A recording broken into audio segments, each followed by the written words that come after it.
President Corso, go ahead. Thank you. Welcome, everyone. We are calling to order at 5:30 p.m. and we'll be recessing to closed session for Government Code 54957.6, conference with labor negotiators, agency designated representative Dr. Joan Rosas, employee organization SMEA, CSEA, and/or SMEA, as well as Government Code 54957, Public Employee Discipline Dismissal Release. If these discussions are not completed before 6:30 p.m., the closed session will continue following the regular meeting. Thank you. President Corso, go ahead.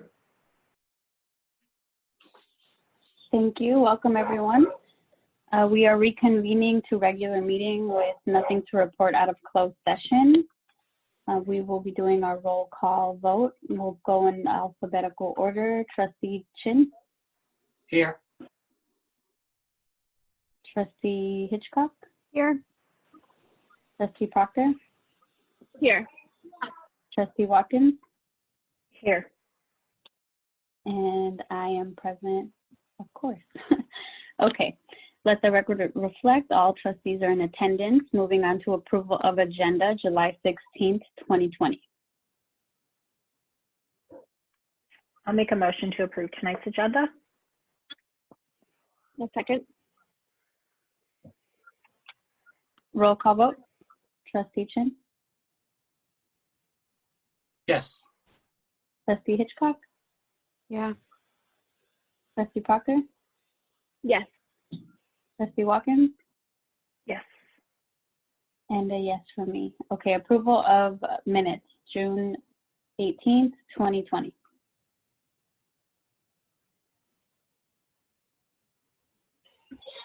I'll move to approve the minutes. I will second that approval. Roll call vote. Trustee Chin. Yes. Trustee Hitchcock. Yeah. Trustee Proctor. Yes. Thank you, and a yes for me as well. Moving on to Trustee Watkins. statements. Yes. Oh, I'm sorry, Trustee Watkins. No worries. I'm sorry. I'm forgetting my alphabet right now, apparently. Trustee Watkins? Yes. Yes. Trustee Corvo, yes. Okay, yes from everyone, just to clarify. My bad. Moving on to public statements. Public statements related to non-agenda topics. The San Mateo Foster City School Board cannot act upon any matter that has not been included and publicly posted on the agenda, except under limited circumstances as permitted by law. The board may refer matters raised in this forum to staff for investigation and/or action where appropriate. Please limit your statements. I just want to get an idea of how many we have for non-agenda topics before we decide on the timing.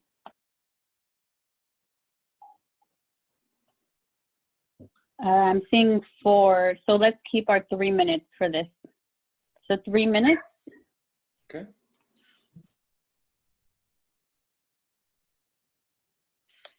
All right, ladies and gentlemen, I'm going to try something a little bit different and new. Instead of seeing my smiling little face, I am going to change the camera and actually show the actual timer itself for 3 minutes. Please, throughout the rest of the meeting, I know everyone has a lot to say, but please try to keep your comments to the specified time. We have 4 currently for non-agenda items. First will be Baratz, and then after, I saw what happened. Okay, first will be Baratz, and then after Baratz will be Cheryl. Baratz.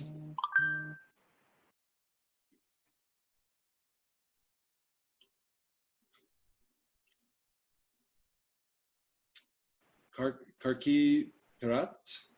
I don't know if I'm pronouncing that incorrectly. Can you hear us? You may need to unmute your microphone or grant permission to the Zoom app to use your microphone.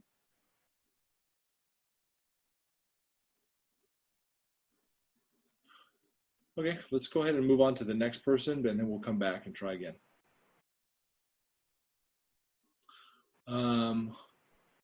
Cheryl Remedios will be next, and then after Cheryl will be Karen. Cheryl?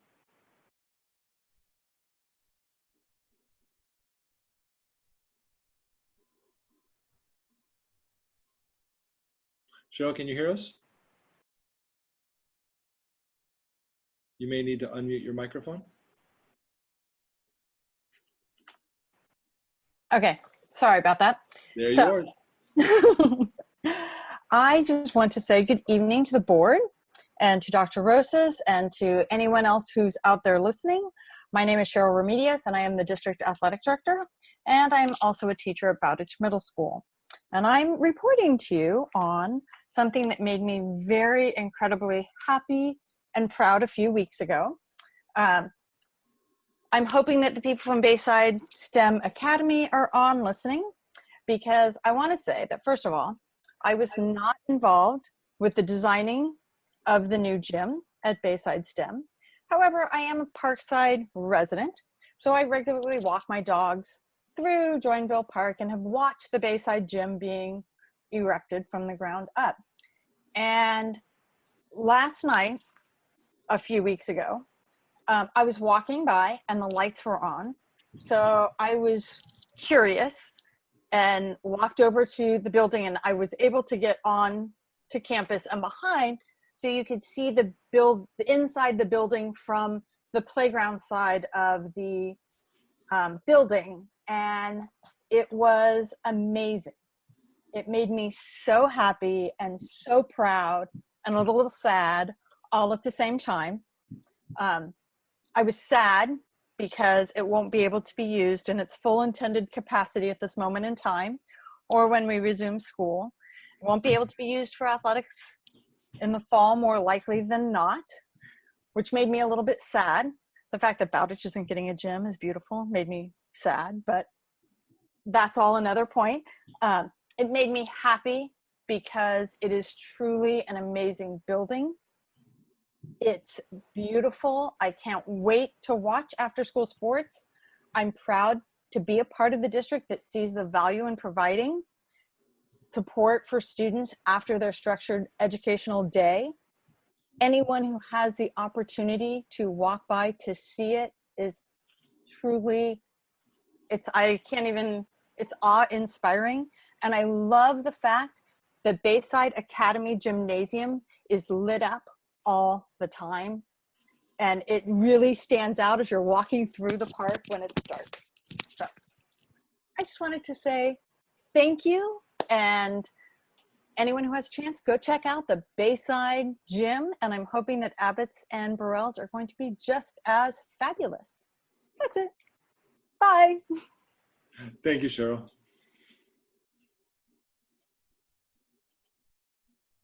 Okay, next we have Karen, and then after Karen is Jay Spinina. Karen? Hello, and thank you very much for a chance to speak. I just want to say thank you to the board for all the work that you're doing, because I know that all these meetings that are running until 1 o'clock in the morning, a lot of times we get in and we watch a meeting starting at 6:30, and I know that you guys a lot of times are starting at 5:30. So how much dedication you guys put in is really amazing. So thank you for all the hard work that you do.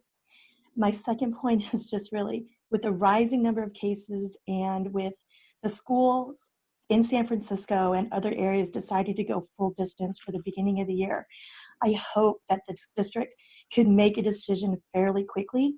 I know we're looking at the hybrid model with a full distance model, but I'd really like to speak about having just starting out full distance and giving all the schools and the teachers and the paras and human resources and everybody a chance to really kind of just hunker in, know what we're going to start with from the very beginning. No matter what you decide, I just want you to know that as a parent, as of the district, as an employee of the district, we are still behind you. It might not always seem that way with so many different directions, but whatever you decide, we will all transition and we will go with you. So thank you for all of your work, and thank you to everybody who is giving a lot of input. But again, we are behind you, and we will make things work no matter what you decide. So thank you very much. Thank you, Karen. President Corso, I do want to let you know that the item about fall return is under 6.3, so we will be addressing it at that time. Thank you. Okay, next person is J.S. Pina, and I'm again apologize if I'm mispronouncing it. Are you there? Hello, my name is Joe Spina, and I'm a teacher at Bayside STEM Academy. And I was prompted to kind of add in because I heard the first caller speak about the gym, and I have a little background on that I'd like to share. So great to see you, Superintendent Dr. Rosas and board members, and thank you for this evening. Earlier in the year, I had the chance to meet the head builder. His name is Jim, over at the gym, building the gym, and I set up a field trip for one of my classes to go over there, and we toured the gym. He gave us a full golden tour of the whole gym, and we got to see the inside, and the students were able to ask all kinds of questions and really learn about all the newest innovations in designing and the earthquake technology in the gym, and just everything was really presented well. And the kids thought it was one of the highlights of the year.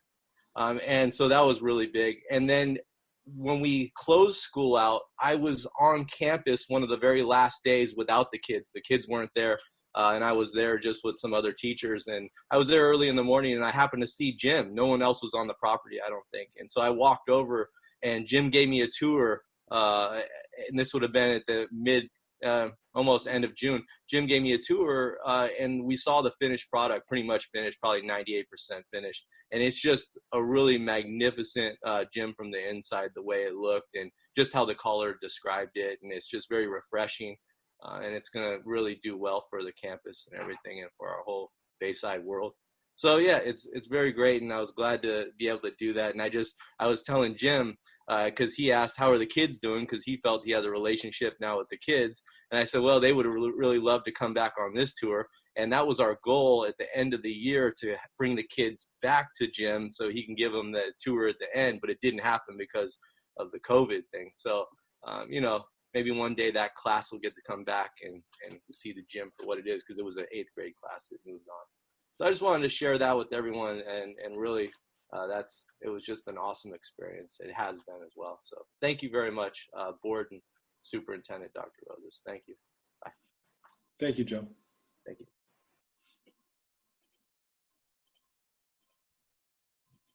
Okay, next we have, again, my apologies if I'm mispronouncing it. Is it Peretz? Hi, can you hear me now? Yes, we can hear you now. Sorry about earlier technical difficulties. Thank you so much, the board, for this opportunity. I was hoping that I would participate in this question answer session would be at the end of the program, at the end of the session. That way I would have opportunity to ask questions on the items that would be discussed today. The only thing I had in my mind was, well, thank you all, first of all, for everything that you guys do. My son goes to Parkside Elementary, and as a father and as a parent, we are very scared about what might be coming next, about your decision on hybrid model or online or distance learning. And I'm sorry, Pratesh, to interrupt you, but this actually is on our agenda, and we will be discussing it, and you will have an opportunity to hear the presentation and then give a public comment. If I think it might be better to wait until that part of the meeting, but if you have something related to something that's not on the agenda at all, please, you have the floor. Okay. Well, I guess, thank you for that. I guess my comment can wait in that case, but because I started, before I go, I just want to share, so far we have been we have been getting this media reports about children not being affected. Today, Huffpost reported that 1/3 of Florida children tested positive. Out of 54,000, 16,700 children were tested positive.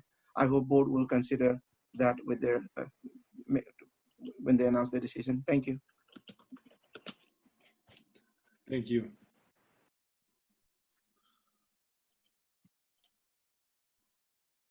Okay, I'm not seeing any other public comments for non-agenda topics. Is that correct, Peter? That is correct. There are no other comments at this time. Thank you. Okay, so moving on, public statements related to agenda items, persons will be called on at the appropriate time. And we are moving on to foundation and committee reports. And we can go ahead and popcorn style this section. So go ahead, Ken, if you want to go first. Trustee Chin, sorry. Sorry, I'm just used to going first alphabetically. So I guess going back 2 weeks, because we didn't have an opportunity to do our committee reports. Last time, there have been at least 2 LMI meetings, Labor Management Initiative meetings, where we've talked about the fall opening and where we discussed it with the representatives from each of the schools. That's where we got previews of the hybrid and the distance learning options. And so that was discussed. Also been, there's been a sanctuary task force that's happened every Thursday. So in each of the task force, we've talked about a number of items that would help our immigrant families and our newcomers. There's 3 things I want to highlight specifically from the task force.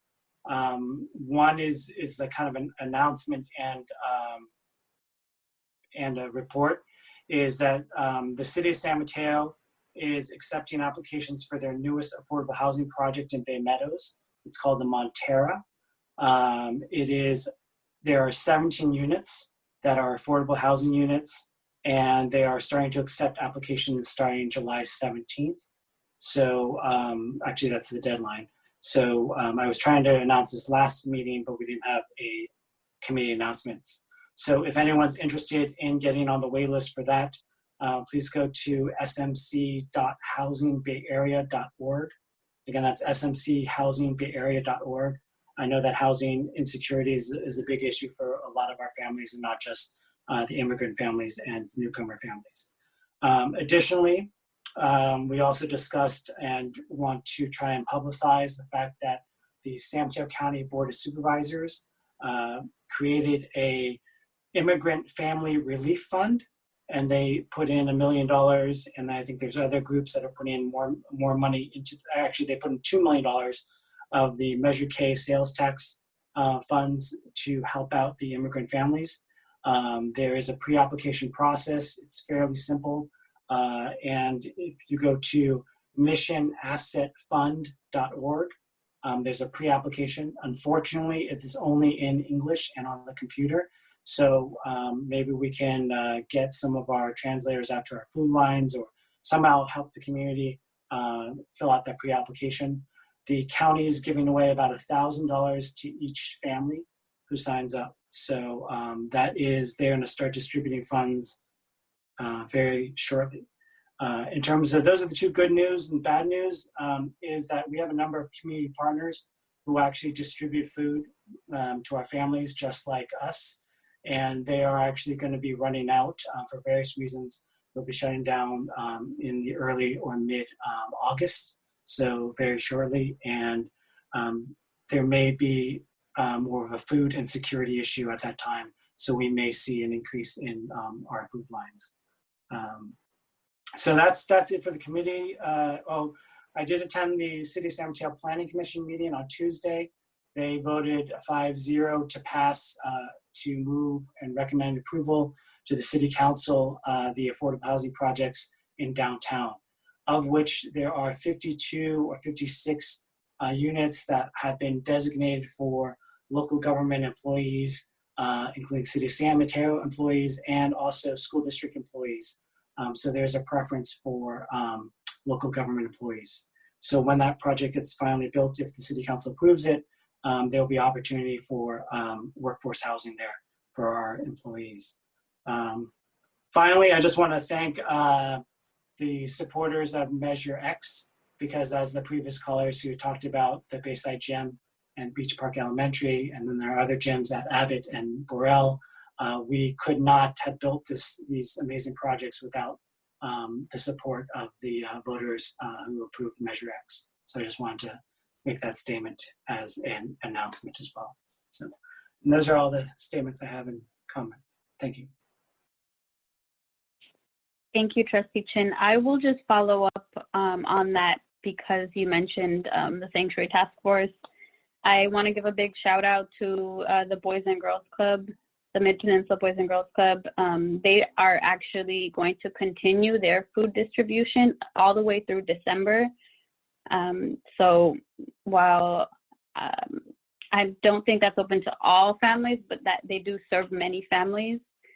And so they will be continuing that. So that, you know, that food insecurity and food shortage that we're expecting, hopefully will, you know, our community will have to step up and address that. But luckily they're doing their part in that already. And I also just wanted to share, Trustee Watkins and I had a liaison meeting with the city of San Mateo. And we talked about many things. Some highlights are childcare in general, the way that our city and our district has been collaborating, some opportunities for us to improve a bit on that topic because it's such a big, important topic. We talked about our SRO contract, which we will be discussing next board meeting. And that's all I can remember off the top of my head. I don't know if you want to fill in, Trustee Watkins. Yeah, I can add a few pieces. The city of San Mateo is working on a variety of different new housing developments. And so they were sharing a little bit about kind of what's coming down the pipeline, particularly as it pertains to workforce housing and housing that might be, you know, something that some of our educators might be interested in. And so, you know, just continuing to share that information, which we have continued to pass along to our teachers and staff. We were able to share a little bit where we were with our kind of thinking about fall reopening. Childcare and SROs, as Noelia mentioned, giving them an update on our Bayside Gym, which we heard a couple of folks share about, and as well as share a bit more information about our Education Foundation Gala and just how we can continue, how they can support us in continuing to sort of build relationships with folks that might be interested in being sponsors, donating, et cetera. And so just continuing just to find bridges around collaboration in all of these areas, knowing that, you know, there's a lot on everyone's plates, but that it's really important to kind of continue just across the board, not just with the gala, continuing to think about those relationships and areas of collaboration. So.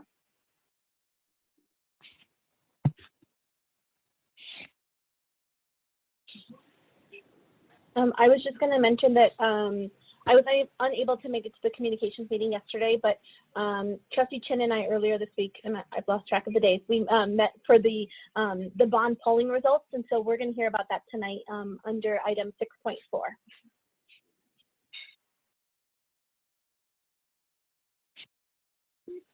Thank you. Do we have any other report outs? No? Yeah, can you guys hear me? Mm-hmm.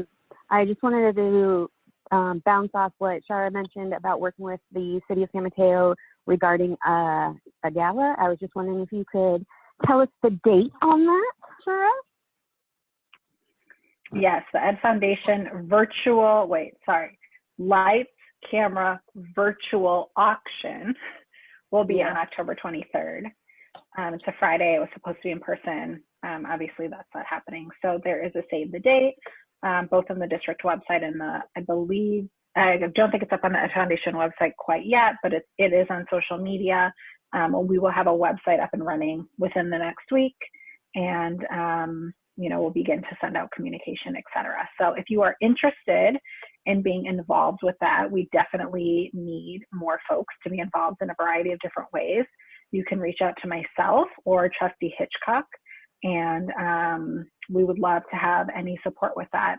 For those that we will be focused on kind of virtual innovation as we think about needing to provide additional support and resources. You know, we've talked about curriculum, et cetera, and some of those foundational pieces that will be covered by the district. But as we think about really innovating and providing additional experiences for all of our students, that will kind of be what this is geared towards, with a potential focus for some of the younger kids on on literature. One of the things that we talked a lot about was culture responsive literature and just diverse literature. And so getting more books in the hands of kids as well. So that will be a potential focus for our younger grades. So we're still kind of finalizing all of those pieces, but you know, this will be an opportunity for us to raise additional funds for our district to support our students. And so we have a goal of raising $300,000, $100,000 kind of per grade band. And so this will be the first gala in many, many, many years. And so that's obviously a stretch goal, but with community support and involvement, I strongly believe that we can get there. So if you're interested, reach out to Trustee Hitchcock or myself. Yeah, and there's 622 participants on here, so we could definitely use your help. Thank you.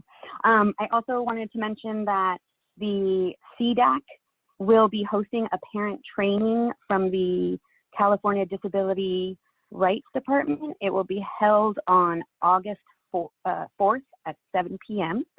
I believe the actual topic to be discussed is still being worked out, but I do know there will be a future topic that is IEP parent training. So please continue to check out that website for updates on these trainings and how you can find out how to be a part of positive change for making our special education community by joining our subcommittees. Thank you. Okay, thank you everyone for those report outs. We are now moving on to announcements. Do we have any announcements? No? Okay. Moving on to our superintendent report. And actually, I'm going to hold my remarks until we get to 6.3 because that is predominantly what I'd like to talk about this evening. Thank you. Thank you. Great. Okay, we are now moving on to our proposed consent agenda. All items on the consent agenda are considered by the board to be routine and will be enacted by the board in one motion in the form listed below. There will be no discussion on these items prior to the time the board votes on the motion unless members of the board, staff, or public request specific items be removed and discussed from the consent agenda. The superintendent and staff recommend approval of all consent items. Movement of any recommended consent item is appropriate at this time. President Corzo, I'd like to pull item 5.1.1 for discussion. Thank you. And I'm seeing 2 hands up. I don't know if those were already up or if those are about the consent agenda. Yeah, so for the 2 that have their hands up, you can leave your hands up if you would like to make a comment or basically ask to have something pulled for the consent items. If not, if you would do us a favor and please lower your hands. And if you're raising your, oh, okay, they're down. But just okay. For future reference, if you're, it does matter later on when we get to a different item in what order your hand is raised. So thank you for lowering your hands if it's not on consent. So do I have a motion to approve the consent agenda with the exception of item 5.1.1? I'll make a motion to approve the consent agenda without 5.1.1. Do I have a second? I'll Roll second. call vote, Trustee Finn? Yes. Okay. Trustee Hitchcock? Trustee Hitchcock?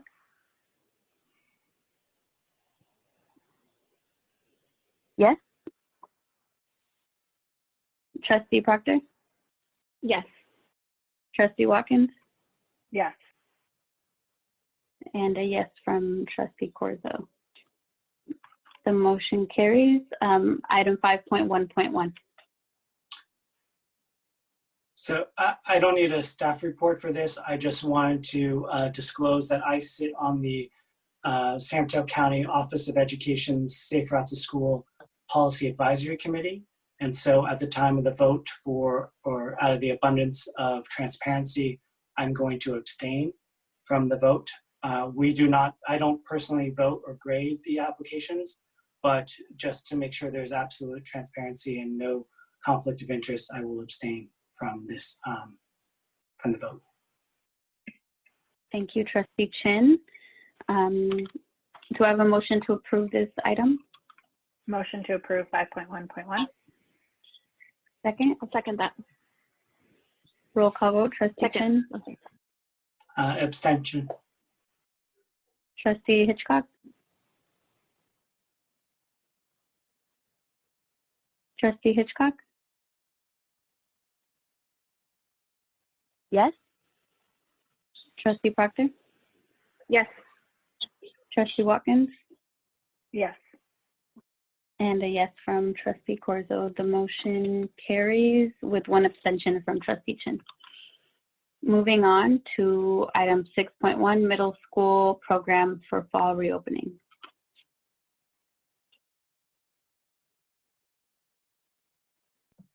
So David Chambliss is going to present this piece, and I know that David's having a little bit of Wi-Fi difficulty, so I hope he can hear us and that he will be able to present. This is an item that is returning to you from various conversations, and the last report was the final recommendation from staff, which is coming back for your approval tonight. So I will ask for David to begin.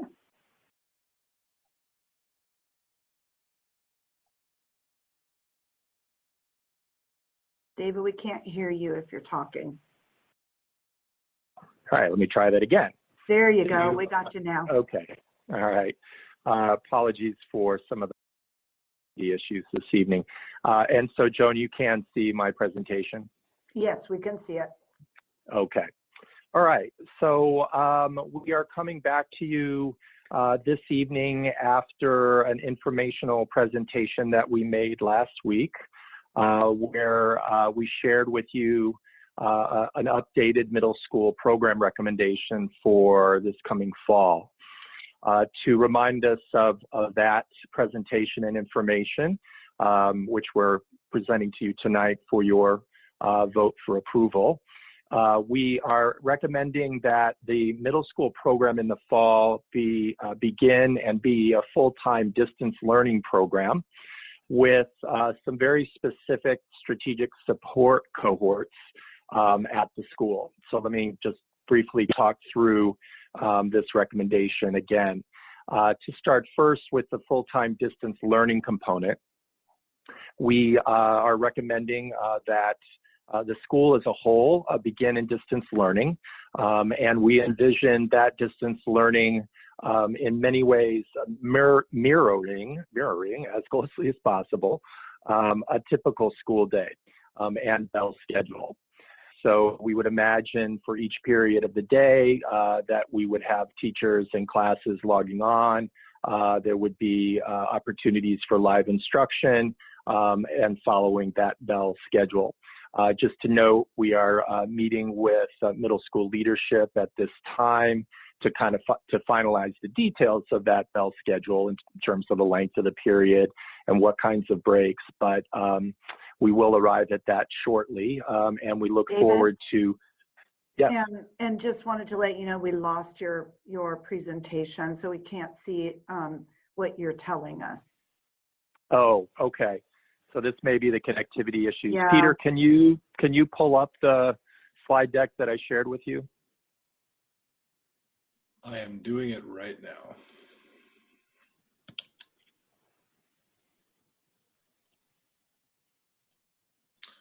Program.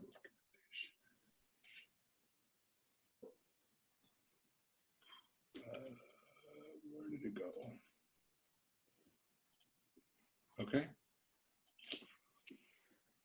All right, and if you can bring us to that slide where we're describing the distance learning component. Small cohort. And I cannot see. Okay. So okay. Yep.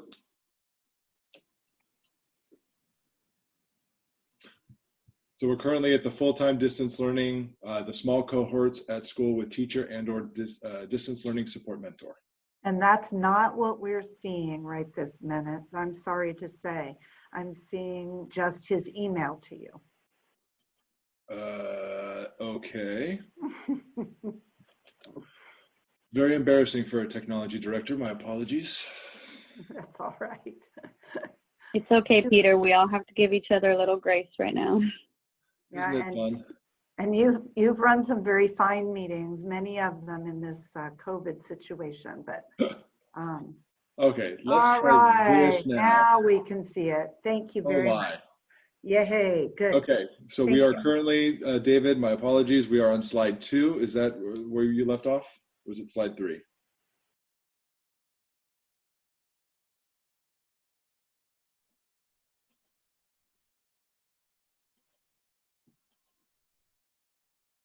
David? David, we don't hear you now, so unmute yourself. All right. There you are Okay. now. Now we have the slides and we have David. Let's see if we can get through this one.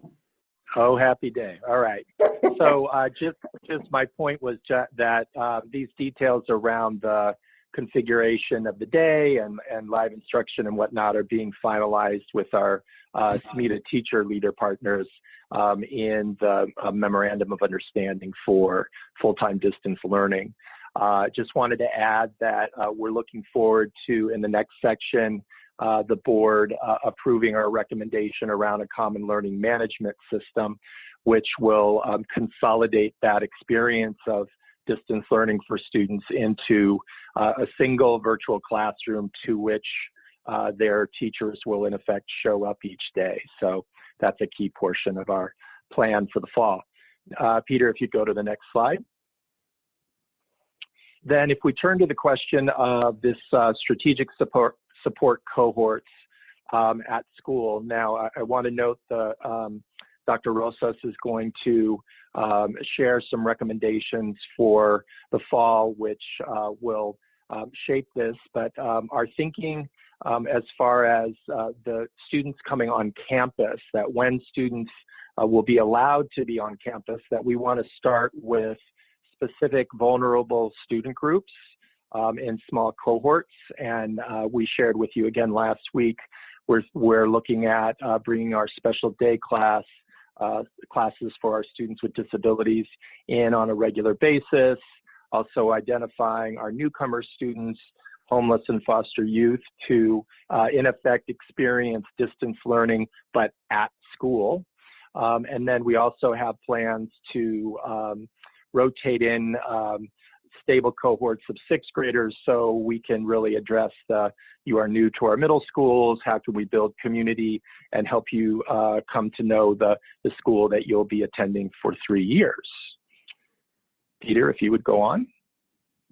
So in making this recommendation, we want to remind you that we are setting points of program review. We're recommending in the 6th week, the 10th week, and the 14th week that we will reassess how both of these components that we're recommending for the fall are doing. And then Peter, if you go, yes.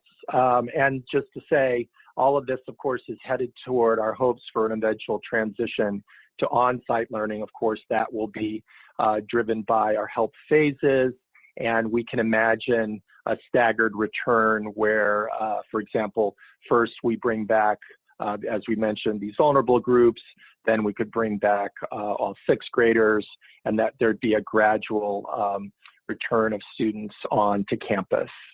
So, and of course, these phases and staggered steps will be reviewed and approved by the board.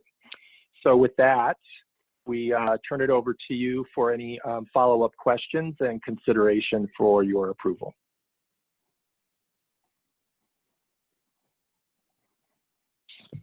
Thank you, David. Why don't we go ahead and start with questions, brief comments, and then we'll go to public comment and then discussion. I have a couple questions, unless are we going in a specific order? Go ahead. Okay. A couple questions. So I know that, David, you mentioned that we are, of course, working with our teachers around specifics for what kind of the time is going to look like. I do know we've had quite a bit of public outreach kind of wanting a bit more clarity around what that schedule is going to look like. So I'm wondering what information you can share at this point about what we do know, if any, and then for the pieces that we're still kind of identifying, what will be the timeline in terms of when parents will have that information? I think I'd like to have Sue answer that question. She would be best positioned to respond. Great. Perfect.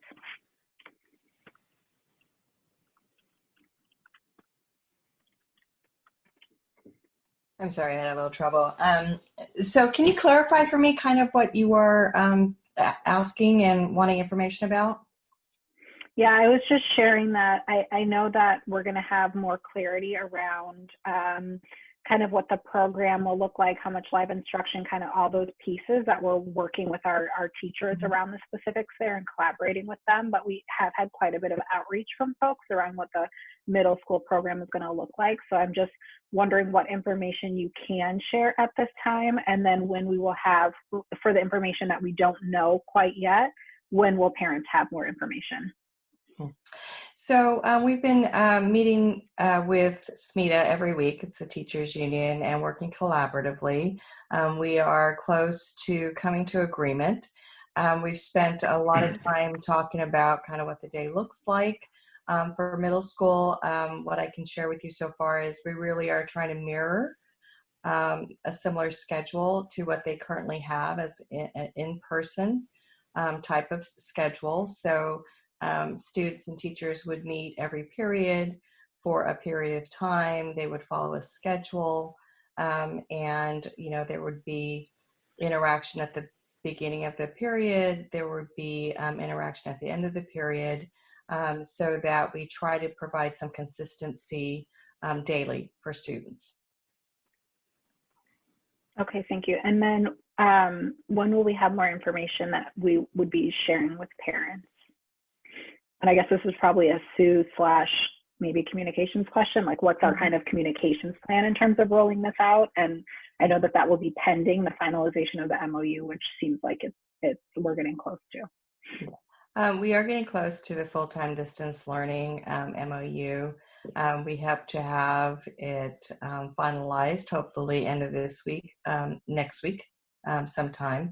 And then I know that Diane Willoughby and the communications team is already putting information together to put out. So hopefully there'll be more information going out early next week, but I'll have Diane speak to that. Great. I'm going to go a little out of order and state that I do see that Julie MacArthur, our SMETA president, is on the line also. She and Sue have been working very diligently on this MOU along with the team. There's been several folks working on it, but maybe she could also provide a little information. Julie, do you I think that's a great idea, but I do want us to finish any other questions we have. All right. I just thought that she could respond to this question from Shara Watkins. Okay, I can ask my others, and then if others have questions, and then maybe Julie can, we can bring her in before others. I know and I know all of this will be pending. I know we're going to be talking a little bit more about fall reopening later, and now we, have information about that this might not be our decision anyways, based on Governor Newsom's announcement tomorrow, but pending the ability to go back into school. I know that for our special day classes, you laid out how often, and I may have asked this last time and just forgot, but for our newcomers, homeless, foster youth, how often is the intention that they're being brought in? Is this daily, or is this on the Monday, Tuesday, Thursday, Friday, all day? What is kind of the plan for that cadence? Yeah, I can step into that. It is somewhat contingent on staffing.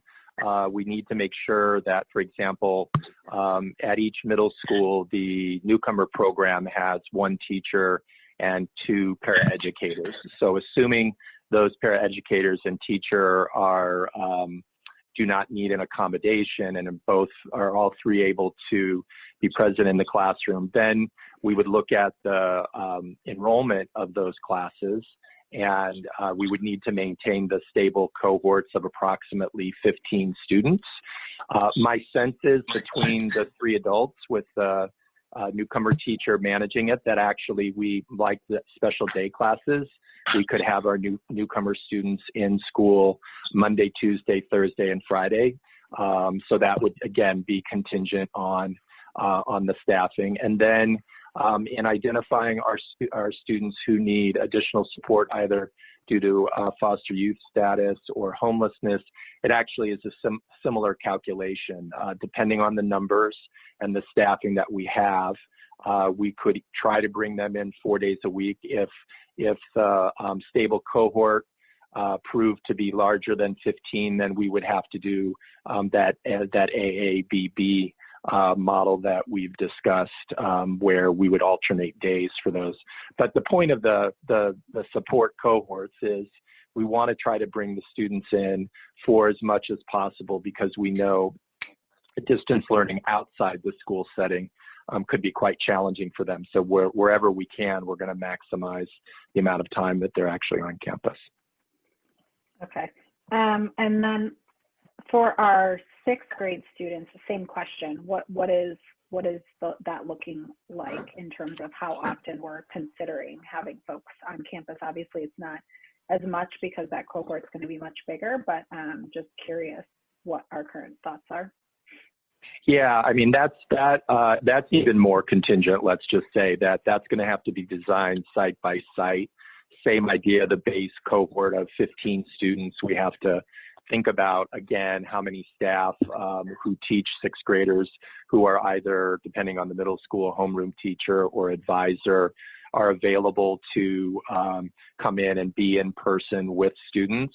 So there's a calculation there about how many classes and how we could have them rotate in and under what circumstances. So that, unfortunately, is the case where I can be least specific, because we really do have to figure that out site by site. Okay. Again, I think it will just be helpful to kind of give, I know that there's still lots of questions, of course, swirling about all of this. So to give folks kind of a timeline in terms of when we might be able to communicate more, I think will be helpful. So to the extent that we're able to just kind of continue to loop that piece in when we're kind of providing updates, I think that will be helpful. Sorry, that's not a question, that's a comment. Sorry, I have 2 more questions. One is, so we've identified a couple of strategic support cohorts, so newcomers, homeless, foster youth, 6th grade students. Are there, I know that doesn't encompass all of the students that we have that are going to need additional support. And, again, we're talking as though we have the ability to go back, or when we have the ability to go back, but are there other groups that we're considering at this time or not? You can see from the slide that we presented that those groups, we would begin with those. And so, yes, we would imagine we'd want to look at additional opportunities for English learners. We'd want to look at additional opportunities for our resource students and other special education students. And then, as you recall, in the spring, as we were implementing distance learning, teachers and schools were very quick to identify students who, for one reason or another, were struggling. It could have been food or housing instability, or just other challenges that were going on for them. And so we would want to use those indicators as the drivers for that's a student or set of students that we would like to figure out how we can bring them in on campus. Got it. My last question is just, what are our thoughts, and you brought this up a little bit in your responses to some of my other questions, just around how staffing will be identified. So for the folks that will be coming in person, is this kind of an opt-in, yes, I want to go back, because I do know we have teachers and staff that have said that they want to go back, in person. Is this going to be kind of an opt-in? What is that going to look like? At what point, do we have this amount of kids that need it and the staffing doesn't align? Kind of what does that look like? I'm wondering, Sue, do you want to, just since that is a staffing question, do you want to step in on that? Yeah, I can go ahead and step in on that. So we've been working with a staffing reopening task force, and one of the first tasks that we've dealt with is a survey that will go out to all staff. That includes certificated, classified, and management. And in that survey, we are asking if there are any employees that, for whatever reason, due to health condition or other reason, they're unable to return to work in person when we go to the hybrid model. And for example, if somebody has underlying health condition, they would be given priority for an assignment or provided with other accommodations. But there are other priorities that we've been working with our unions on. And we've identified, for example, if you are an employee that lives with an individual that has a health condition, if you're age 65 or older, because that's been identified in the health order, if you might have childcare needs. So each employee will be filling out a survey, and we will be prioritizing and working with employees, doing our best to try and accommodate their needs.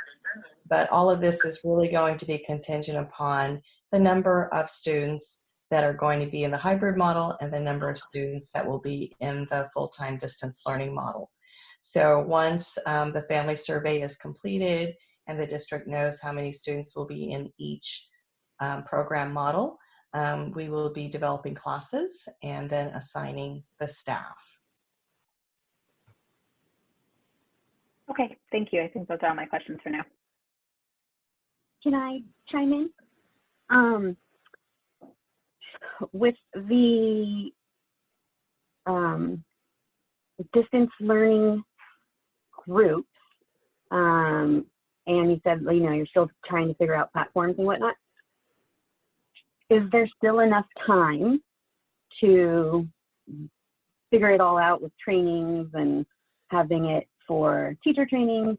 But I want to ensure that there is training for children and parents to just familiarize themselves with basic computer skills and the ergonomics and whatnot. Has that been, or will that be etched into the distance learning curriculum in the beginning? Thank you for that question. I'll take that, and I will actually be addressing it when I speak to 6.3. So I'm going to talk about the calendar, including the professional development opportunities that we're looking at setting up. Fabulous, thank you. And then in regards to distance learning, has it been discussed already that hard copies and materials are going to be provided in addition to the online stuff? I know some kids are better with tangible items rather than just a screen, and easier for them to follow along and stuff. So sure. So just to emphasize that the full-time distance learning program will be primarily an online digital learning opportunity. That said, there are hard copy resources attached to some of the curricula that you're right, give students an opportunity not to have to, complete the assignment on the computer, right, but to do it in hard copy format. And yes, we are looking at that. Just recall that any tasks that students complete in a hard copy format, we have to figure out how to digitize it and upload it. And I can speak to that in more detail around the learning management systems. But the one we're recommending to you tonight for the middle school has a very clean system for essentially taking pictures of the hard copy work and uploading them to the site. So So yes, we are anticipating that hard copy work where called for. Thank you. I'm wondering if those hard copies aren't necessarily just for those assignments that have to be turned in. Like, you know, is there a textbook that goes along with the online that a student could follow along? Yes, we can talk about doing that.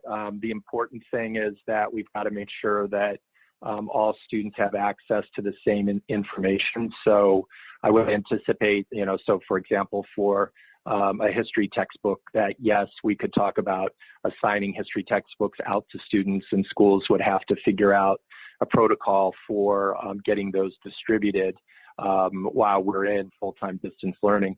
But we would also make sure that PDF or other digital versions of that textbook would be available in the online program as well. So we would have both options available to students.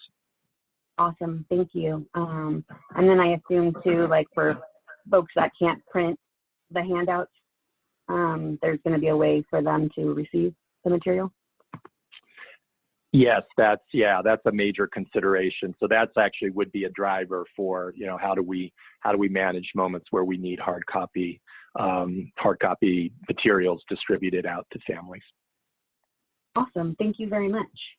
And then has there been discussion of forming kind of like community groups for each school in terms of by site-based to ensure during distance learning kids and parents and staff feel connected? Or is that separate for, you know, because it's not really curriculum?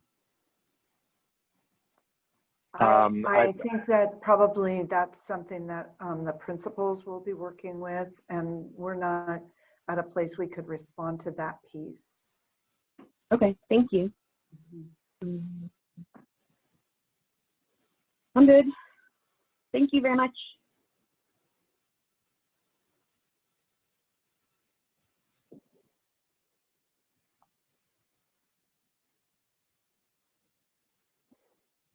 President Corzo, I think you might. We can't hear you. Sorry, I double muted myself. Yeah, I was wondering if you could speak to the benefits of LMS. And my understanding is that previously students were doing mostly Google Classroom and got kind of used to that, comfortable with it. Can you just speak to that a little bit more?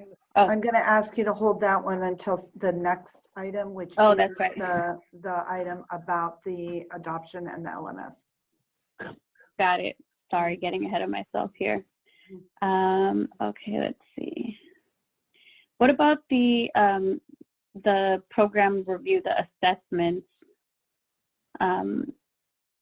Is that also next agenda topic?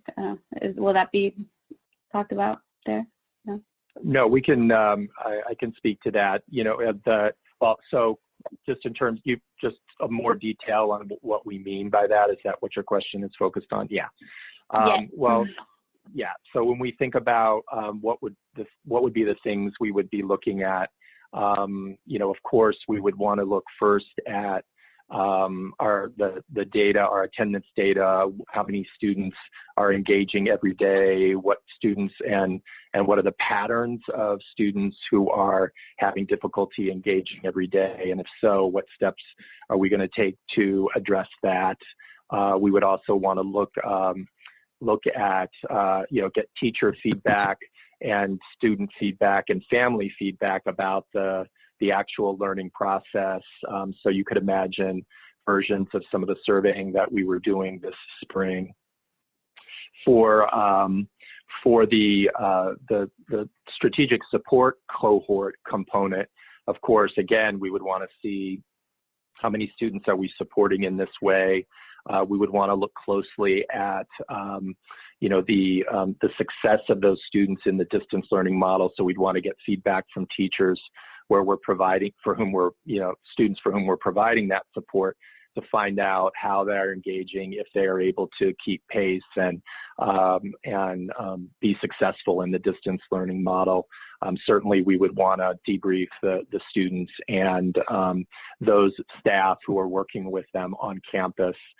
We could imagine we might need to adjust configurations at any given time.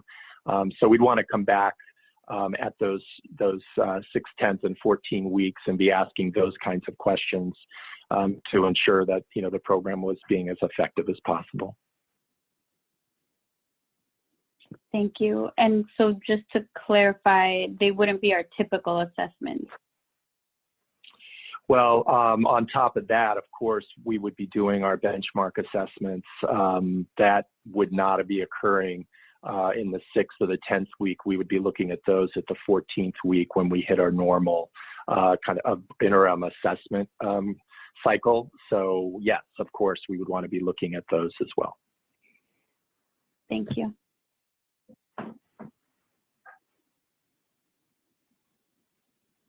That's all for my questions. If anyone else would like to ask any. Okay, moving on to public comment.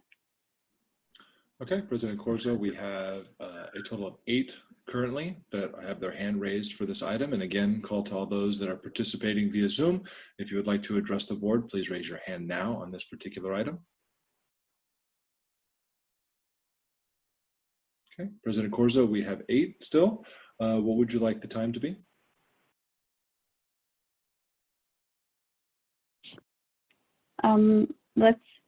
Let's do 2 minutes. Okay. All right. First on the list is Marcella, and then after Marcella will be Patricia. Marcella. Hi. I normally speak, but in light of the fact that we're talking about middle school, I figured I'd yield my time to my daughter Grace, who's headed into a new school this fall. I know that you're always focused on safety, and decisions about schooling in person right now might be moot by this time tomorrow, but Grace wanted to make sure her voice was considered as you make these decisions about the possible format for instruction in middle school. Hi, my name is Grace, and I'm an incoming 6th grader at Abbott Middle School. I was really looking forward to going on campus and meeting my teachers, the building, and my new middle school community. I was thinking that maybe at least incoming 6th graders would be able to meet our teachers. I thought that maybe we could get put into groups like in a field trip, and each group would go into the building once a week or so. I was glad to see this in your presentation, and ideally the whole school would do this. I know that this is not how I nor my peers thought our first year at middle school would go, and I'm thankful for the strong foundation I got at Fiesta Gardens and the hard work our school board is doing to keep us connected. Thank you. Thank you, Grace.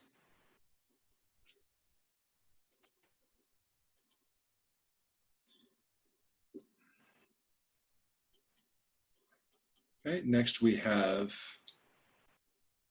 Patricia, and then after Patricia will be Carrie. Patricia?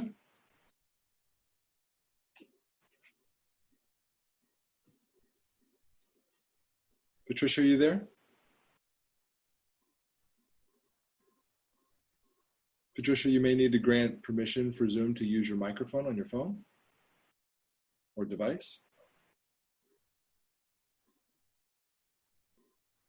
And Peter, just so you're aware, the timer, there you go. Thank you.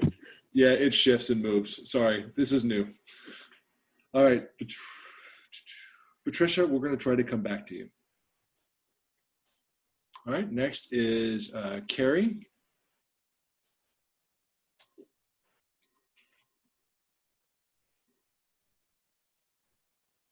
Carrie, are you there? Oh, okay, hand went down. All right, next we have Julie MacArthur. Julie? Good evening, everyone.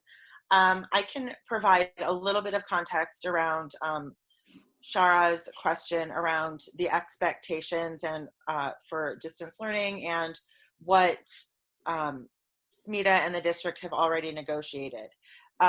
So we the MOU is not complete, and we do have another bargaining session that we're looking forward to.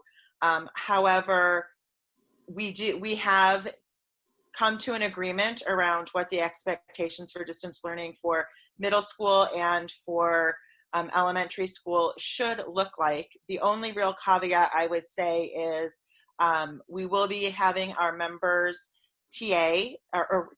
ratify this agreement this time, and I think that's a really good choice for everyone involved, so that everyone is clear on the expectations. Everybody will have seen it, the members will have voted on it, and it will be I think a step in the right direction with that. So we have come to an agreement, but that is a final step before it will be official. I don't think that will prevent the district from being able to share information at this point in that survey. And speaking of surveys, SMETA did a little survey, and I'd like to share some of the information with you because it touches on what you guys are going to be asking, and so it could potentially give you an opportunity to drill down into something more specific given this. I can share with you that there were 494 responses to the survey, which means almost everyone participated. Given what teachers know right now, 82.9% prefer a distance learning model. And I think of note that at this moment, 71.7% feel that even if they were given PPE and proper protocols for identifying COVID systems with the community spread right now, they would not feel safe returning. 58%, so up from our previous survey, feel that they are vulnerable or live with someone who's vulnerable. 22% have childcare issues, and 40% plan to ask for a distance learning position. So a little bit of information for you around that on the SMETA side. Thank you, Julie. Okay. Let's try for Patricia. Patricia?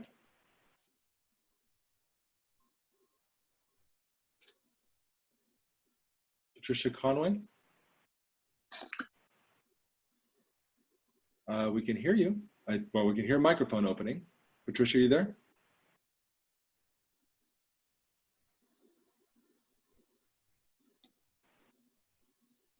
Okay, let's try to come back in another time.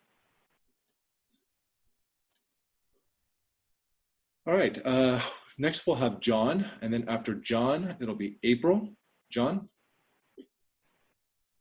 Thank you. Appreciate the opportunity to address you.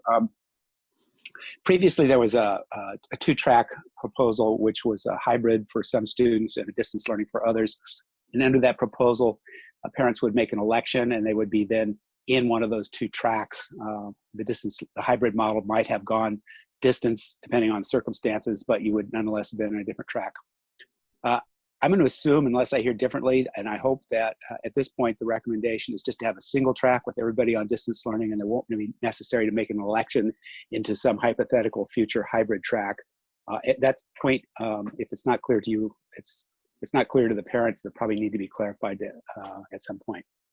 Second, I'm just interested in knowing what the metric will be for reconsideration of in-person instruction.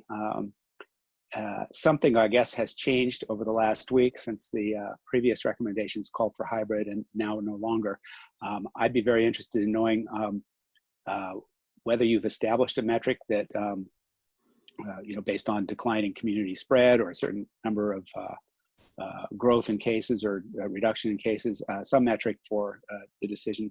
And if you could explain also what change the recommendation that might inform that. But I'm not, entitled to answers. I'm just posing the questions. Thanks. Thank you, John.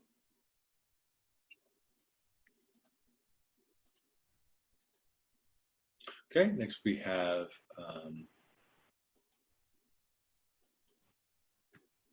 April, and then after April will be Stacy. April? Hello. We have twin boys that are going into 6th grade. It is unclear to us at this time whether or not what is on the table, what is being proposed, is that they would potentially go into the school sooner than later to meet everyone. and also do the distance learning model. So is it being proposed that they would go physically to the school right away, or would that happen in a few months or a few weeks? And our concern around that is they're currently at the grandparents' house for higher risk, so they got tested to make sure they were negative, and grandparents are going to be a huge part of helping to support the kids while both parents are working when we go back to the distance learning model. And so if the kids have to come into the school sooner than later, then they won't be able to be up at the grandparents' house until they get tested again, which is very difficult right now, which would then put us in a situation of not having as much family support during distance learning, and the more support we can get around that, the better. So we definitely want our kids to be connected to their schoolmates and the teachers, but we're also wondering if it's necessary for them to go into the school right away versus in a few weeks. Thank you. Thank you, April.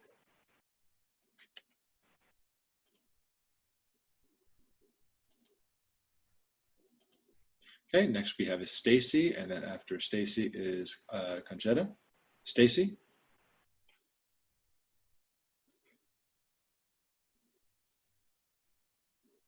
Stacy, are you there? Stacy, you may need to grant permission to your microphone or hit the unmute button.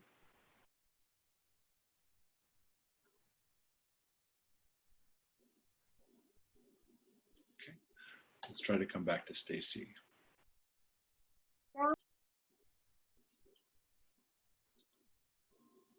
I think she might have just unmuted her microphone. Let's give it another shot then. Stacy, are you there?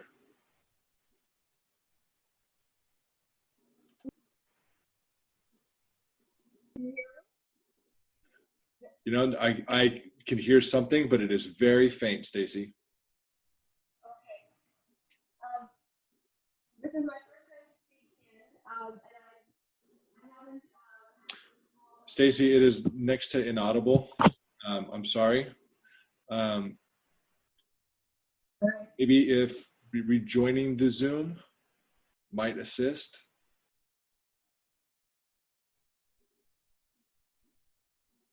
All right, let me just make a note of that.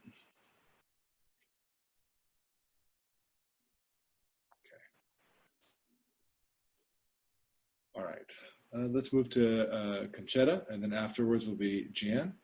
Conchetta?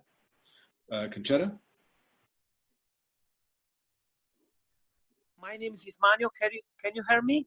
Yes, Mario, go ahead. Thank you. You have 2 minutes. Okay. And my daughter has to start the first year of elementary school, and I want to share my idea with you. In the meeting we did last week, I said I was okay with the full distance learning. And the first one, the guideline for support for parents. And the second one, once a month, if the teacher can come home to check if the children are doing their homework well, and to motivate them. And then the parents push their children and say, look, a few days the teacher comes, show you that you are studying well. Is a good point, I think. Thank you so much. Thank you, Mario.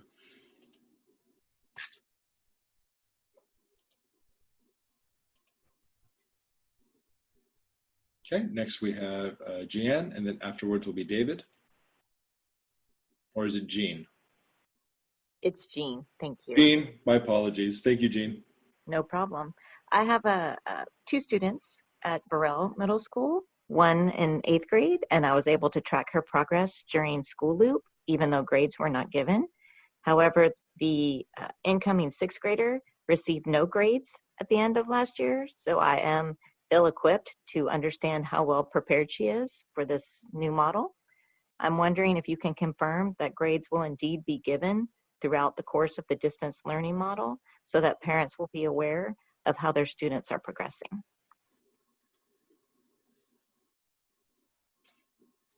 Thank you. Thank you, Jean. Okay, next we have David, and then after David will be Lisa. David? Hi, can you hear me? We can. Go ahead, David. Okay, great. So I am a substitute teacher for this district and for 4 others. And I was just curious if there will be a role for substitute teachers to work when there is distance learning.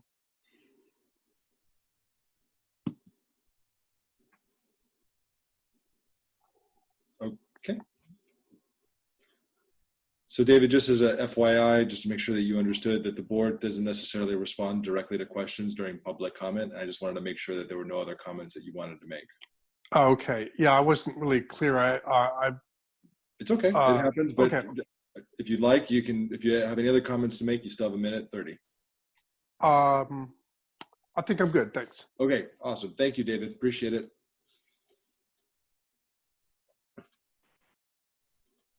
Okay, next we have Lisa, and then after Lisa will be Lauren. Lisa?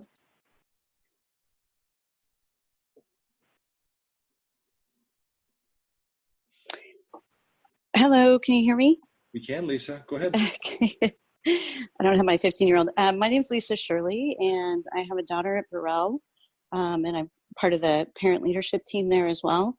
I just wanted to share my experience with distance learning after the spring break. My daughter was in 7th grade, and I was so impressed with the how adept the teachers were at adopting the new systems. And once we had a regular day and a regular bell schedule, she was very, very engaged, so much so that I think she was not happy about it. But so I have a high degree of confidence that if we roll out something that has consistency, it will work well.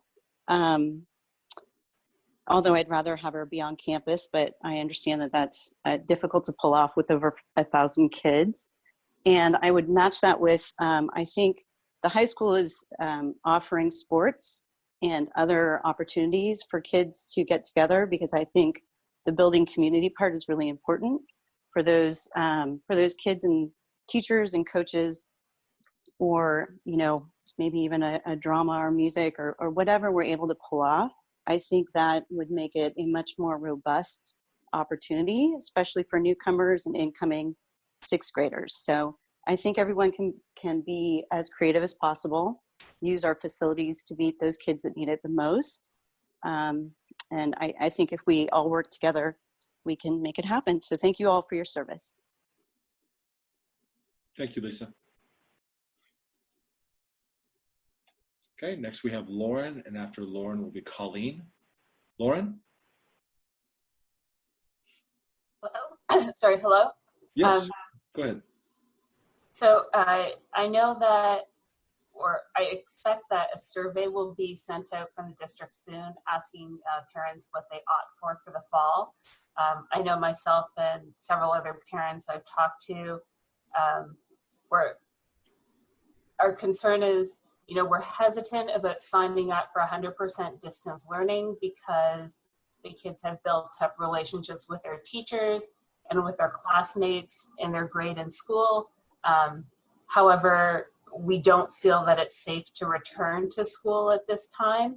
So our preference would be to sign up for, you know, the hybrid 100%, you know, hybrid model, knowing that we would be home for a certain period of time, as opposed to just signing up for the distance learning kind of separate academy school. And 6th graders also might fall into the same. So if it's possible when setting up the survey to be very clear in the wording about what we're being asked to do and what each option entitles, and as well as maybe giving 6th graders the chance to stay at school, but opt to not come in on campus for advisory periods for the safety of the students and the teachers. Thank you. Thank you, Lauren. Okay, next we will have Colleen, and then after Colleen will be CJ. Colleen? Good evening, everybody. Thanks for allowing us to join in again this week.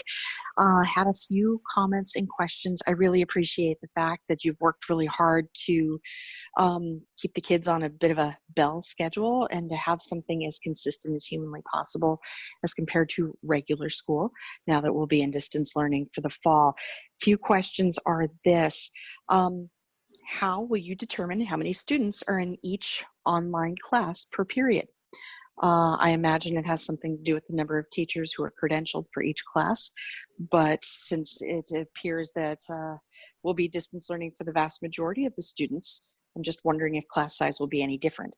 I'm also curious how quickly you can get out the class list for first period so that the children know who their teachers are, who their classmates might be, so that perhaps we might be able to use this for some sort of format with regard to making our smaller cohort groups for study groups and the like.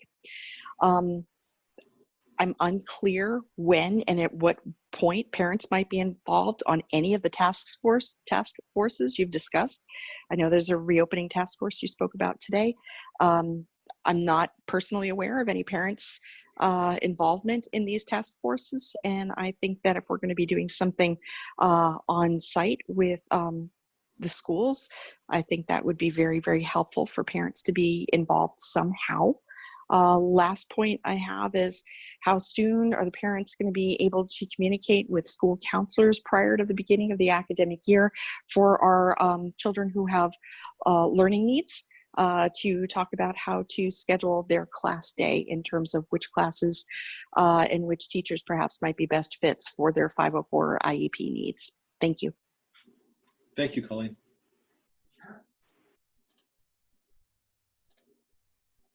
Next person is CJ. CJ? Hi, yes, thank you.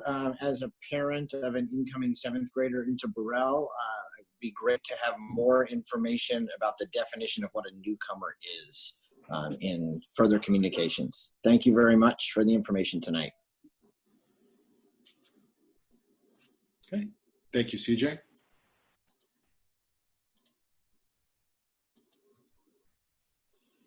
Okay, next we have Karen. Karen? Karen, are you there?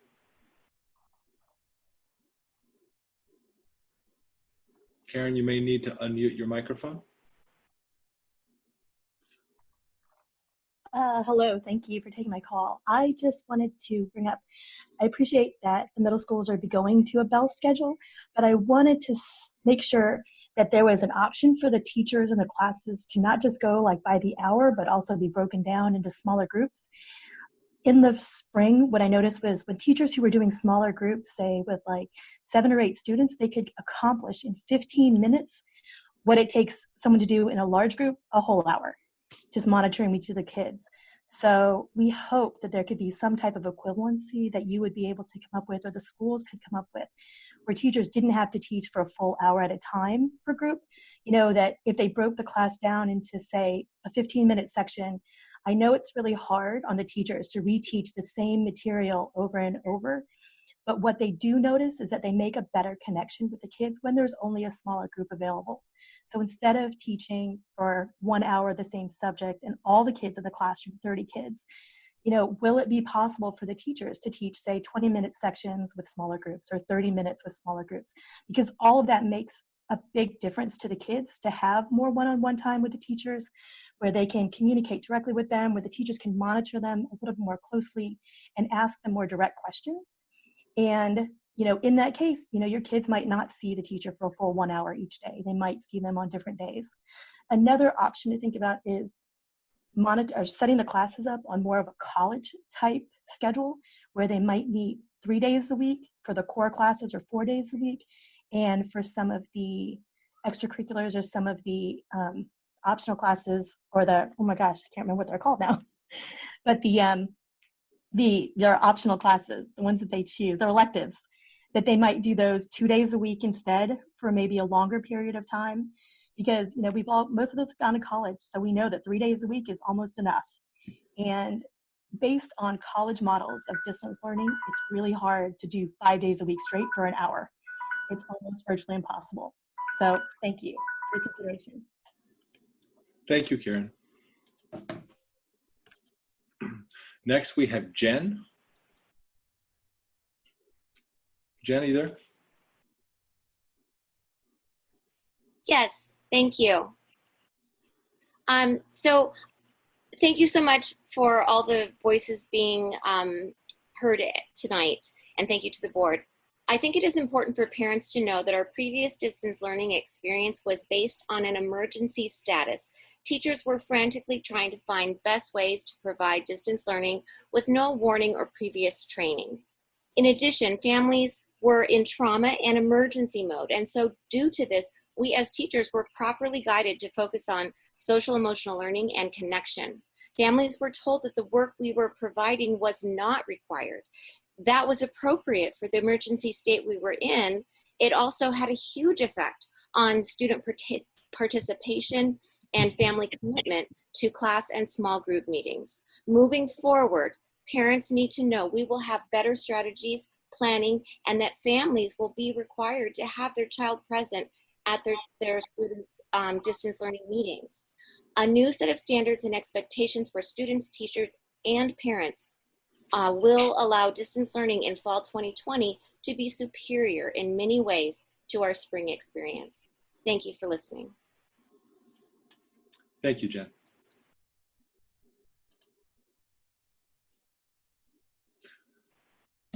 President Corzo, there are no other hands at this time. Thank you. Opening up for discussion.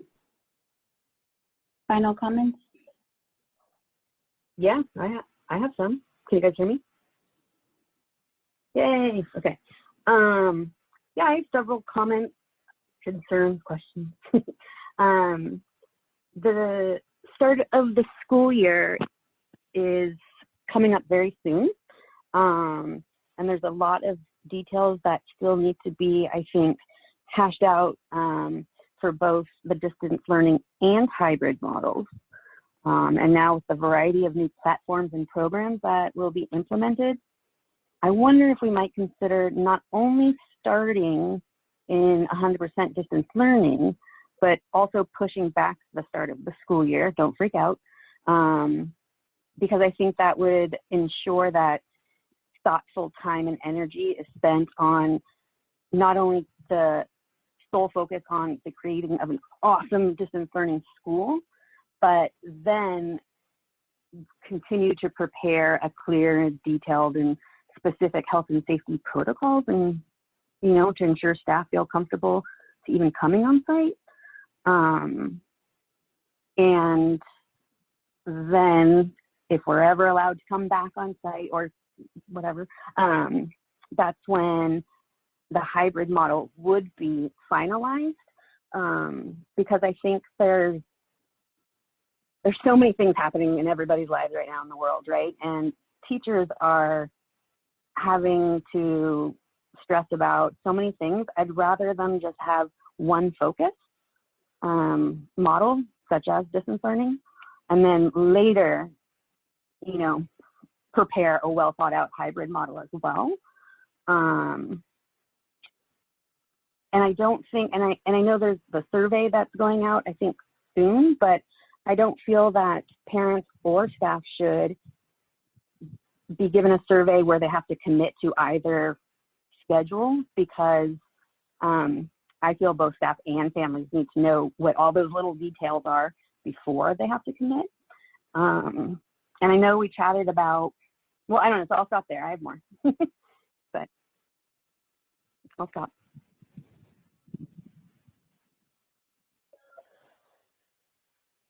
Thank you. Any other comments?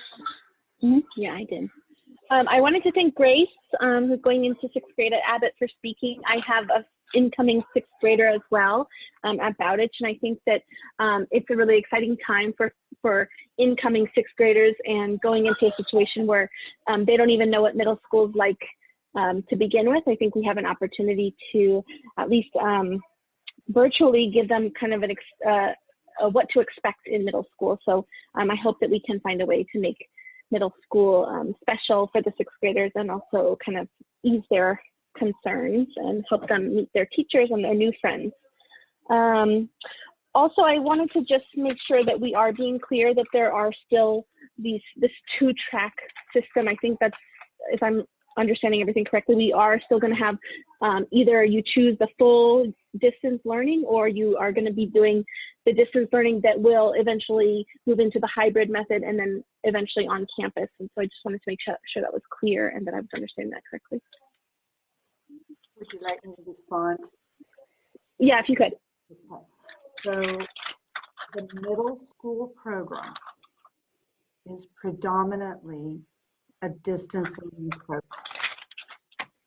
Families in middle school will not receive a survey and any question about enrollment. This is the program, and then we would bring students on as we have discussed with special day class, EL, newcomers. Someone asked what that is. That's a student who is new to the country within 12 months. Students who are struggling, and then some type of a sixth grade rotating ability to come in and see the campus and meet other students. This, the sixth grade piece would not start right away, as we know we can't start that right away. And I will be speaking to a staggered approach to all of that. But the middle school is a predominantly DL program. The elementary. Okay, so I guess, oh, sorry. So if you're a middle school family and you, let's say you don't feel comfortable having your child go back to school when we start this kind of phase-in method, is there an option for them, or they will? We'll have to. Okay, okay, great. Thank you. Let me just look at my notes.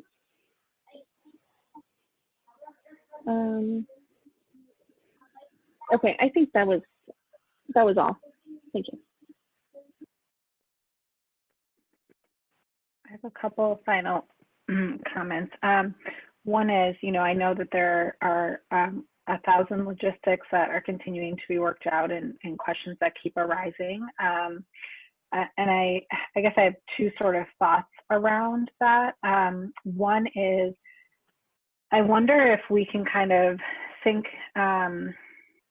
so, planning, or almost like backwards planning from the start of school, and just being able to share at a high level, and it might change. And I think we can be clear with parents and families that, there might be adjustments as we have more information, but just share at a high level what we plan to kind of know when. So here's when we'll have kind of this piece, when we'll have this piece, and it'll come to the board here, and we'll be putting out parent communication. I think if people just kind of have a path in terms of what information we'll have when, that will be helpful in terms of just kind of knowing, because I know we don't have all of the answers now, and we can't have every single answer now, but just to give folks a heads up in terms of when we expect to, with the caveat, of course, that, there's many, many moving targets and those things might change. And then again, just like the kind of communication structure that it'll come through, this will be presented at X board meeting, we'll have a newsletter that goes out at this date.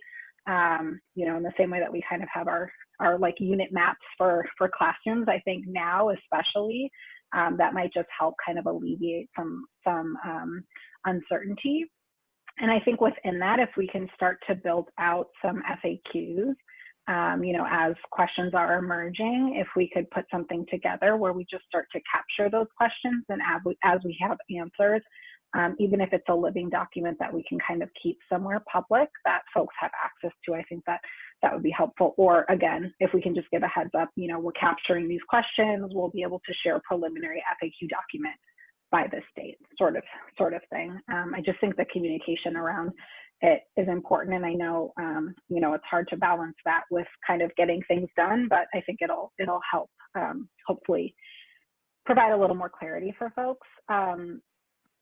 I know that there were some questions, and I know, Dr. Rosas, you'll be addressing a little bit around just kind of checkpoints and entering kind of where we are holistically. So just kind of wanted to give, I know there was at least one comment around that. So just wanted to kind of give that as a heads up. I know I shared this last time and would love to have a little bit more insight, not necessarily tonight, but in the future around kind of really what are we using? I know we have the 6-week, 10-week, 14-week mark checkpoints. I think it's really important just to have really real clarity around kind of what are those big ticket items that we're going to be looking for in terms of effectiveness, and what does that mean, you know, that we have to have in place in terms of monitoring that. I'm sure that's something the team is looking at, but I think it'd be really helpful. I know I'm interested in knowing more about that, and you know, I anticipate other folks would be as well. And I think that it allows us, when we kind of have that data, to, you know, to make the best decisions in terms of what we're, you know, from everything from programs we're using to structures we're setting up. And so without that, it makes it really challenging. And so I'm glad that we have identified those checkpoints. And I think now it's really drilling down into the details of what exactly effective means in this context. So I look forward to hearing more about that.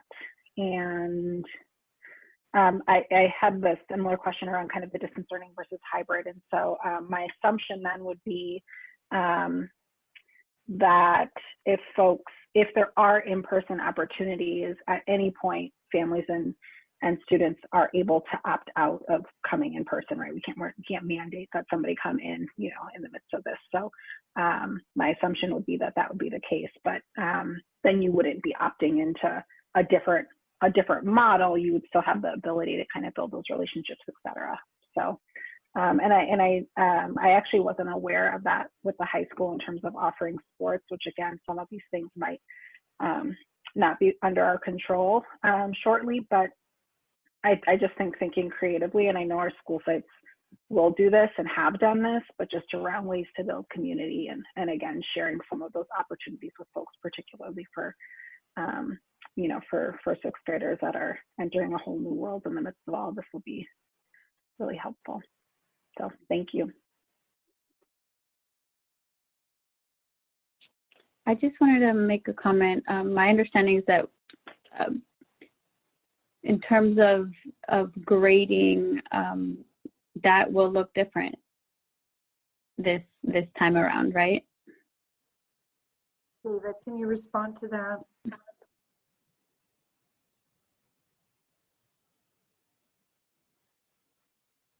David? We're not hearing you. He might be double muted. He might be. But I'll text him and tell him we're not hearing him. But did you want to go ahead and ask your other question, and I'll that's all I had for right now. So if anyone wants to go in the meantime, that's fine. I'll go ahead and jump in. So one of my questions was actually the same thing with Trustee Corzo about grades. I know Jean had mentioned them, but I do believe that there's going to be actually grading, and it'll be great to hear from David in terms of that confirmation. The other comment that Grace, our new incoming 6th grader, had mentioned was the small group tours. I think it'd be fantastic if we could somewhat set it up in a very small setup, because going into middle school is definitely a big deal. And just like going into kindergarten, TK, you know, for families who are brand new to the school, students as well, it'd be great to sort of have some sort of entry point for them and to learn how the school is set up and what it's like, even if we start in distance learning. Should we check to see if David? David, can you hear us now? And can you get through to us? Oh, there, he's unmuted. David, can you hear us? Oh, yeah, apologize. I'm it's a special night. So we are confirming in our conversations with SMETA leadership and the MOU, but it is our intention at this point to go forward with grading as we would in typical times, not as we adjusted last spring, but the grading practices that we have in typical school. Thank you. Please excuse my dog in the background.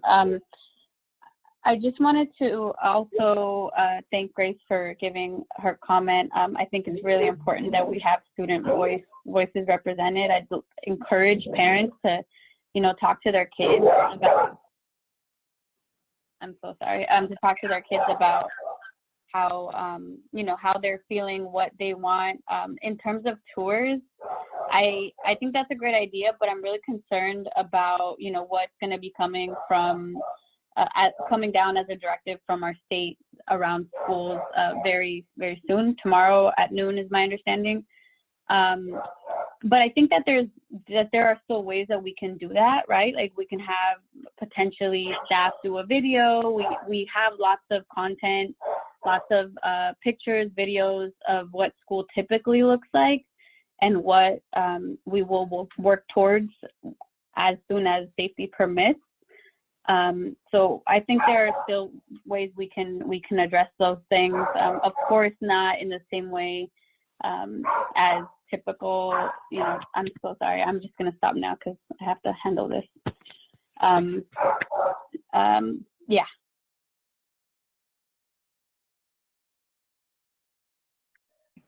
So if there are comments, this is an item that we have brought forward to have you approve so that we can continue to move forward. So yeah, I was just going to bring that up. So in light of the fact that we're voting for this, and we brought distance learning up for this item last week as a pivot, and so we're voting on 100% distance learning tonight for middle school. I was going to basically state that with the options of bringing students, small groups onto the campus for different opportunities as we can. Yes, absolutely. So one thing that I was going to bring up to everyone is that we as elected officials have the fortune or maybe misfortune of being on the elected officials' calls as it relates to COVID-19 in our county. They started early on with 3 days a week. We got updates on all the numbers and hospital beds and everything else and what every city is doing. It went down to 2 days, and now we're down to 1 day a week on Wednesdays. And I've attended practically all of them, and I just wanted to make the statement that yesterday's meeting was probably the most depressing meeting that I've been in. For those who don't know, we've had increases in COVID numbers, larger increases, daily increases, and our positivity rate is going to go up. The number of tests that are going to happen in our county actually that are available is going to go down. It's just taken a sort of a turn for the worse, in my opinion.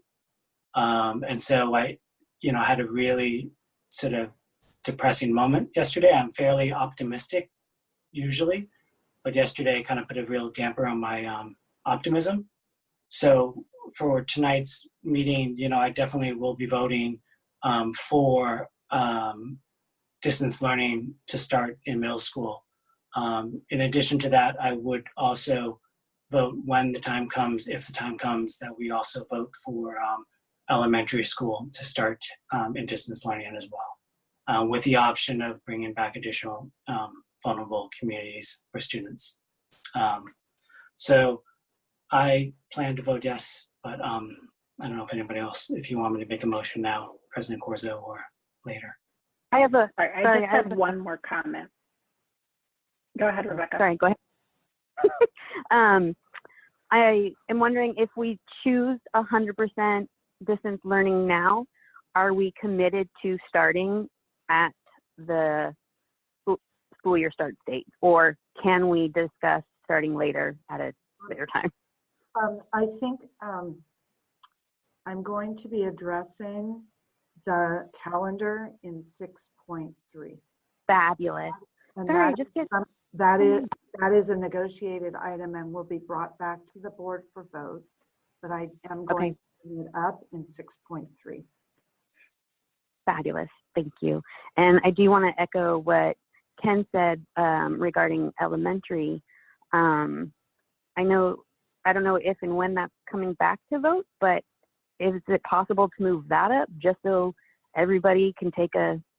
I am going to talk about that in 6.3 also. So basically stop talking. Escalating cases and the fall opening. And I'd like to talk about where we are and what suggestions that I have. And then it would come back to you again. Fabulous, thank you. So right now what we're trying to do is that this is the middle school program, and this would be the program for the year. And we do need your approval to move forward with this plan. Okay, I'm ready.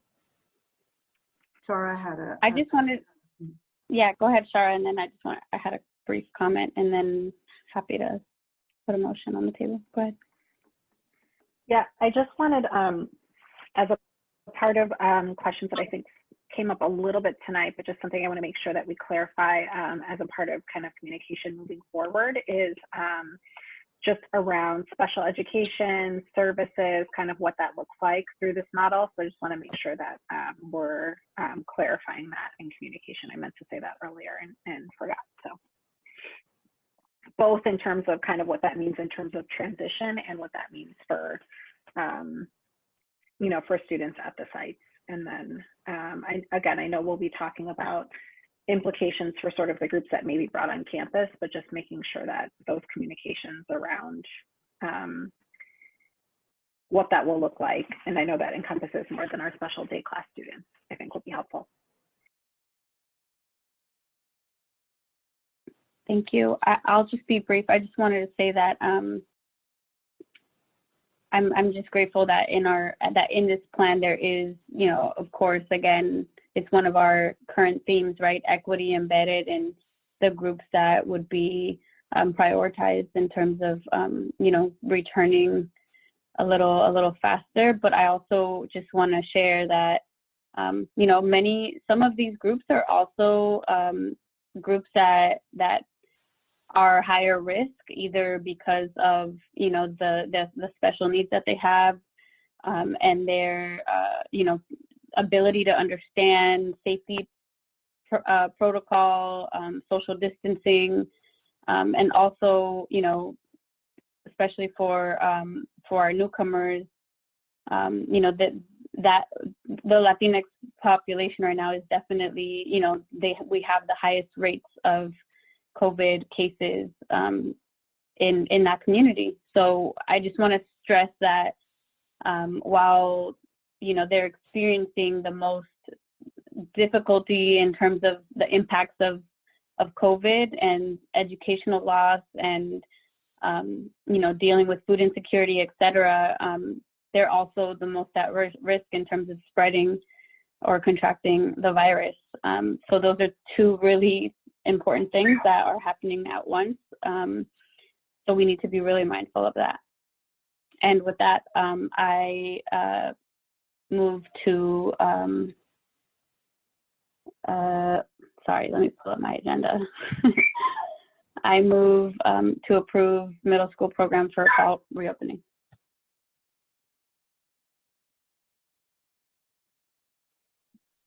I'll second that. Roll call vote, Trustee Chin? Yes. Trustee Hitchcock? Yes. Trustee Proctor? Yes. Trustee Watkins? Yes. And a yes from Trustee Corzo. Okay, motion carries. Moving on to item 6.2, curricula and learning management systems adoptions. Okay, so one of the things that we learned in our spring foray into distance learning was that the curriculum that we use normally in a brick and mortar site didn't adapt as easily to the online format, and it was very difficult for staff to manage it. So both staff and families have asked for an online curriculum. We had groups that worked on this, and David has had shared that last week. He will maybe share a little bit of information again this week, but we are looking tonight for your approval for the adoption of these materials so that staff can get them in their hands and get moving. So did you have other things you wanted to share on this item? Good evening, Joan, can you hear me? Yes. Okay, great. Peter, I'm just because of these Wi-Fi difficulties, if you could present the curriculum and instruction slide deck.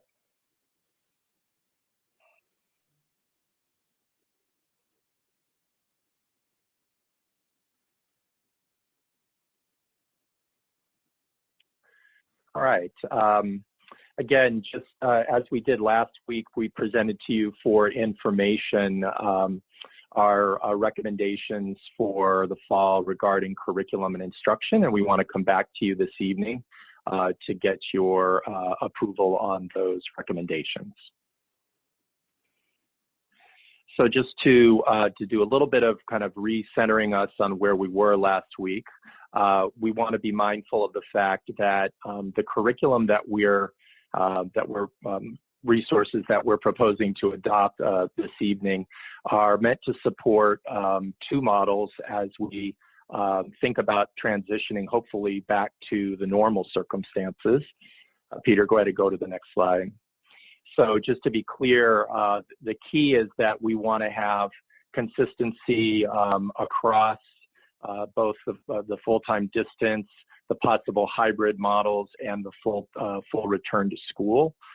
So our decisions were very much driven by how we could ensure continuity and consistency across those models.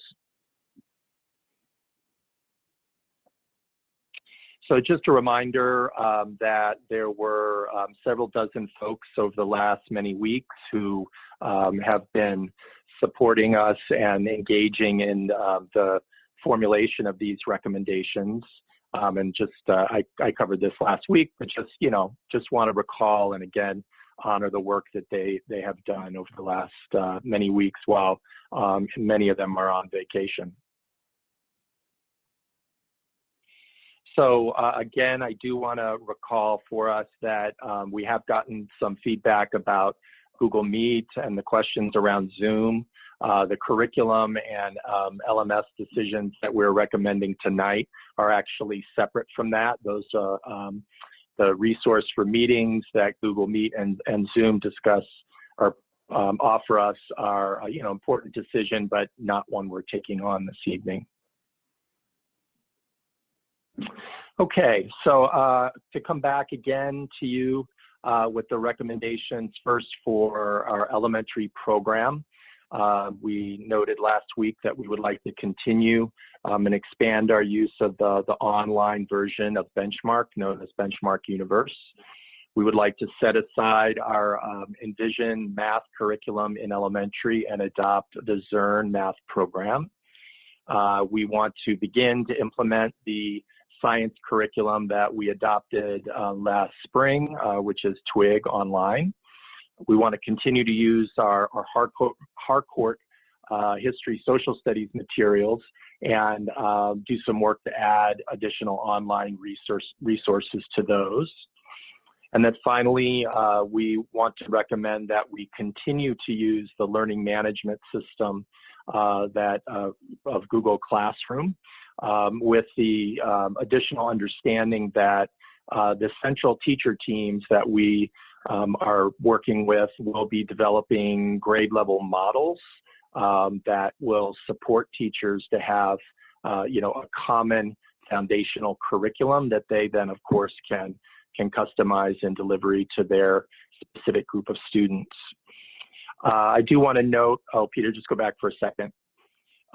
In sharing this with you last week, one place that we have gotten a lot of feedback is around the choice to continue with Google Classroom, particularly at the TK and K grades.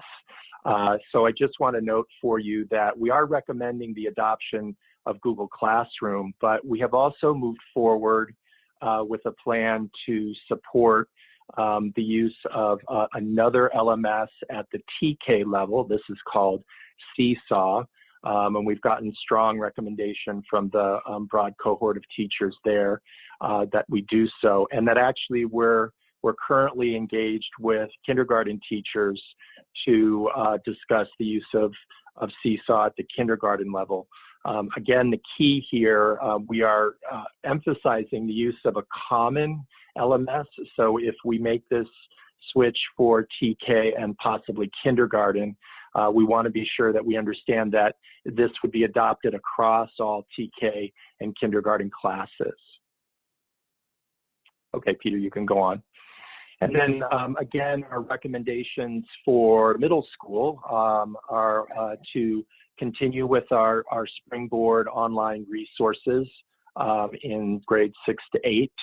We also found that in our use of Springboard this past spring that there were some holes that actually we would like to fill by adding an online resource known as Common Lit. Then in mathematics, we would like to set aside our adopted CPM materials and actually adopt Math Nation and Algebra Nation as our online math curriculum. And then for science, we were in the process of piloting materials, you will recall, had not yet brought forth a recommendation for adoption. But for this year, given the online circumstances, we want to adopt, at least for a year, the STEM Scopes curriculum as our online science curriculum. Much like with elementary and in history, we want to continue to adapt our current social studies materials and enrich those with additional online resources. And again, thinking about the integration of some of the ethnic studies resources that have come to fore, really in the last couple of months around the ethnic studies discussion. And then finally, we're coming back to you again with a recommendation to adopt a new learning management system that's called Altitude Learning. I would like to note that this is also a recommendation that has gotten a lot of we've gotten a lot of feedback in the last week from our teachers. Very understandably, they have raised concerns about the priority of switching to a different LMS at this time, and raised concerns about the time frame, knowing that school will be starting in approximately a month. So we recognize that that this recommendation presents a learning lift for our teachers at a time when they're really trying to engage in full-time distance learning. We have had opportunities to engage with those who've asked questions, tried to give them broader exposure to the Altitude program. One of the things that we would note is that we have not yet had an opportunity to share with teachers broadly the district modeling that we will be supporting them with. We have not had a chance, and Superintendent Rosas will be able to come back to this when we're talking about the calendar, to outline the plan for professional learning. These unknowns, of course, add to teachers' concerns, and so we're looking forward to addressing those quickly. We also want to note that we haven't had a chance to share yet with you or teachers the student support materials, the launch unit that is embedded in Altitude Learning at the beginning of the year to help students come to understand that platform. Also, for example, the family webinar resources that Altitude Learning will be able to provide for us, where we can really, as soon as we've got approval, we can begin scheduling those kinds of professional learning opportunities and family learning opportunities. So we do have a good plan that we think will most importantly address the concerns that we just heard so consistently last spring, that that the use of Google Classroom presented an ongoing challenge to students and families, in that they had multiple classrooms and multiple communications that they were managing, which made it very difficult, and that altitude learning would allow us to consolidate that and have a much more positive, streamlined experience for our students and our families. So we've got a plan in place. We're ready to move forward and just need your approval on our recommendation. Finally, Peter, just as part of any adoption, of course, we share with you the budget impact of these recommendations, and you can see for your consideration those costs. So I turn it over to you for questions and discussion for adoption. Thank you. Any questions?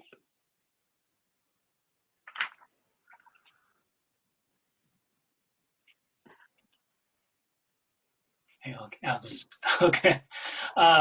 Thank you for the presentation. We got a number of feedback from teachers regarding the LMS system for middle school and the switch from Google to Altitude. Will they have, I guess, professional development days, obviously, to learn? Because a lot of their concerns revolved around learning a new system. I just wanted to clarify that. Yes, and Dr. Rosas will outline the calendar changes that we're proposing that will support that. But there's actually several stages. One, we want to be inviting actually now any teachers that want to get started. Much of the concern, frankly, is coming from our teachers who are early adopters and are strong users of Google Classroom. And so they're teachers who set up and many of our teachers, they want to be spot on from day one. And so really hear those concerns. And so we actually want to invite them into these planning teams, which are literally, again, pending your approval, beginning their work next week, which would give them an opportunity to start the professional learning around the platform literally next week. And then we have optional PD days, which Dr. Rosas will review, where we hope to reach far greater numbers of teachers. And then, as she will discuss, proposed return days where formally the school year has started. Again, which will be days available to teachers to engage in the learning modules, to engage with the Altitude Learning staff, ask questions, and again, importantly, a lot of the setup work that teachers are anxious about, we're hoping to accomplish in those planning teams. This, of course, this will be their tool. They can customize it as they wish. But starting from ground zero, at least in the 4 core content areas, we hope will be addressed by the development in advance of anywhere from 6 to 8 weeks of curriculum, again, which teachers can take and adapt to their purposes, but they don't have to start from ground zero. Great. Yeah, that's fantastic. Thank you. Yeah, I know the biggest concern is that as we adopt new curriculum, it's really, are we giving the teachers enough time to get acclimated and and learn the system? With that, just additional clarification. So you said that TK is going to use Seesaw, and then you're working with the kindergarten teachers to do the same. Is that right? Yes, Director Alicia Hennigan is working on this with in collaboration between TK teachers and kindergarten teachers. Great, fantastic. Thank you. That's all the questions I have. I have a couple. Some are actually building off of what Trustee Chin shared. As you're aware, we've gotten some concerns about the altitude piece. I was wondering if you could just, in addition to the training piece, which I know is important, and I know that you highlighted some of this last time and even a little bit this evening, but can you just share again some of the highlights in terms of just benefits at a high level, kind of some of the key things that make us feel like, despite this being a new a new thing for folks to learn, that it outweighs or that it is worth it? Sure. Well, I mean, and as I mentioned a few minutes ago, I would begin with user experience for students and for families. Students who are juggling the work of 6 or 7 classes, of course, in a Google Classroom context, that means 6 to 7 Google Classrooms, and the communications from teachers to them as well as to their parents. So we create, a lot of work that has to be tracked. And one of the key advantages of the Altitude learning system is that while teachers would be working, individually, of course, in setting up their classes in that LMS, students would experience it as a single sign-on, single engagement, and their classes would set up in front of them on a single platform. In addition, the communications that would be coming from multiple teachers, the feedback about various assignments, these would all be consolidated into, a single spot. Similarly for parents, they would, there's sort of 2 experiences there. Parents have a stream that through which they receive updates that basically are all consolidated at 5 o'clock each evening. So anything that variety of teachers want to send to parents and or students, they would experience as an email digest and not have to click on multiple communications to track how their kids are doing. And in addition, they would parents would have access to a view of what assignments their students have completed and how they have been doing. On the creator side, I mentioned the fact that we would be able to build model course classes in the learning management system that we actually have the teacher teams collaborating with a team from Altitude Learning. So our pickup around building these model classrooms will be fast, which is important given the timeline. And then our teachers are very used to Google Suite tools, and all of these can be embedded and used in Altitude Learning, just like Google Classroom. So, and even they've done a lot of work already preparing materials from last year, which can be migrated over and brought into that platform. Or, if they so desire, simply create a link in the learning management system that takes them to the Google Classroom. I think that would be duplicative, but if that eases the process, especially at the beginning, that's definitely an important thing that we can do. That's helpful, that last piece, because I know one of the concerns was bringing the resources over, so folks can kind of create a link in the interim as they're kind of migrating over. I think that'll be helpful. I guess thanks for sharing a little bit more about that. The elementary, looking potentially at Seesaw, which I know we've gotten some feedback on as well. What would the timeline be on making a decision around that, right? There seems to be a sense of urgency around making a decision on the Altitude piece tonight. So I'm curious as to how that kind of intersects with the timeline around the elementary. Yeah, we are essentially making the recommendation tonight about the TK for Seesaw. That has been discussed, and we have it's a small but mighty group of teachers that we've completed conversations with. Regarding the question for kindergarten, I think that would be settled as early as middle of next week.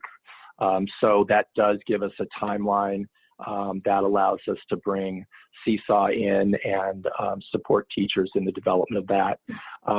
I do want to acknowledge that my one concern or hesitation around this is that we're potentially, for elementary parents who have a couple of students in elementary school, asking them now to understand two platforms.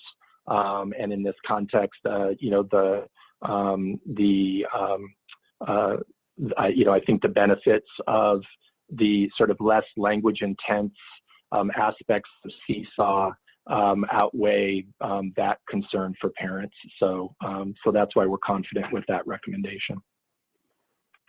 Sorry, just to clarify, so the recommendation at this point is that TK and K potentially utilize Seesaw, but everyone else still utilizes Google Classroom? That's correct. So actually, I need us to hold on that. That's not the way this agenda item was written. We have another meeting Thursday. Oh, thank you, Joan, for clarifying. Having them every Thursday. So if you can get me a write-up quickly, I can post it for tomorrow or Monday or next Thursday so we could finalize Seesaw. I know that you've been working on it, but that is not in this particular agenda item. So we would bring it back next Thursday. Great. Okay. Thank you for clarifying. That would be helpful. And I think just with that, having more information about, because I mean, I even feel like having two systems in the district could be challenging, right? As kids are transitioning, et cetera. So yeah, I guess we can talk about it then, but to me, it would make sense for all elementary to transition over if that's what we're going to do. My last question is,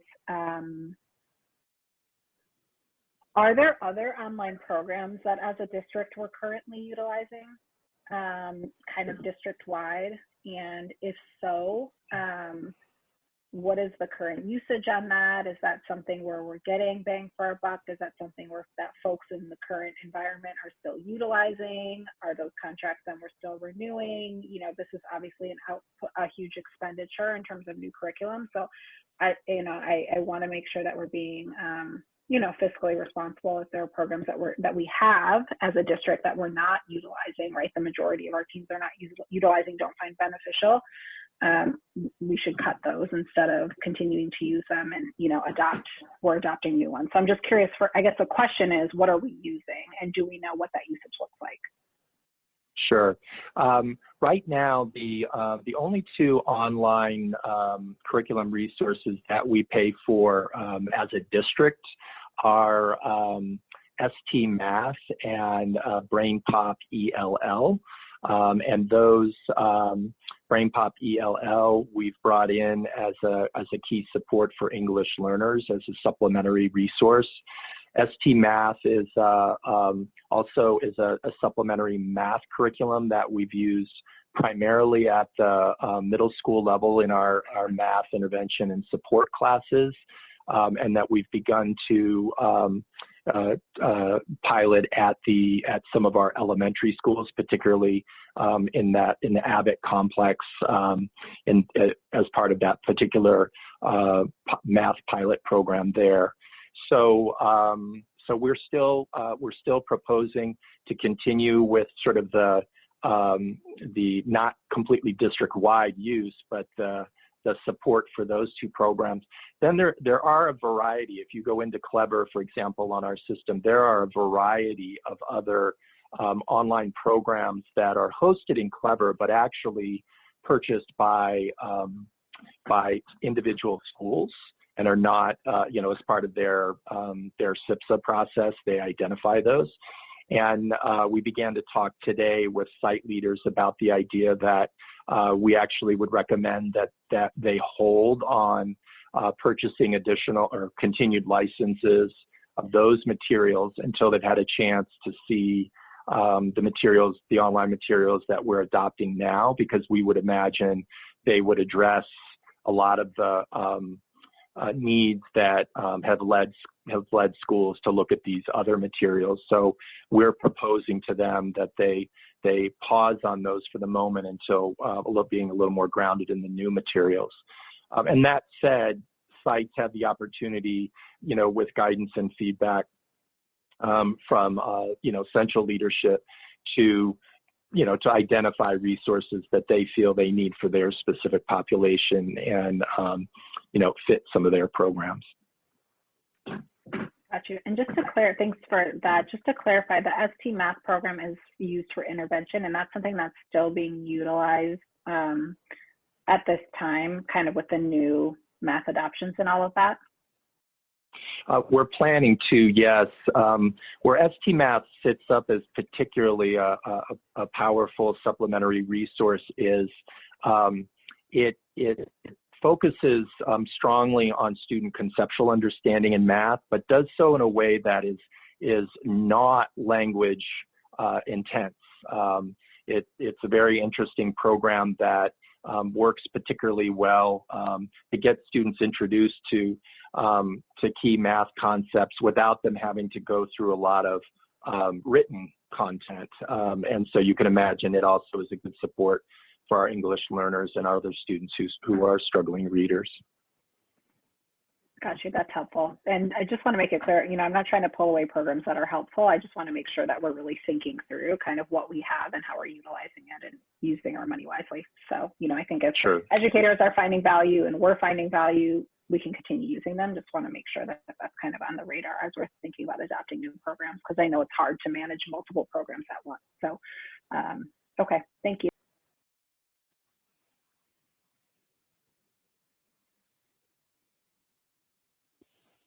I have a couple things, if that's okay. One, I was just kind of what Trustee Watkins said. I was just curious if at the next meeting we can talk a little bit more about why Seesaw would just be good for TK and K and why we wouldn't expand it to other grades in all of elementary schools. So that was just one comment. And then do the language immersion programs have a curriculum that is useful for them during this time, or are we still looking at that? Well, just to say, as you go through the different contents, so for example, Benchmark, we have Advanced and the Adelante, which is this Spanish language version of Benchmark. So that sets up very well. The Mandarin Immersion program has, a set of Mandarin language materials that are online, and so they're set up well. For our Spanish Immersion program, we're going to have to do some work to support them with the adoption of Zern and the adoption of Twig, and try to, we're already looking with them at some alternatives. Just to say, Zern is based in, it draws from the curriculum known as illustrative math. Illustrative math has a Spanish language, has Spanish language materials.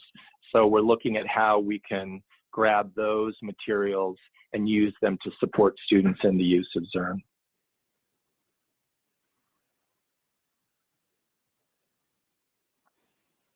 I just had one more thing, sorry. On the budget impact where it says the total and it says COVID-19 and lottery, does that mean like we have funds set aside for this, or we're going to be pulling from the general fund as well?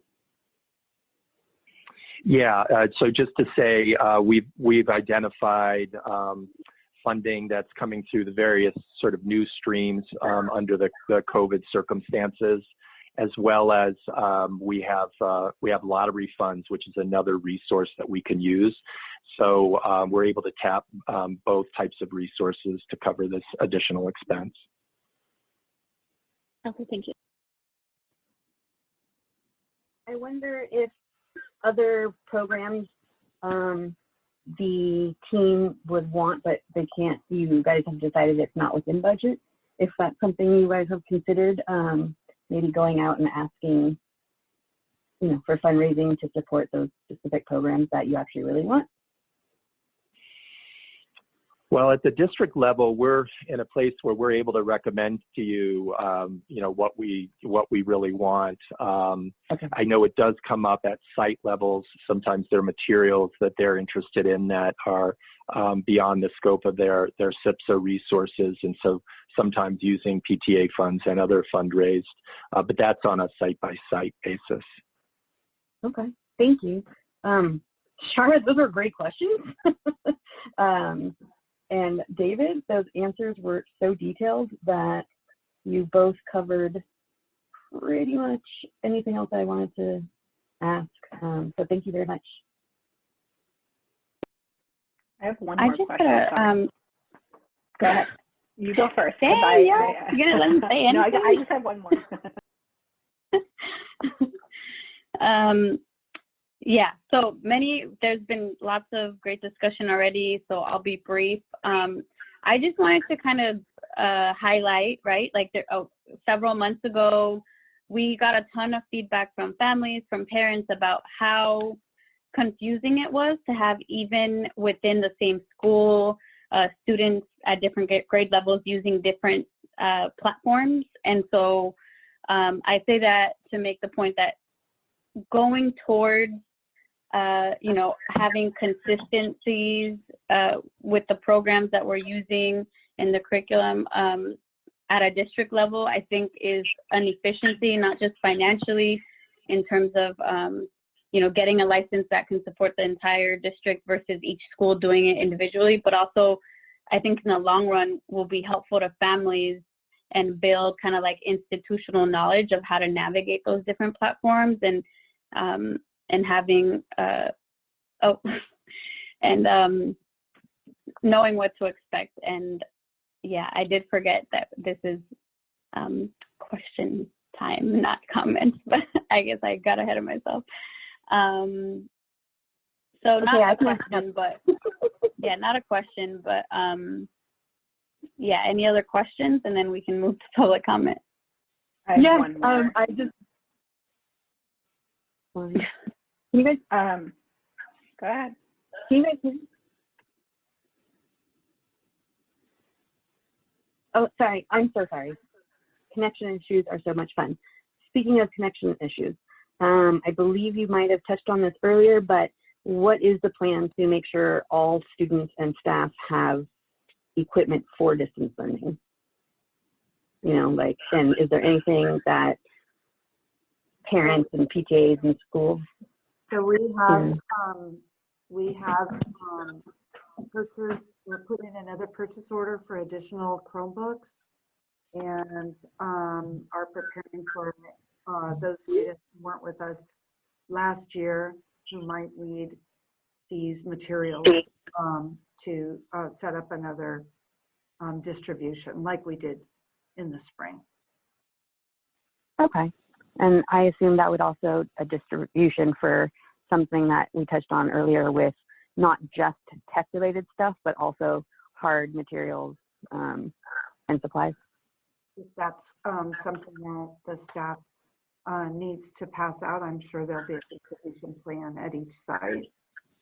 Great, thank you. My question was around for our, I know we talked a little bit about curriculum for our SDC classes last time. I was curious as to what the integration process looks like into these LMS systems, because just thinking about, for our students that are involved in mainstreaming, that are accessing general education, are there multiple places where we're going? Will SDC curriculum also be embedded in Altitude at the middle school level and CSR Google Classroom at the, just thinking about the parent experience from that angle, being involved in, for many of them, in 2 different classrooms outside of, and then of course at the middle school level, it's even more complex. So curious what that looks like. I don't know if Sarah could address that or not, or whether that's better coming from David. Obviously, they have been using the Google, so we know that has already been happening. But I haven't been involved, so I don't know if you have been particularly with that question, or whether we want that brought back at our next update, which will be July 30th with special education. Can you respond now, or would you rather us bring that back? This is Sarah. I'm not able to respond about the integration with Altitude, and so would need to look at that. We are currently working with the Unique and Inspire curriculum and Goldbook. Goldbook's already online, but utilizing the online sections or capabilities of both Unique and Inspire, but I don't know whether they integrate with Altitude.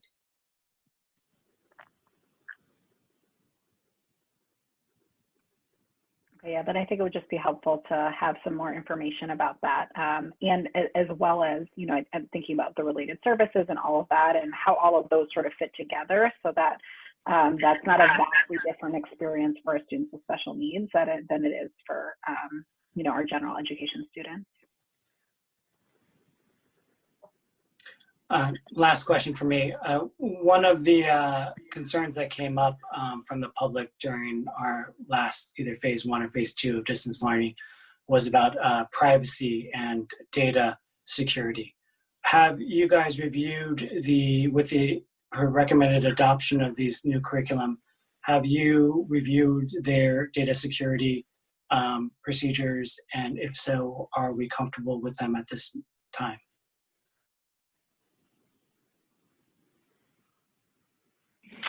Let me double check that you can hear me. Yes. You can. Okay. Yes, we have begun to do that and are still in the process of doing that. But we're confident these are widely used curricula and LMSs that we can address the privacy and security concerns.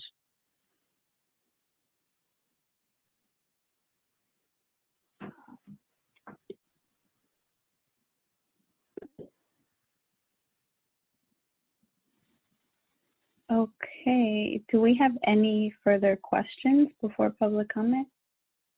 Yeah, I'm so sorry to touch on this again, but should the internet not be available in the first place for some families, how would the message go out to them to pick up such supplies?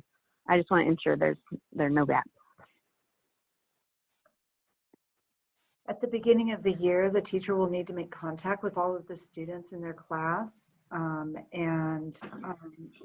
they are unable to connect by phone or internet or whatever it might be, then we will do our usual, which was that we had a team that went out to the house. It was just our district office staff to introduce and say that the teacher is trying to get in touch with you. How is the best way to reach you? And then from there, we would be able to figure out what needs the student had.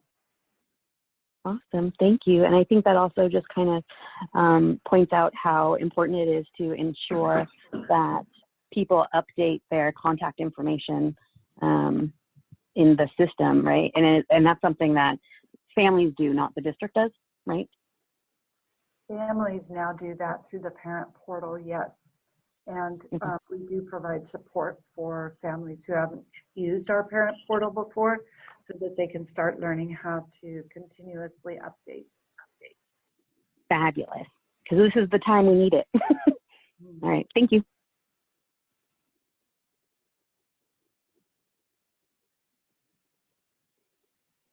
Okay, seeing no further questions, let's move on to public comment.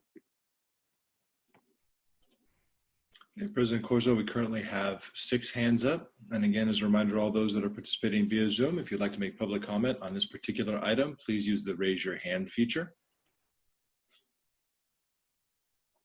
President Corzo, it is 8 now.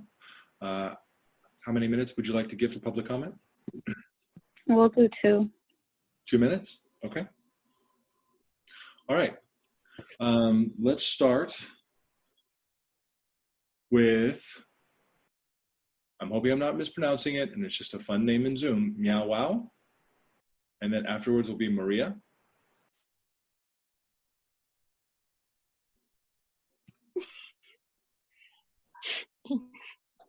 Yes? Meow! All right. Thank you very much. Okay, now we're going to go to Maria. Just Zoom bombed. Hi, can you hear me? Yes, we can, Maria. Thank you very much. You have 2 minutes. Thank you. I just had a question about outreach to the families that were technically challenged during the spring with hotspots and with equipment or tablets or whatever they needed. I understand you're going to wait till school starts and have the teachers outreach then, or can you guys do that earlier and then maybe provide some training for the technically challenged parents that are receiving these Chromebooks or whatever they need to get them online and up to date so they can support their children during the online the distance learning, just to get them familiarized with it so that, if it's a low performing student, maybe, they get a little bit of heads up, maybe it was a technical challenge. To add to that, already having an academic challenge is more challenging. So I'm just wondering, is there an outreach program that you can do that to get the kids ready and the parents, and to provide the technology to them ahead of time? So when schools start, when more families are identified, there'll be less of a thing, especially the kids that were identified already last spring. The next thing is, it sounds like there's a COVID fund, there is a lottery fund, and it sounds like we do need an update of the social studies program to be adopted. And I wonder if this is a good time to take advantage of those extra funds and do that. Maybe not incorporated this time, but at least, get that done so that, we have these funds and spend them if it's available. I know it's a lot because I know that math and science teachers are saying, but if there's something that is adoptable that can be used for the distance learning for social studies, we can update it at this time since there is a need for it. Sounds.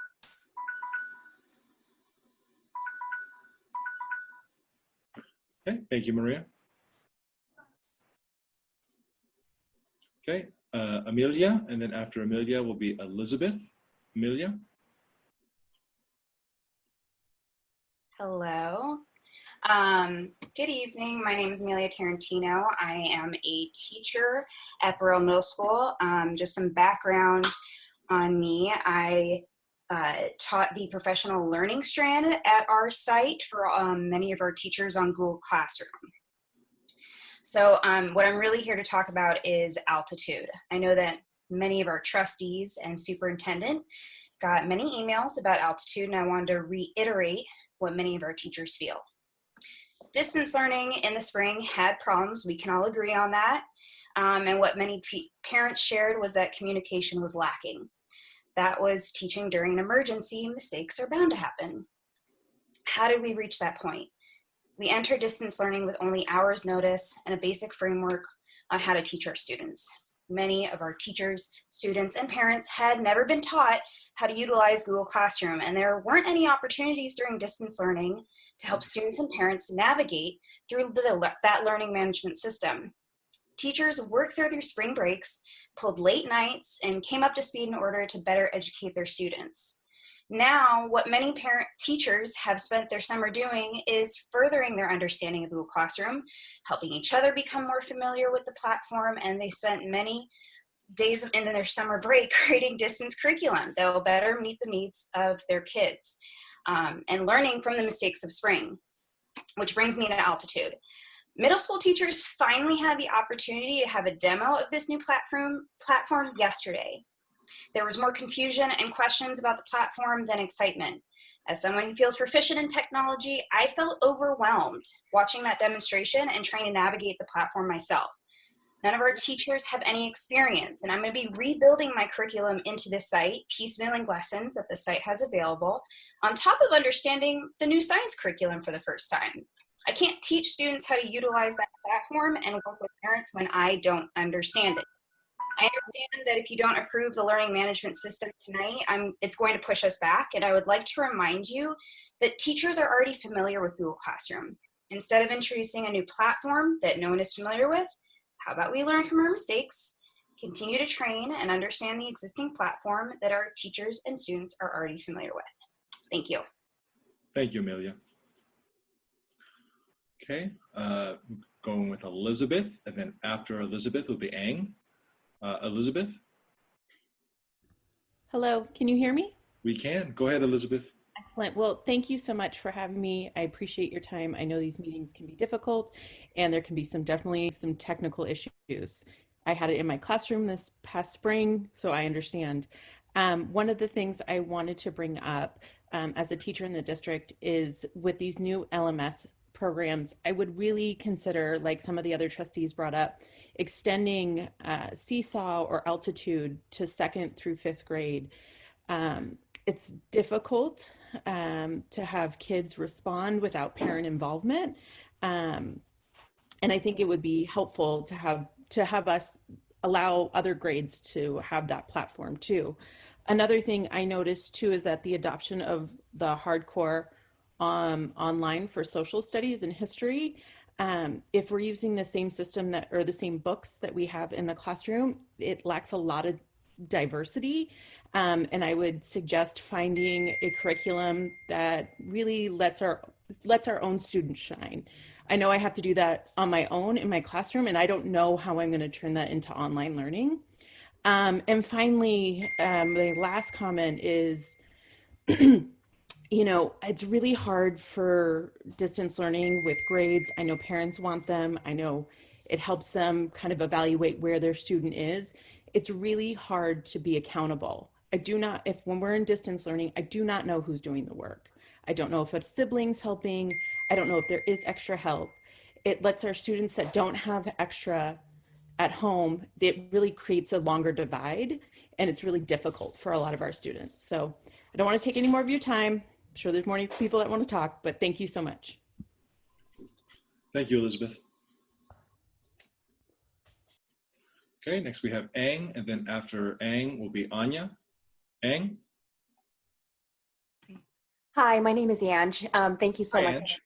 Hi, so I just had a quick comment or question. I know that you guys have put a lot of thought into the different levels of programming for TK, kinder, elementary, all of the levels, as well as considering language. My kiddo is going to be entering, or was going to be entering, an immersion Mandarin program for kindergarten.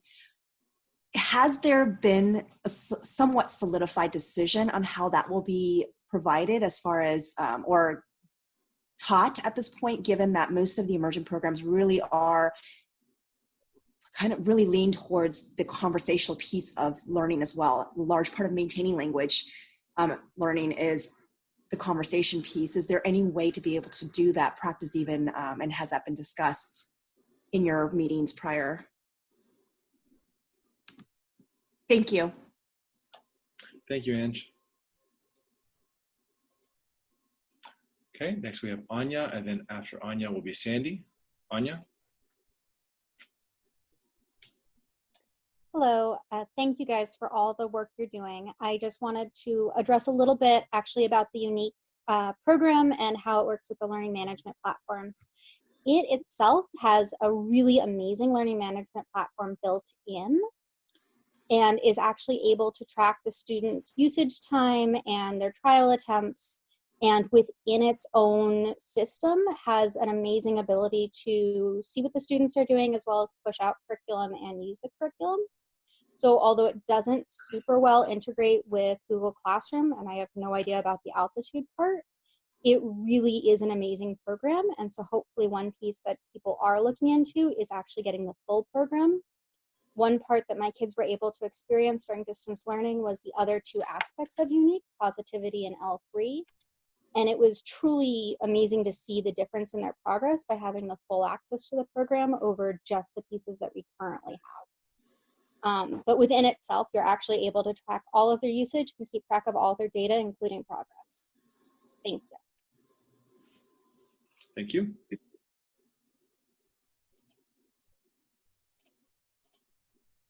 Okay, next we have Sandy, and then after Sandy will be Timothy. Sandy? Hi, I just wanted to say from a parent's perspective, I am fine with learning more than one LMS if they are better for my age child. I heard lots of concern from the board about making parents learn more than one, and I just wanted to kind of vote that if one is better, I'm willing to learn more than one. Thanks. Thank you, Sandy. Okay, next will be Timothy, and then after Timothy will be, I believe it's Kim. Timothy? Hi, actually, this is Sarah, and this is a great example of my comment. It says Timothy because I wound up having my kindergarten use my laptop for the programs, because the tablets that we have for them didn't support the programs that were available through the school in the spring. So I just simply ask to add to your communication what operating systems are supported with these applications so we can be better prepared to know which devices will work. Thank you, Sarah. Okay, next I believe it's Kim, and then after Kim will be Jen. Kim? Hi, it's Kimchi. As a middle school English teacher, I'm not confident that the LMS is going to address the concerns that some families raised. The frustration that students and parents felt while struggling to sign on to different tools is understandable. However, some of these issues were due to being logged into their personal and their school accounts at the same time. Having a different LMS will not remedy this issue, only training will. I also want to add that teachers will still use multiple tools even with this LMS in order to be able to differentiate for students' varying abilities and interests. Teachers want to be there for all their students and to meet them where they are however they can. I want to spend the bulk of my time connecting with my students and engaging with my content area rather than teaching them how to use Altitude. I teach 6th graders and they need to be walked through like holding their hand through each step. And so if they had to learn Altitude, which is totally new to them, that a lot of our time will be spent getting them used to that. Thank you. Thank you, Kimchi.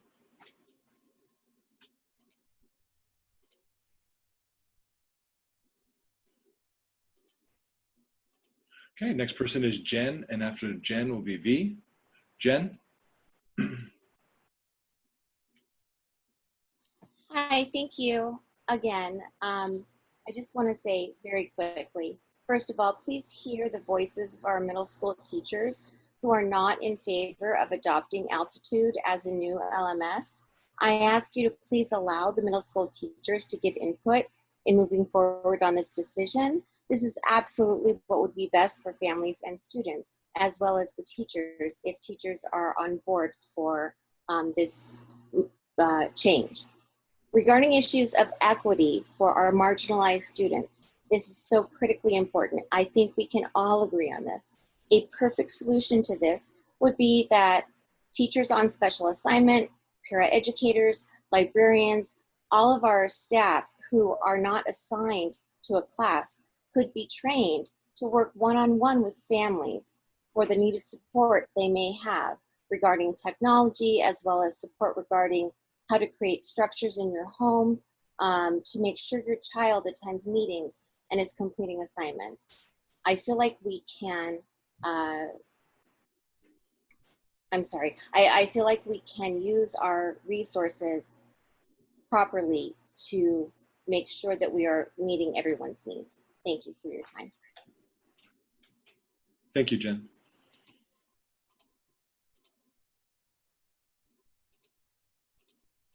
Okay, next we have V, and then afterwards is Larissa. V? Can you hear me? We can. Go ahead. You have 2 minutes.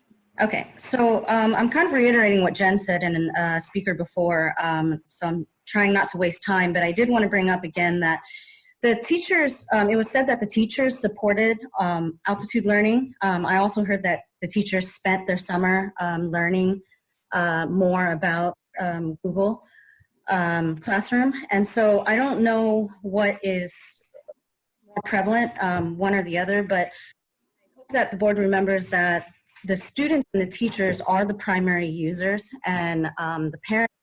Yes, I know that we do need to help our students learn a new thing, and we ourselves as parents need to learn a new software if we are to switch.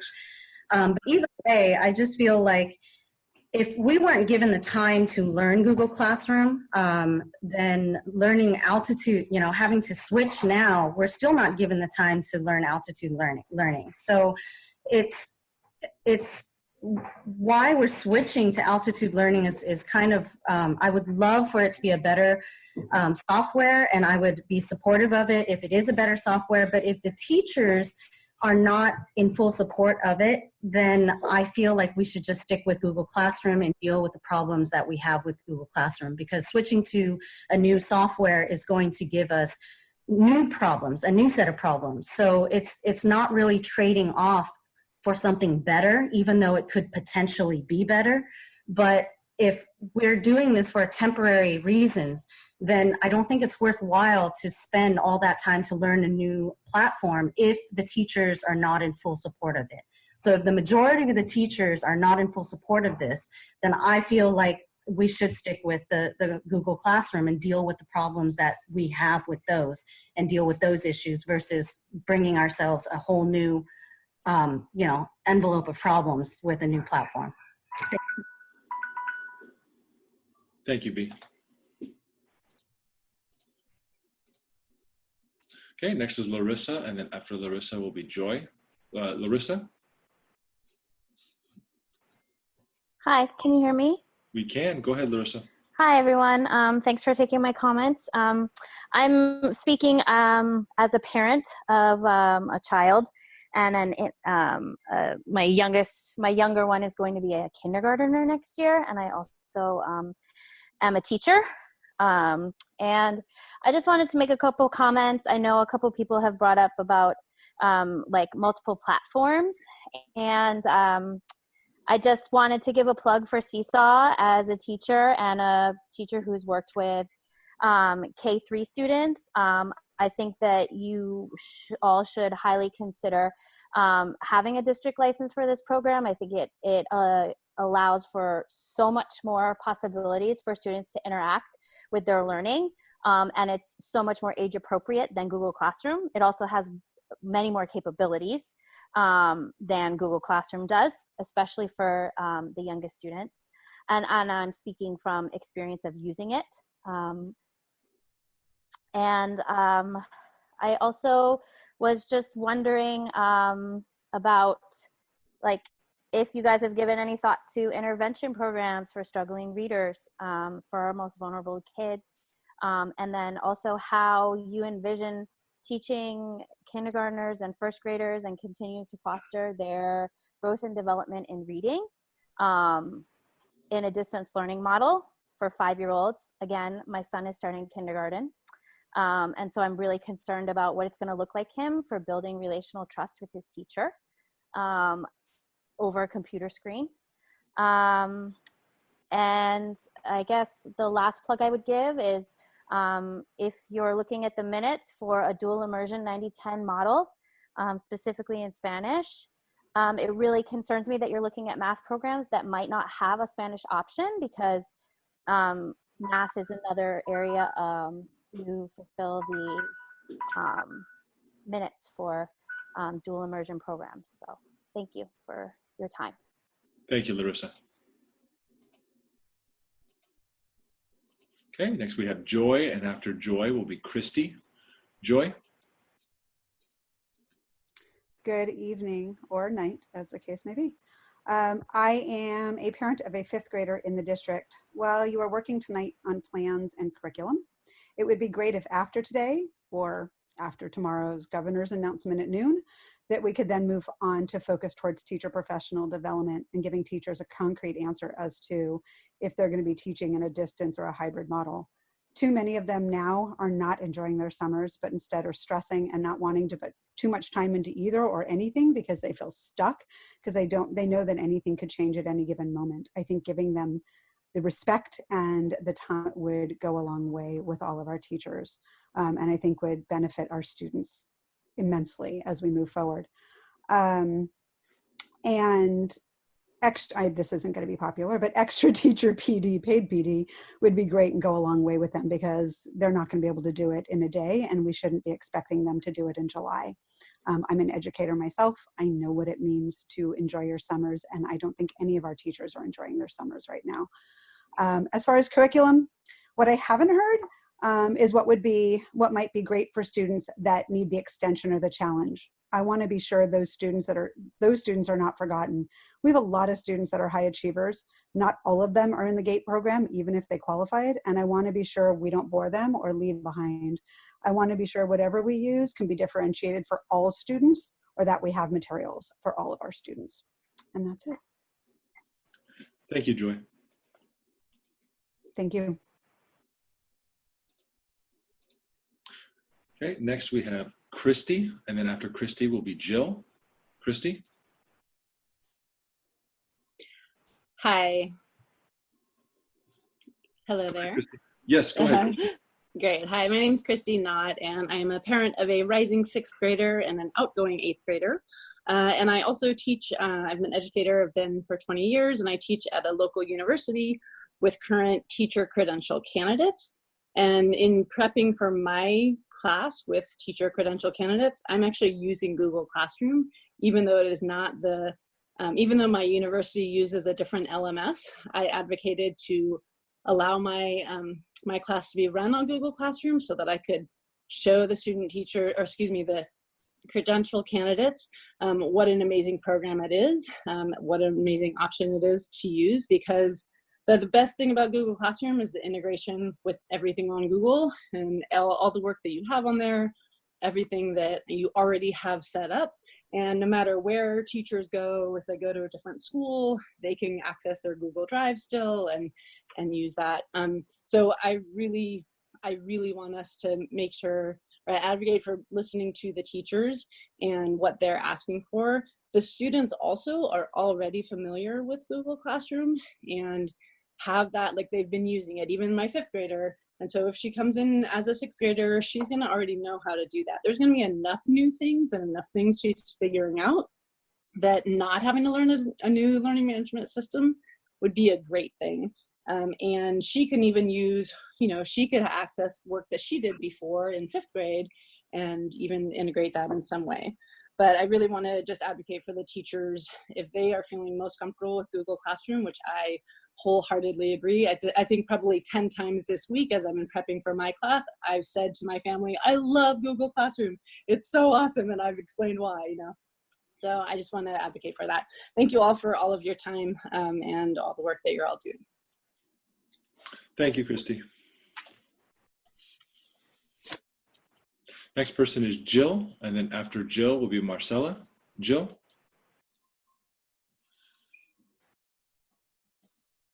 Hi, thanks for taking my question or my comment. My name's Jill. I'm a 1st grade teacher in the district, and I also wanted to just give a little plug for Seesaw for not just TK and K, but also 1st grade. I don't know if the other grades are interested in as well, but I know my team is definitely interested in trying Seesaw. And I know you guys are getting a lot of mixed messages. It sounds like the middle schoolers want to keep Google Classroom, but it sounds like a lot of the lower grades need something a little more user-friendly to the younger kiddos. So hopefully you will also consider Seesaw for the 1st grade classrooms as well, and possibly the 2nds or 3rds if they're interested in that. Thank you for your time. Appreciate all the work that you guys are doing. Thank you, Jill. Okay, next is Marcella, and after Marcella will be Lauren. Marcella? Hi, I wanted to thank Ken for bringing up the concerns about technology and data security. I also wanted to thank Christy for her comment about the student experience with Google Classroom. And in fact, Grace just commented that she agrees with Christy's comment about Google Classroom. But I did want to make one quick comment about elementary curriculum and how the online instruction will happen with our youngest learners. My incoming 2nd grader is able to manage the technology requirements because she had a robust level of support in our school on how to utilize a computer. Parents do not all have the same access to tools, time, comfort with language, and ability to support. And as we're likely to be online for an extended period of time, computer skills need to be supported, and teachers of our youngest students should not be expected to teach one more content area. I haven't yet seen how we'll be working on making sure that our new learners have the support that they need to be successful in an online classroom. And I hope that our kinder and 1st grade teachers aren't asked to take that additional challenge on themselves. Thank you. Thank you, Marcella. Okay, next person is Lauren, and after Lauren will be R.K. Linger. Lauren? Hi. I had, in the last year, I had a 6th grader and an 8th grader. They were at Babbage. So from our perspective on using Google Classrooms, and completely appreciate, you know, teachers were thrown into this with little to no training, and we all kind of made the best of a bad situation. So this is not a complaint against any of the teachers in any way. But for my sixth grader who only had 5 different teachers, it was manageable managing 5 different classrooms in Google. My 8th grader had 7 different teachers, and some of those teachers had set up 2 Google Classrooms to split the kids up into subgroups. So she was trying to manage 9 different Google Classrooms. And this is with teachers accessing the tools and using them, like Classrooms, the calendar, School Loop in different ways. And it was unmanageable. Even I had a hard time trying to help her to keep track of it all.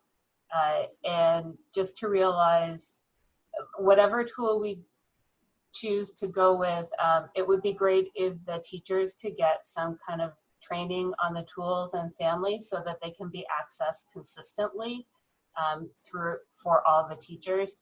The kids, even 7th and 8th graders, not all of them have the executive functioning skills to manage like Gmail and Classrooms and School Loop and Calendar and keep it all straight when teachers are all using the tools in different ways. Thank you. Thank you, Lauren.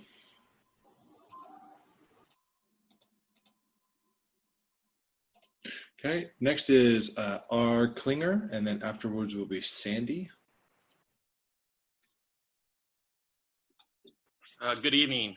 My name is Russ Klinger, and I'm a department chair at Burrell Middle School, and also a member of several task force in the district. And I don't normally speak to the board, but I thought that this was definitely an appropriate time. And I'm going to try not to get too emotional here. I'm just going to be very straightforward. What I've seen in the small amount of time that I've had a chance to look at Altitude as a platform has not shown me that it can perform any task better or more efficient than what Google Classroom offers us as educators. And you know, what I would encourage you to do is, if you haven't looked at the platform, to look at it and see how you can navigate it, because it is not as user-friendly as I've been led to believe. And you know, it also doesn't address other issues that I think are important for us in this district, which is accessing students that speak Spanish and their families that speak Spanish. There is no integration to translate things into Spanish on that platform. There's no integration into videos like we have in Google Classroom where it's accessible through Altitude. There's a cost associated with this, which I think is really unnecessary. And I think if parents were given the proper amount of time and, you know, some more information of how to navigate Google Classroom and how to look at the platform itself from a communication standpoint, I think that they would find that it is a lot more user-friendly. All of the classes can be viewed on the same screen, just like Altitude can. And it's integrated with a lot of our in-site databases already. So it's not about teachers being reluctant to change here. We will embrace change if change makes sense. This is just not change that makes sense, and it's not necessary. It's a magic bullet, I think, that is not really going to solve the problem. I think it's just about education. So thank you for your time. Thank you, Russ.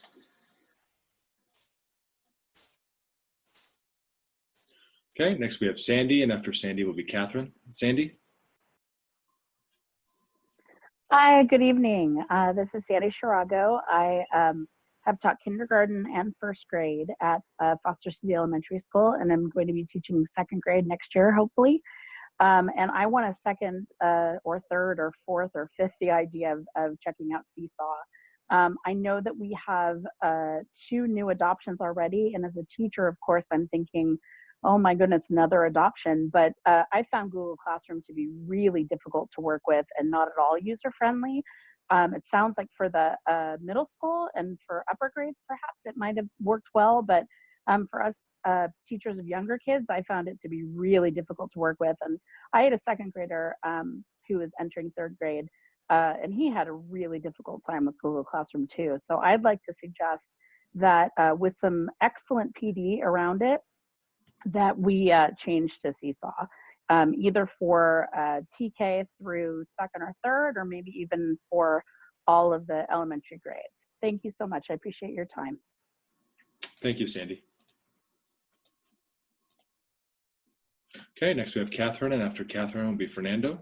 Catherine? Hello, can you hear me? We can. Thank you, Catherine. Yay! I wasn't planning on talking, but I am going to.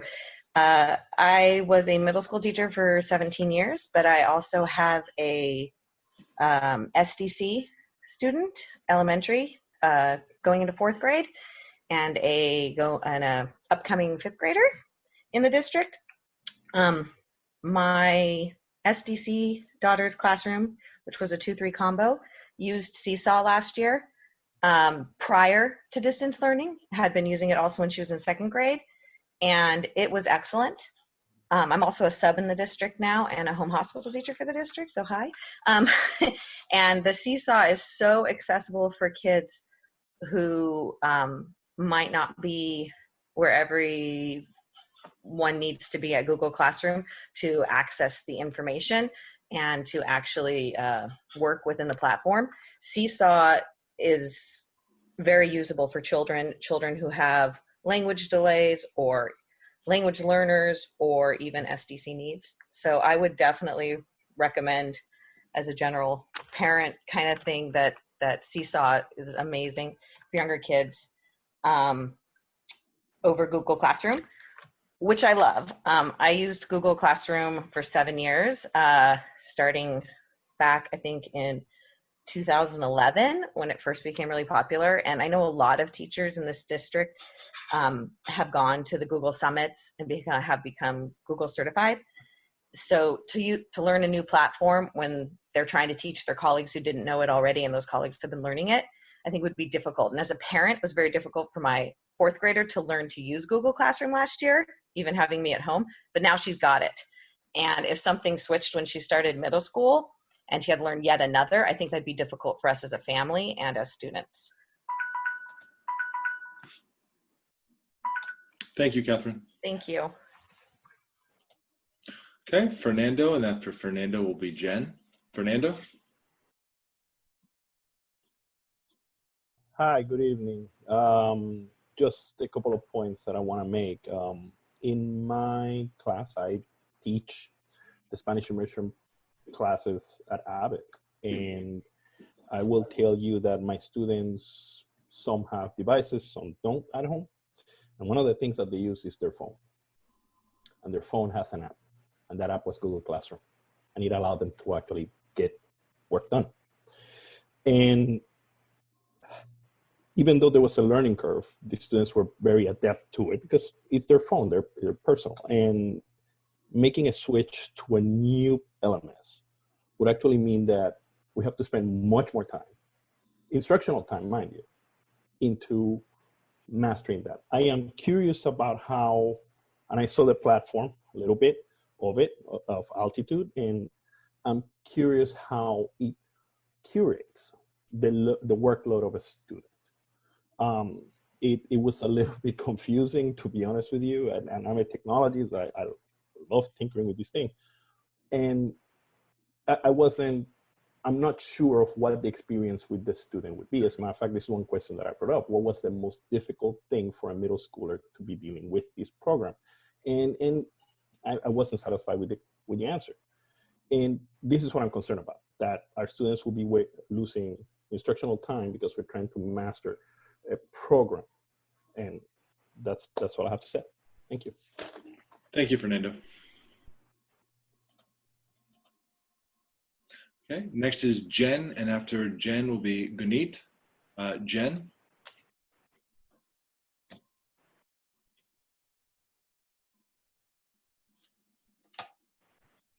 Jen, are you there?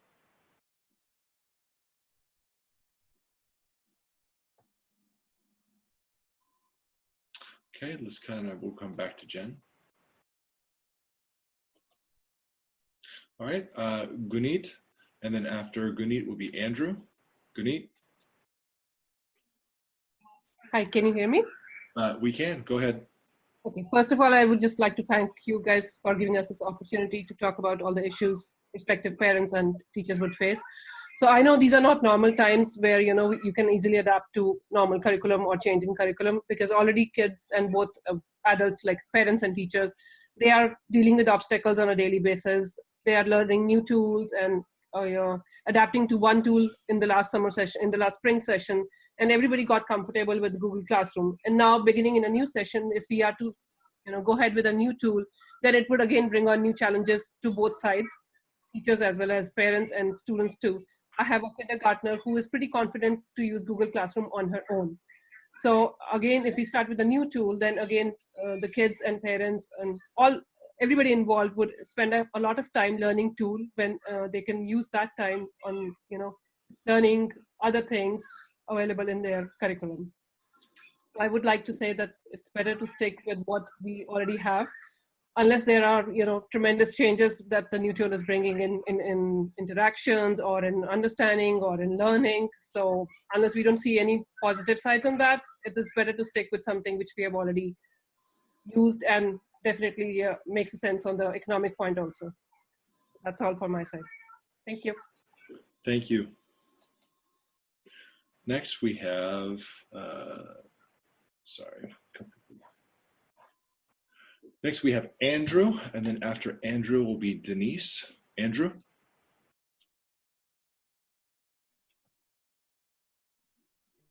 Hi, this is his wife, Jen. Hi, I just wanted to short comments. One is I have a fourth grader at Highlands Elementary, and he has ADHD. It was very challenging to use Google Classroom last year. The way information is displayed within Google Classroom, there's so many different places where things are saved and where things appear. And I just would ask that if that management tool is used again, that there be some critical thinking about how to simplify where information assignments appear and how feedback is given from the teacher, and that there be some training for parents and kids. I know that wasn't possible in the spring because of how quickly we had to shift. And then the second comment is I also have an incoming 8th grader at Burrell, and you know, I want to be supportive of the teachers and what management system they feel most comfortable in. We're asking them to really pivot and change everything about how they teach and how their job functions overall. But I also want to just note that it was very challenging for middle schoolers who also don't have very good executive functioning skills to manage 7 different ways that teachers were teaching. Some were using school loops, some were using Google Classroom. It was all over the place. Everyone had a different way of turning in assignments and creating feedback. It was very difficult to tell where she was, what was missing, what wasn't missing. So I would just, if we do go back to Google Classroom, and I trust a teacher's assessment of what the best tool is, that we really think of a consistent way of managing the workflow so that kids easily know, you know, how to turn something in, how to receive feedback, and how to understand where their placement is within a class. Thank you. Thank you, Jen. Okay, next we have is Denise. Hello.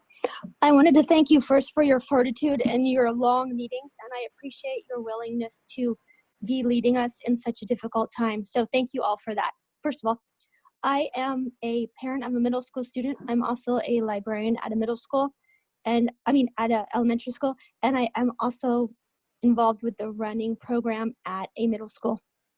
And I had a question about altitude, and I wanted to know if it had been looked into whether it is possible for people who are paraeducators to be able to have classrooms on it, as well as how we do on Google Classroom. So I had a classroom for my library, and it was really useful for the kids. I would post videos for them, and I would share things with them every week and every day.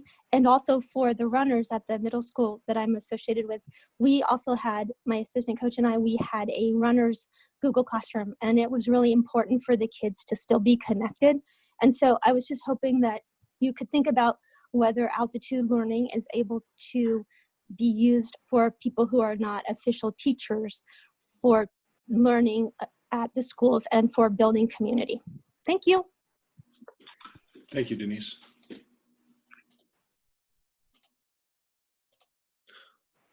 Okay, we have Nicholas.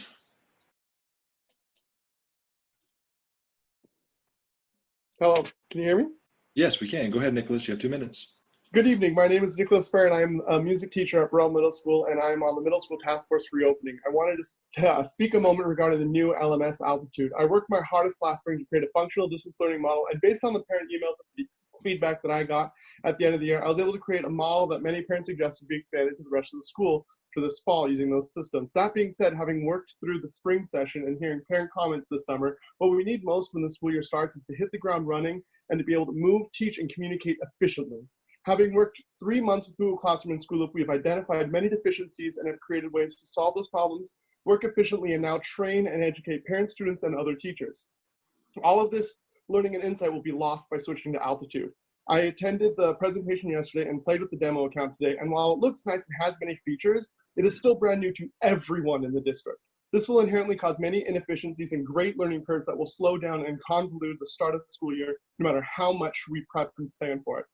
Altitude themselves recommends that their training to teachers takes about 2 hours. There's no way that we would be able to master this using a week worth of training, let alone be able to efficiently help or set up families to work the program as well. While they offer their own technical support and training, we won't have the time to wait for them to resolve each of those problems in real time before we move on. Teachers will still need to be able to real-time troubleshoot on a system we know nothing about. I'm not opposed to eventually switching or upgrading our LMS system, but is this really the best time to do it? I already spent 12 to 14 hours a day interacting with parents, students, and families in the spring with systems that I knew. I have no idea where I will find the time to learn and master this new system on top of providing our families with a distant learning model that will be successful. Anyone who has ever taught before knows that no matter how much you plan out and prepare something before you teach, everything changes the moment you actually start teaching and working with actual students. We will have no idea of what the major pitfalls of Altitude will be until we put it into actual practice with students in the fall. Again, is that really the best time with everything that's going on to try a new system as opposed to targeting training, information, and support around issues that were voiced in the spring with a system that we already know and have diligently spent our time over the summer and in the spring to master already? Thanks. Thank you, Nicholas. Okay, next is C. Kremers.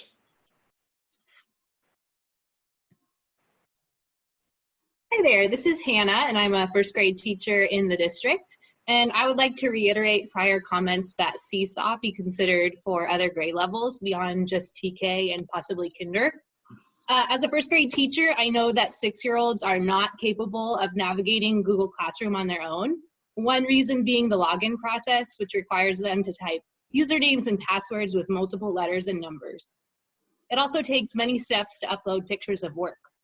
And when too difficult for a student to do on their own, these burdens will inevitably fall onto parents. This past spring, my first grade team used an LMS similar to Seesaw called Class Dojo because I knew my students would not be able to handle Google Classroom. Many students were able to use the program independently, 6-year-olds, without parent support, sending me videos and pictures of their work from any type of device. And these videos especially helped foster relationships between my students and I. Seesaw offers these similar opportunities, and Google Classroom does not. As we venture into distance learning, we can't expect our students to be able to print out assignments. Seesaw allows them to digitally write on the PDF documents, even with their finger. It is also an option for students to record their voice instead of needing to type an answer to a question. I understand the need for consistency across grade levels, especially at the elementary level, where much of the burden falls on parents to navigate these learning management systems.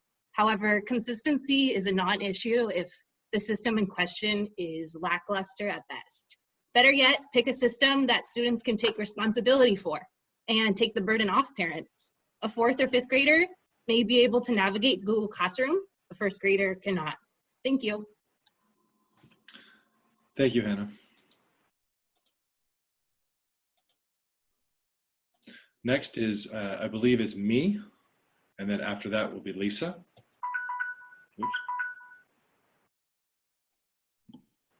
Hi, my name is Mia, and I just want to, I'm calling as a parent of an incoming 7th grader, and my son had Amelia Tarantino, who called in earlier, and I just want to say that she did a phenomenal job on Google Classroom, and if she's teaching others to do as she did, what a waste to switch platforms. Because our experience was really fantastic because of Amelia. And that's all I want to say. Thanks for all your time. Thank you. Thank you, Mia. Okay, next we have is Lisa.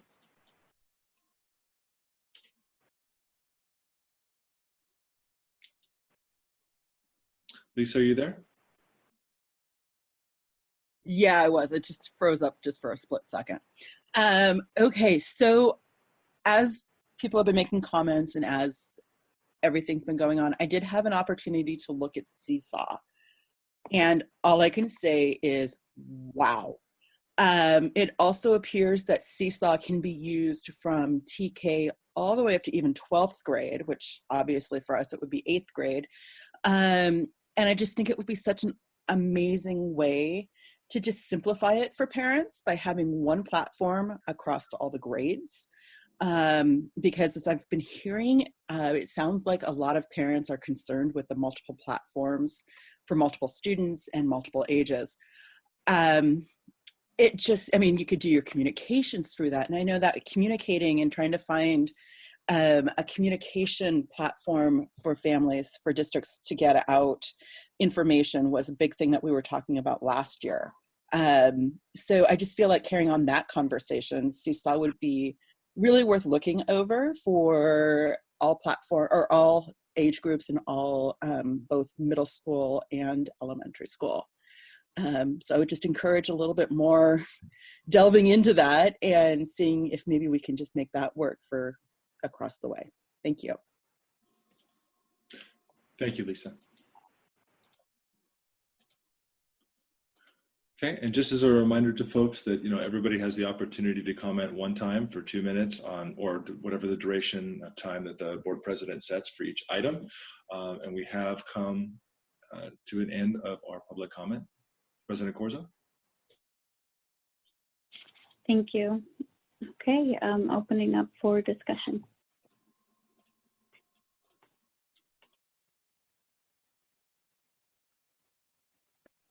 I can go if, oh, do you want to go, Shara? Okay.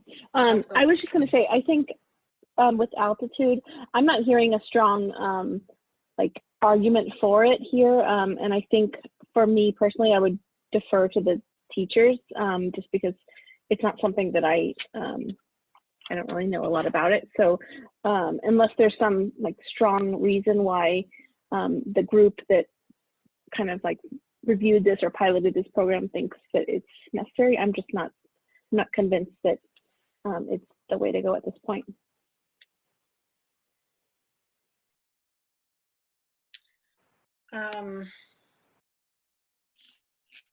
So I feel torn about this decision for a lot of reasons. I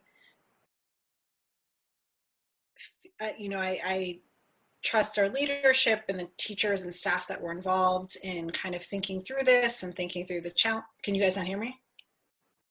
Oh, okay. Ken was doing this, so I wasn't sure. Oh, I don't know. Okay.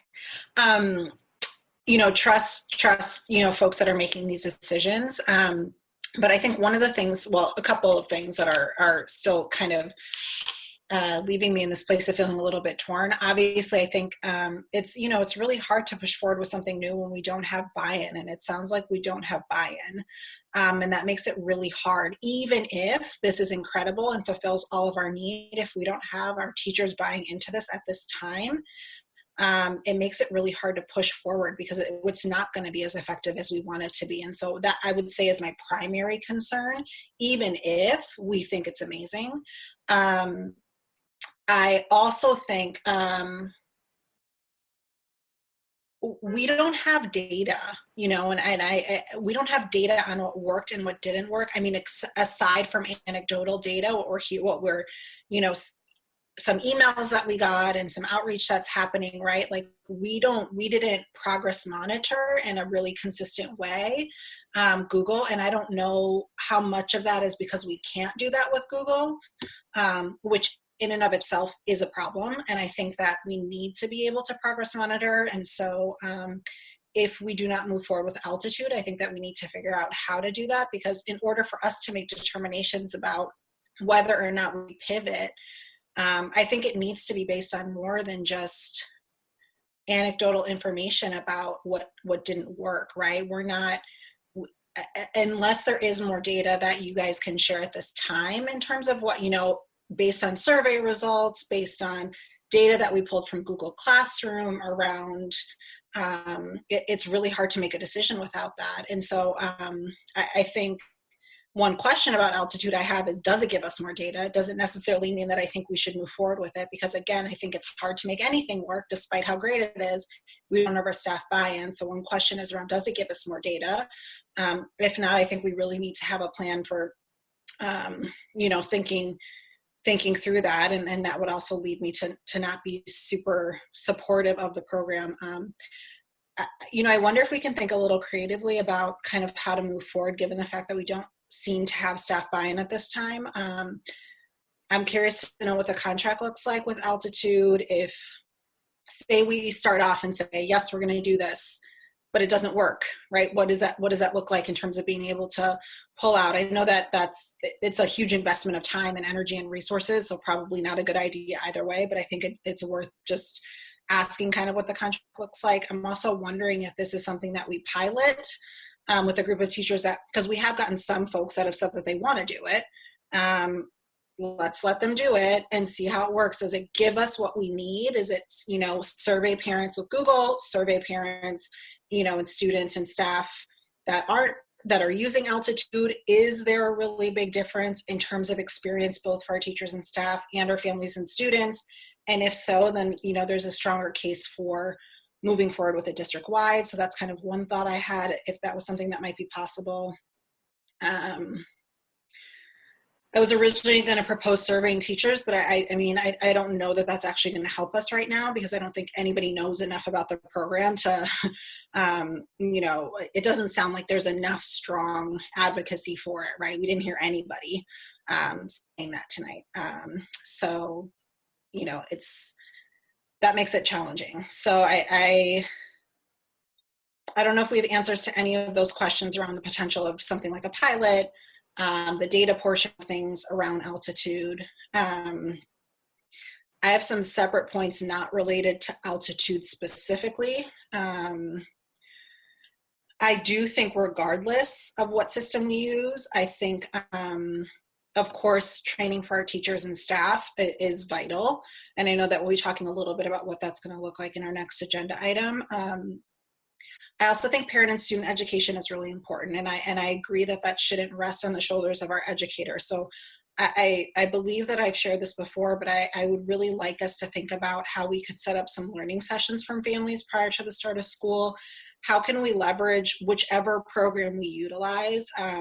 Many of them offer these types of things, and is that something we can outsource and set up some some parent and student training sessions prior to the start of school or at the beginning of school, just to really build that proficiency and ensure that folks are well supported. I think we need to strategically support our families that are Spanish speaking, and can we set up some of those sessions specifically for families in Spanish. And Marcella brought up kind of targeting incoming students. It's a whole different ballgame than it is for students that have been in the district. I'm glad that we'll be, in terms of bringing back, just want to reiterate that we are going to bring back information on Seesaw. I would like, in addition to bringing back the proposal around TK and K, for us to bring back a proposal on this for elementary in general. We have gotten only positive feedback on Seesaw, which I guess is another piece that kind of gives me hesitancy on Altitude, because that's not the experience that we're getting right now from Altitude. And so, if that's something that elementary teachers feel like would be helpful, I think it's something to consider kind of across the board. I also just want to throw out, I don't know what will be happening with our preschools moving forward, and if they're utilizing an LMS system at all, if they, in terms of any distance learning, if our fee-based will be doing distance learning if we're not in school. If so, is an LMS a system that they want? And if so, would Seesaw be something that, that would wind in our preschools as well? So just something to consider. And then the last thing in terms of bringing back, which I know I mentioned earlier, is thinking about the integration for our special education students. Anya, thanks for sharing a little bit more about Unique. That was helpful. I am curious to know a little bit more about that program now after those comments, because it sounds like we don't have access to all of it. So I'm curious what we do have access to and what we don't. I want to make sure that we're providing full access for all of our teachers and staff. And so if there's we're only giving folks half of a program, I have some questions about that. So it'd be good to have a little bit more information about that when we bring that back.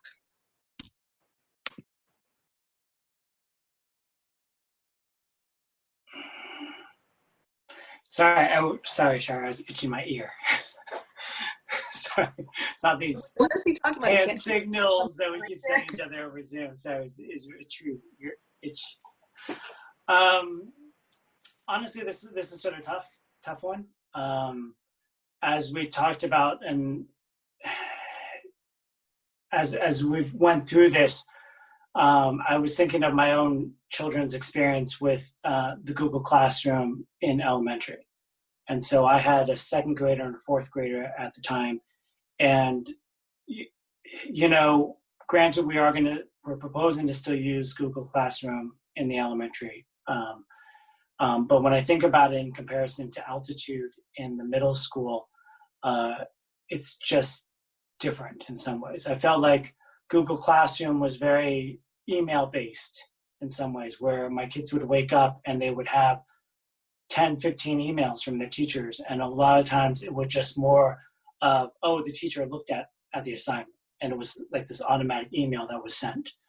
And so it was sort of like they had this anxiety of like, oh my gosh, I have so many emails, what do I have to do? And it was very difficult to try and go through and figure out what the actual assignments were and how it was sort of arranged.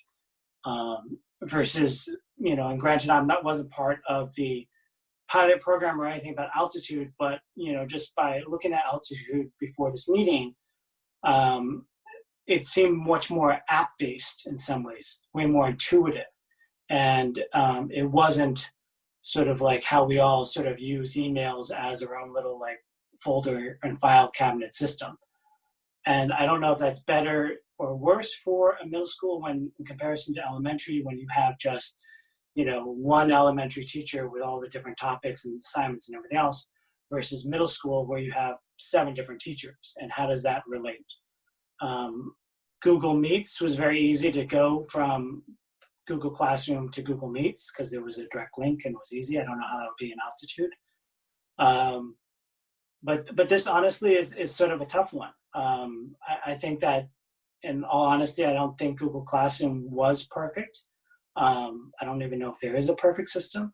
It could also be the way that my children's teachers set it up, and it was just like, again, we were pivoting, and we just had to do this, and maybe there's a better way for everything to be set up in Google Classrooms. I don't know. My comments, I did like a couple of the comments. One from Sarah about the tablets, if it's compatible with tablets, if we've looked at those different. Seesaw, obviously, I think is available with tablets. I think Google Classrooms is. I'm not sure about Altitude, although it appears so. One of the comments that we got way back in distance learning in phase 1 and phase 2 was a lot of the younger kids couldn't use like the tablets maybe in Google Classrooms. It wasn't really functional, so they ended up getting Chromebooks from us. And I thought that might be difficult, especially for the younger learners.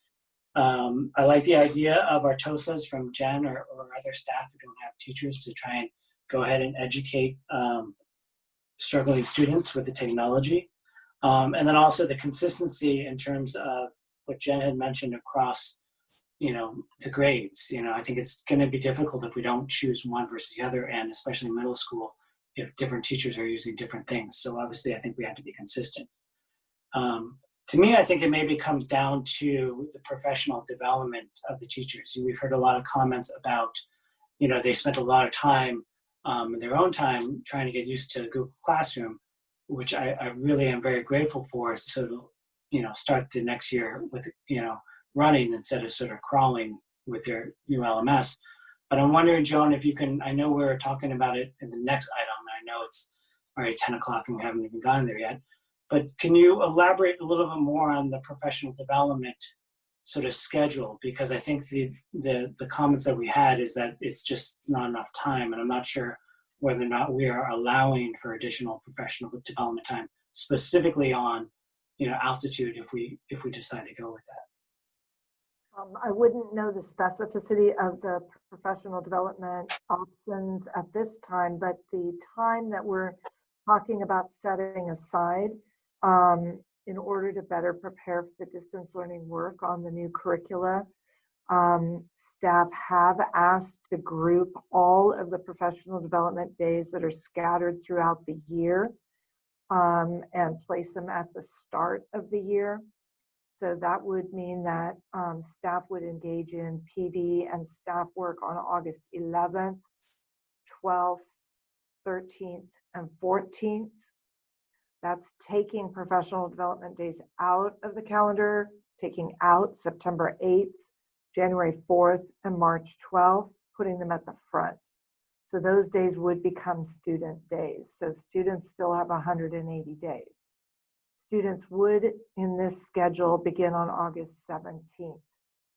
Now, in addition, we are looking at paying staff on a per diem basis to return on August 10th in order to have a full week prior to the beginning of school. We are also, as you heard, providing learning options beginning next week and continuing up to that August 10th. When you mean learning options, so I know that David had mentioned at the very beginning that if we go ahead and adopt this, then there would be professional development opportunities as soon as next week. Is that what you're referring to? Yeah. In terms, and you would allow professional development, I guess, on a per diem basis all the way through the 10th? Is that, so does that mean? No, it's not per diem. Those would be our regular time card for smaller chunks of professional development. But then August 10th being a per diem day, because that would be a full day. Then the 11th, 12th, 13th, and 14th are the grouped PD and staff work day at the front end of the year. So if I was a teacher trying, and let's just say we went ahead and adopted altitude, then I'd essentially have what, next week all the way through to the beginning, all the way through to the 17th to really get a handle, almost a month of, a little less than a month to actually learn whatever curriculum we decide on. Is that correct? Yes, I do want to remind you that math teachers are working with Math Nations. Science teachers are working with STEM scopes. So there are other curriculum also. Yeah. So, some staff will have additional work that they will want to engage in order to better utilize these materials. Yeah. Okay. Thank you. Those are my questions at the moment.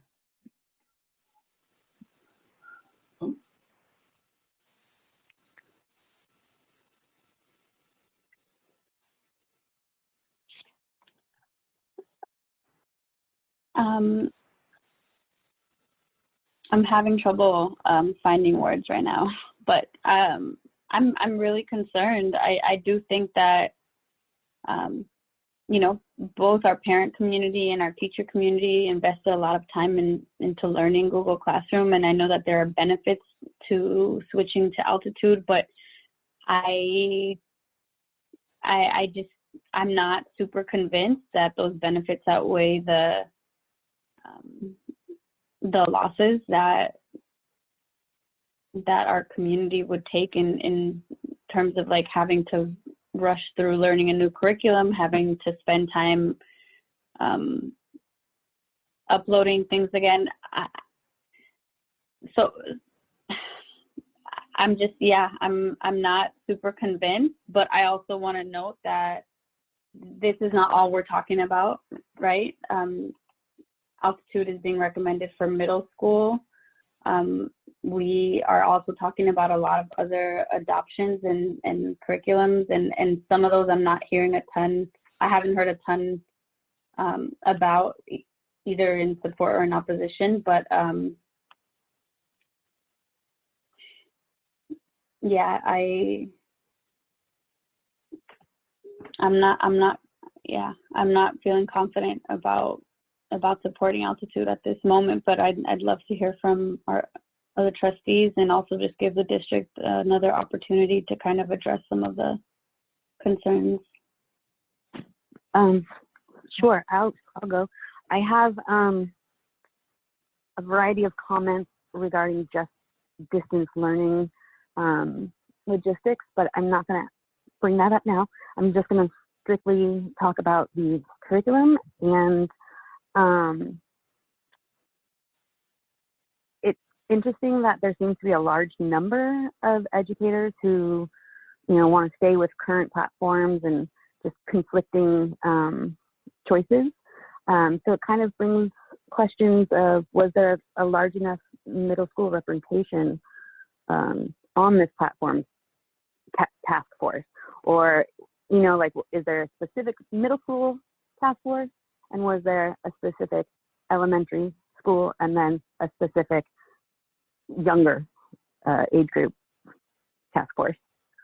So I'd like to know that, because it sounds like each group, as we all know, has varying needs and abilities. So that's my question. It's also that teachers are the ones that are going to be using it most, and the children, and I think they need to feel confident and comfortable in what they're going to be implementing. So I do not feel comfortable. I don't feel comfortable choosing that or agreeing to anything yet. I'm wondering if this is a time perhaps where the parent partnership can come into play, with parents being on these age-appropriate platform curriculum task force, if that makes sense. Because we need their thoughts too. Those are just some quick thoughts. It's clear that there needs to be more time given to staff so they can be properly trained on implementing whatever is chosen, whether it's new or old, along with the education for families and kids, so they are familiar with how all platforms and the computer work. That's what I have right now. So One thought. Go ahead. I'm ready to make a motion, so I'll go ahead. Okay, so I'll make a comment then before then. I'm wondering if, so I think, we can move forward. Well, it sounds like we maybe can move forward with the curriculum piece. I'm wondering in terms of the LMS, if we do not move forward with approving Altitude for the district tonight. I know, David, you mentioned that there's some professional development opportunities next week. Is that something that could still be available for folks that are interested in learning more? We could potentially get some feedback out of that from additional middle school staff. That could be brought back to our meeting next week. It's a balance between how much of this is like moving so fast, there's so much information, versus like the benefits outweigh. I also think we still have some lingering questions that could maybe be brought back next week. And I know that's not what we want. I know we want to adopt it and move forward, but we're not doing that for elementary. And, so I think it's okay to make the right decision to take an additional week. So I guess my question is, can folks still attend that training with the Altitude folks next week? And then can we have some sort of survey data around how many teachers went? Was it representative across the district? Like, what is kind of the sentiment? So we can have a little bit more information kind of going into it. And then I think into a potential decision around moving forward or not. And then I think being able to respond to some of the questions that we have asked as well, that maybe, you know, if you, you know, if we have the information tonight, we could respond to them, but otherwise bringing that back. So that might correspond with the motion you were going to make, Ken, but those are some thoughts before we move into motion. Before we make a motion, I just want to, I know that this has been, that Shara, you brought this up a little earlier, but I just want to ask again, just for clarity. Is there a strong case for Altitude providing data in terms of student progress that Google Classroom hasn't been able to give us?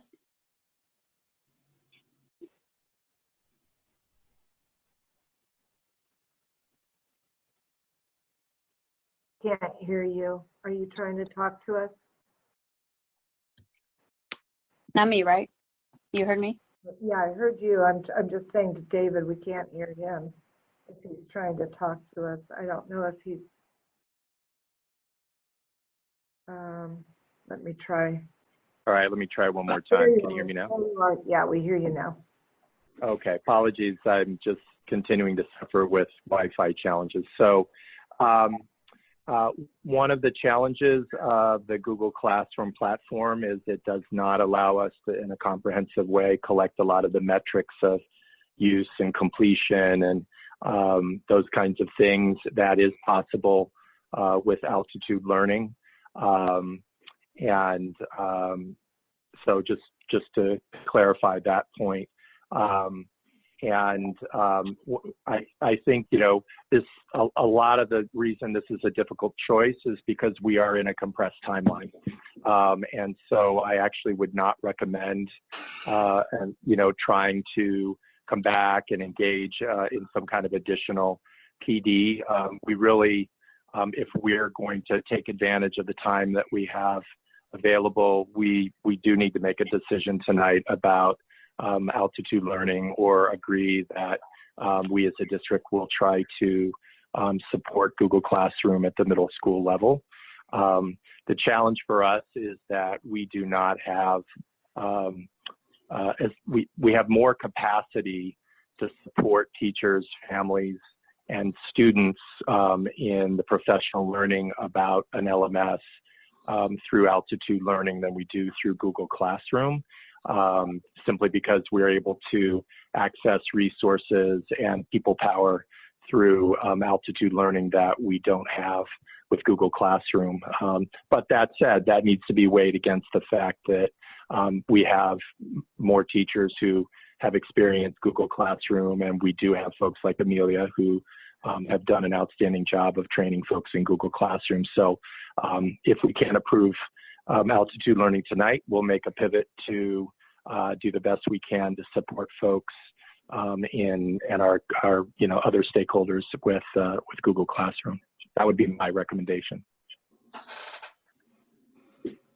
Can I ask sorry, I know I just have one more thing.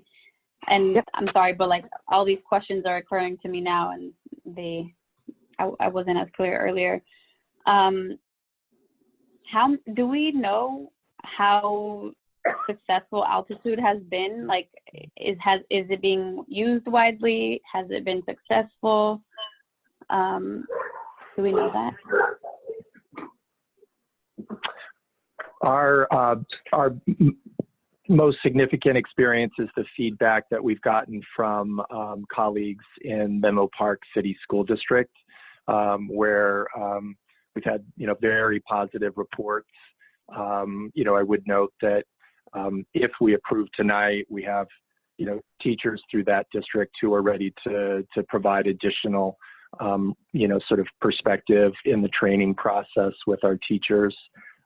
So that's where we're grounded. It is a smaller company. This is actually one of the reasons why we chose them, in that they they're ready to devote, a lot of attention and resource and time to our needs in a very compressed period. So, just to say, that's where we have the best perspective on the effectiveness of it. Sorry, I had another question that came up. Go ahead, Molly, finish. In Menlo, what is it, Menlo Park City? I'm like, I should know this because we're connected to all of the districts now more than ever. But in that district, has this platform been successful, particularly with equity groups? We're only just coming to learn that. I can't say that we've had some conversations with them about it and with some teachers and have gotten good reports. We're still in the learning process, I would say, understanding the support specifically for equity groups. I would say that they have built out a considerable amount of parent and student training materials and resources, and I mentioned the webinars and the opening unit for students and things like that, that are much stronger than the resources that we have for Google Classroom. But to note that at this time most of them are not translated into Spanish, so we would have to provide the simultaneous translation in various family webinars and things like that. Thank you. I'm done. Yeah, that was going to be my question. I know some of the concerns brought up were around Spanish translation not being accessible, which I think is huge. I guess I'm still wondering, I know the recommendation is approval tonight or just move forward with Google Classroom. I guess I still have some questions about why, when we are not doing the same for elementary, why I guess a tighter timeline for middle school. It's just the scope of the work that has to happen at the middle school to ready ourselves with the new curricula and things like that. Again, just the Seesaw conversation at this point has just been really primarily at the TK level. And that's a group that has, in many cases, already been experimenting with Seesaw. So the lift there, as I understand it, is not as deep as it is for the middle school level. And how many of our teachers were involved in the group that evaluated altitude? We originally looked at it with, I think anywhere approximately 10 teachers originally, and then we've had 2 orientations. The orientation last week before involved, both, I guess, last week and this week involved approximately 30 teachers. Some were repeats between the 2, but approximately 30 teachers each time.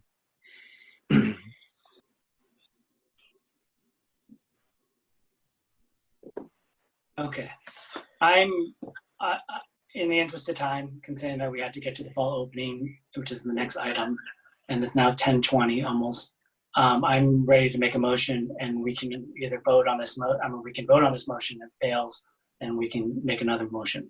So I would like to move that we go ahead and adopt the subject-based curriculum for elementary and middle school, and that we continue the LMS discussion to next week, whether that's with Seesaw, Google Classrooms, or Altitude, with the caveat that I understand there was a lot of comments from middle school teachers, and that if we go ahead and adopt this motion, that I would hope that you go and take a look at Altitude and give it a fair shake and see what happens, and then we come back next week.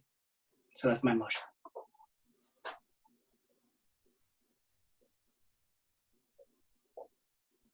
Would you mind restating that one more time? Sorry, there was just several parts to it. I want to make sure I'm clear.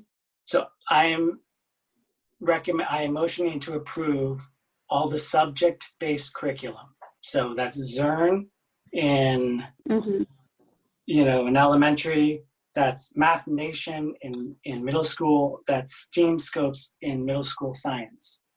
And then I'm within that motion, I am recommending to continue the LMS discussion to next week.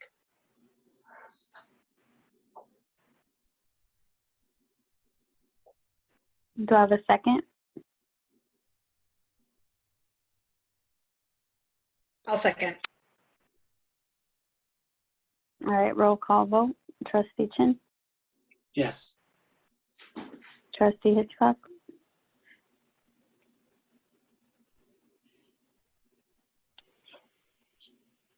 Trustee Hitchcock? Yeah. Trustee Proctor? No. Trustee Watkins? Yes. And I'm gonna have to say no.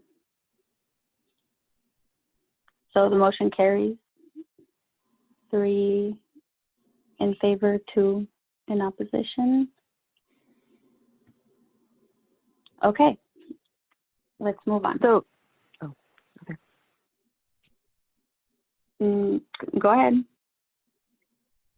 Or, okay. Moving on to SMFCSD, response to COVID-19 fall reopening update, item 6.3.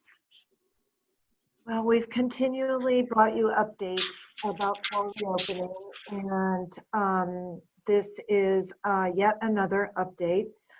Tonight, I would like to myself share with you concerns about escalation of the infection rate and the fall opening.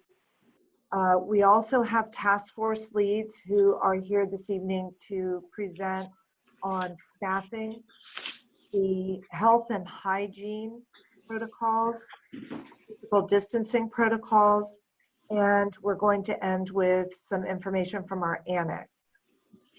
So to begin, I will start with the escalating infection rate and fall opening continuum.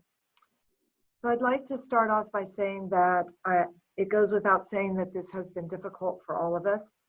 It's difficult for our staff. They have to plan the best they can with changing conditions, handle their own family's needs. It's difficult for our families because they have to plan for what will school look like, manage their workload, and define the childcare that they will need. So I do want to say, before we start into any of this, that I wish that this were easier for all of you. So as you know, in order to address the changing conditions, we created a continuum. This was a continuum of learning options, ranging from distance learning to a hybrid model to eventual return to school, with the knowledge that we might have to toggle back and forth between options as the virus continues its course. After San Mateo County obtained a variance, you know that there are 2 entities where we receive our guidance. That's the California Department of Public Health and the CDE, the California Department of Ed. Neither has provided metrics or guidance as to when to reopen in either distance learning or the hybrid approach. We're understanding that there is work going on at this moment on this, and that we should have guidance shortly. And in fact, as you have raised, the governor is presenting guidance, we understand, Friday at noon. So as we've been working on our hybrid models, as we've been working on this continuum, there was every expectation that we could return in some manner in the fall. Unfortunately, we are seeing a surge in cases. I used to start all of these updates, you'll remember, I started with statistics as they were driving our planning. And I'm going to return to that practice tonight. And I'm going to take us back in time a minute. On June 17th, just under a month ago, there were 2,653 cases in San Mateo County with 22 hospitalizations. As of today, July 16th, there were 4,333 cases in San Mateo. 773 of them were San Mateo County. 773 were in San Mateo, which actually is the highest number of cases of any of the cities in San Mateo County. And there are 62 hospitalizations also in San Mateo. Due to this increase, there are districts that are determining they need to begin in distance learning with a staggered reentry approach. Without guidance, I have to respectfully request that the Board of Trustees consider directing staff to plan for a start in distance learning with a progression of staggered reentry upon learning the metrics for a safe return. Now, in requesting this, I want to be perfectly clear. Middle school hybrid approach is predominantly a distance learning plan. There will be no survey to parents asking them whether they want a distance learning plan or a hybrid plan. The students will be on distance learning. However, our hybrid in middle school was the idea that students could come to the campus. For example, our special day class, our newcomers, our equity groups, rotate the sixth graders in so that they could visit the campus, they could build community. If there really is an opportunity to do some kind of sports or activities in our brand new gyms, we'd like that too, right? So it was the idea of very small groups coming on campus for some additional support, additional learning. So that is the on-site hybrid piece of middle school.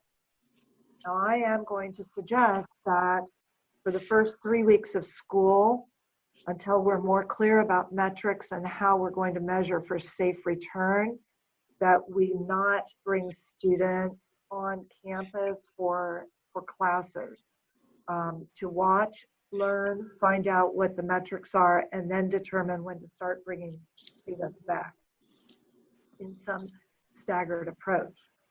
Now the elementary plan was to begin in a paired days hybrid approach. That's the model we chose. And we would send a survey to families because we were going to have a distance learning and a hybrid approach. Now for the fall, right now, with these surges, I am going to ask that students in elementary all begin in distance learning. That everyone is in distance learning and that students do not return to campus for a minimum of the first 3 weeks while we watch and see what the cases do and what the guidance is that we are given. Now, for elementary, families will receive a survey because in elementary, eventually, there will be a return. And we need to know what families will not be returning and what families will be returning, because we need to determine which staff will not be returning once it's safe to return and what staff can return once it's safe to return. And because we need to match those students and staff up into class assignments. Now, folks have asked me, well, is a teacher from my school going to be my distance learning teacher? As much as possible, we would like to match teachers who are from a school with students from a school. That's obviously optimal. What I'm concerned about is guaranteeing that, because we all know that it won't happen that it will be the exact right number of teachers, exact right number of students to create these classes at a school site. So therefore, we may have students and teachers who are assigned to one another from across school sites. But I will reiterate that we will do our very best to match teachers and students at their sites. So again, I want to go back to the surge is happening now. They said that it might happen in fall after we opened. It's happening now. And we have to decide whether we're going to open or not. My suggestion and my request to you is that we open in a distance learning manner, both at the elementary and the predominantly middle school is of distance learning, but all students being on it and not coming to school. I do want to address two areas. Preschool is presently open in a bubble cohort, 12 students to assigned staff members. They do not move from that bubble. The bubble was considered safe, and they are going to continue in their bubble. Now, we are still looking at what the fee-based classrooms that we're opening in the fall, whether they can open in a bubble also. So that would be information we would bring back to you. Annex would like to be able to provide support for childcare. We would need to look at whether they can do some type of a bubble also. That's something they're having to look at. So we'll bring that back to you also. One of the areas that I was asked to bring up was information about the calendar. And I think I have covered that in the last item, but I'll reiterate that there is interest in starting the year with the professional development placed up front. So by doing so, students still receive their 180 days because they will not have a non-school day in the year. September 8th, January 4th, March 12th, which were all non-student days, would become student days. So they have their 180 days, but they would begin school on August the 17th. So that calendar is still being negotiated, and but that is the basic premise behind some thinking that's going on. I want to make sure that everyone is aware of that, because families will want to know when the start date is. They have asked that. We have said it was August 12th, but if we are doing this professional development up front, it would be August 17th. So I will bring that calendar back to you as soon as it's done for final approval.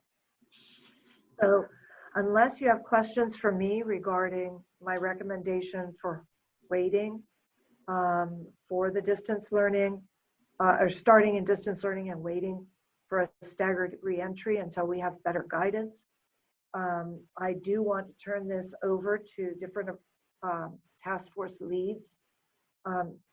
You're going to hear from these different committees tonight, and I do want to take a moment to recognize that many staff members have been involved in this subcommittee work.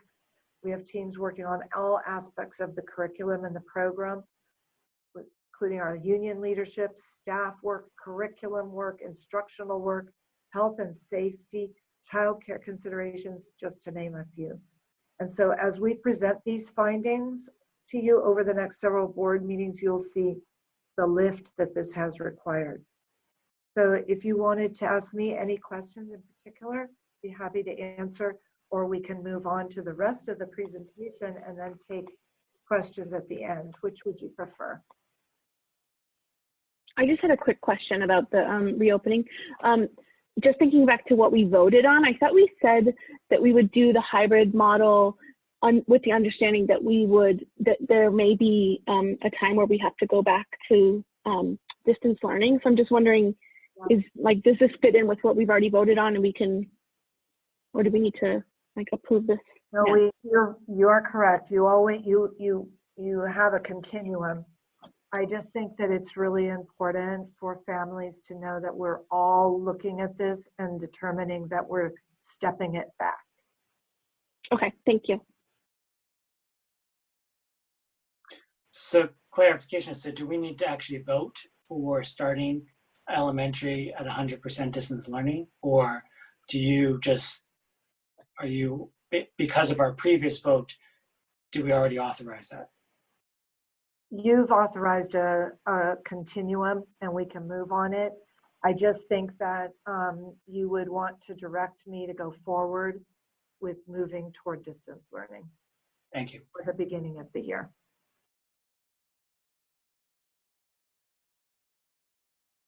Would you like to hear from the other staff members about their presentation?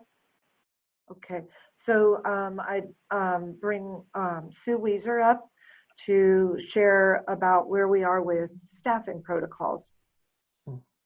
Good evening, board members, members of the community and staff. I'm going to go ahead and share my screen with you.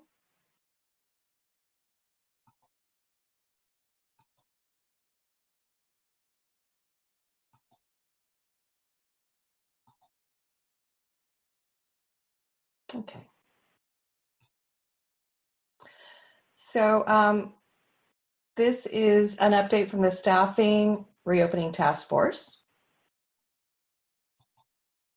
And members of the Staffing Task Force team, there were teachers, there were administrators, district office staff, classified, and they've just been a great group of people to work with. They've spent a lot of time, and we've spent a lot of time in meetings really looking at how staffing is impacted by this new strange time that we're in with the pandemic.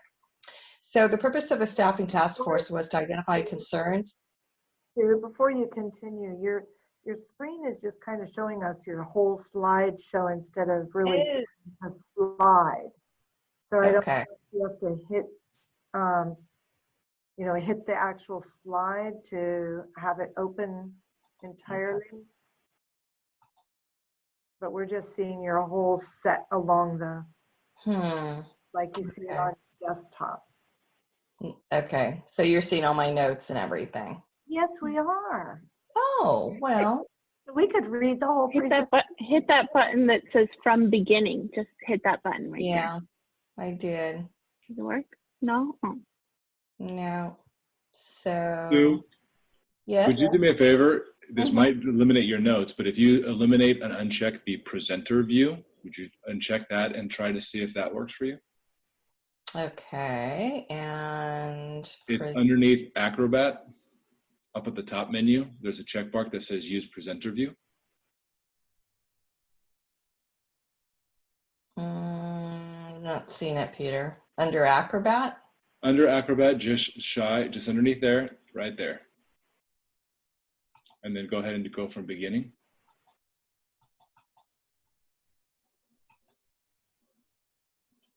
Did you share your full screen or a specific window? Because sometimes if you only shared a window, it won't work.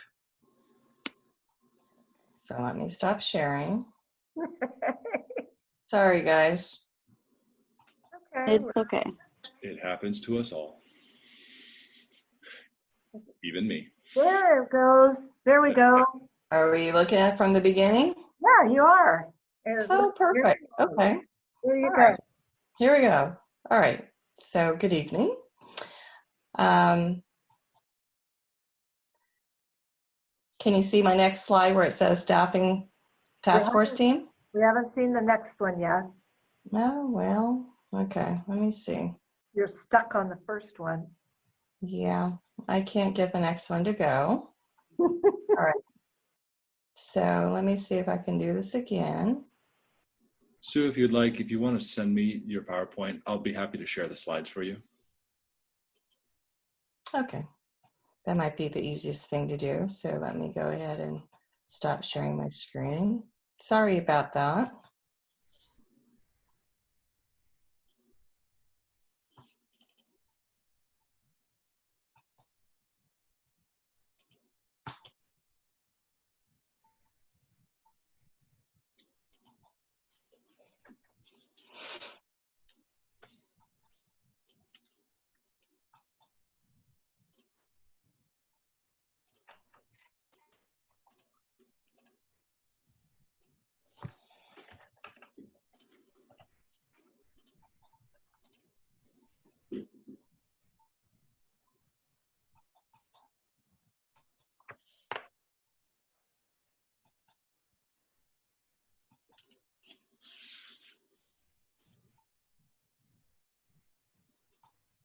All right, Peter, I sent it to you. Just give me one moment.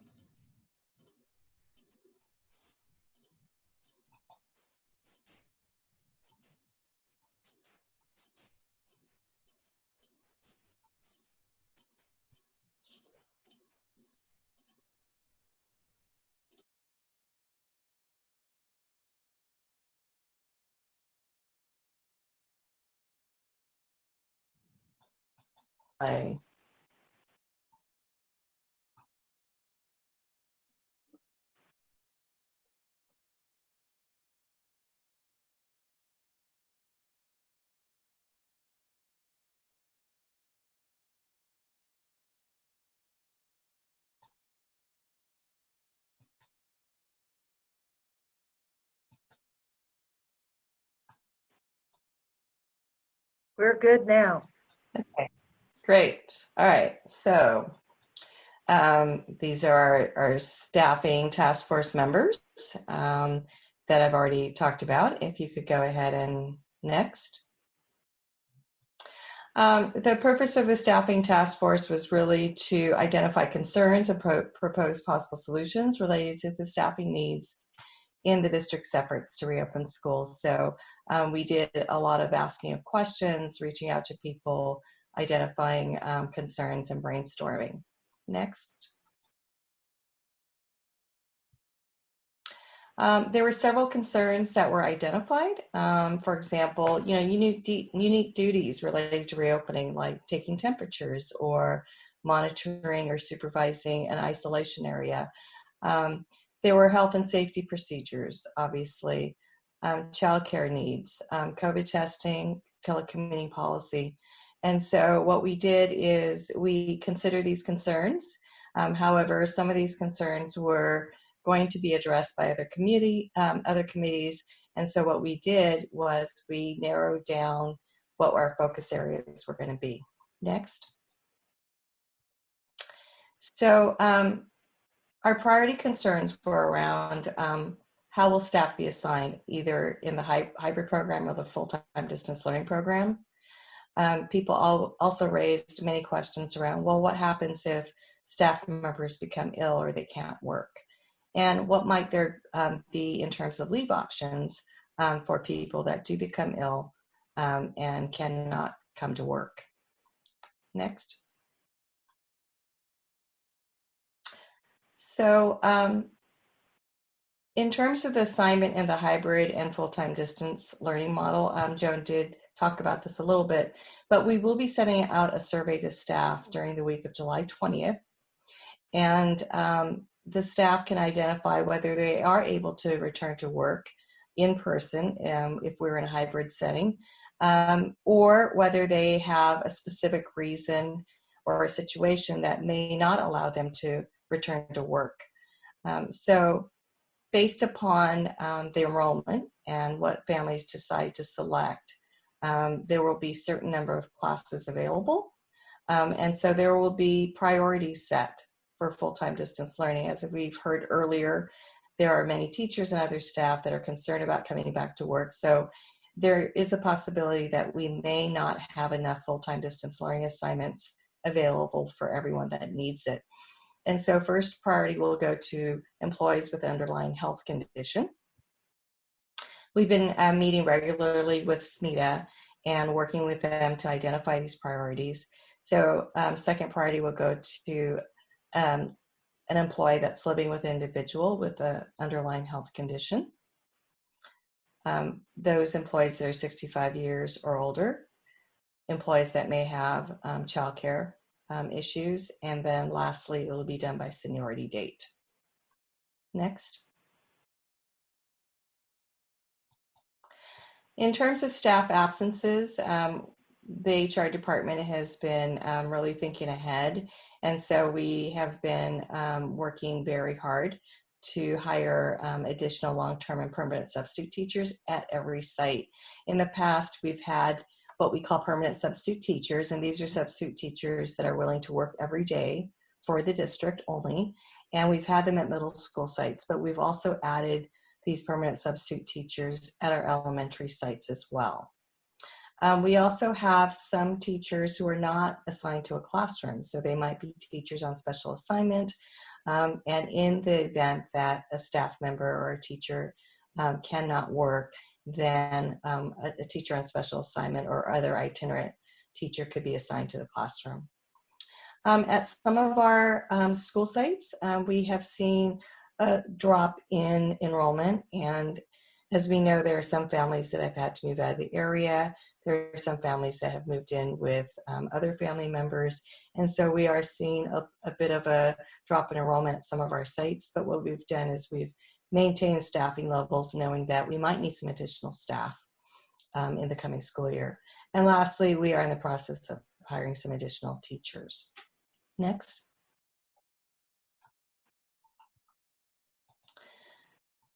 So another question that's come up frequently is around leave options, and these are concerns raised by our staff. And so we have a new Families First Coronavirus Response Act that was passed just during this pandemic, and it does allow emergency paid sick leave, and it's also expanded the Family Medical Leave Act. And so any employees that need to avail themselves of that leave can do so. Also, there's other available paid and unpaid leave for any staff members that may need to remain at home and not be able to come to work. So those are the priorities that the Staffing Reopening Committee has focused on. And as we work through all of these priorities, we will continue to look at the other concerns that have been raised. So thank you for your time, and I apologize for any delays, and I'd be happy to answer any questions you may have at this time. So actually, I think what the board is wanting to do is go through all of the task force groups and then bring questions. So the next group that's going to present is on health and hygiene, and the lead was Susie Riley. She's going to present her screen.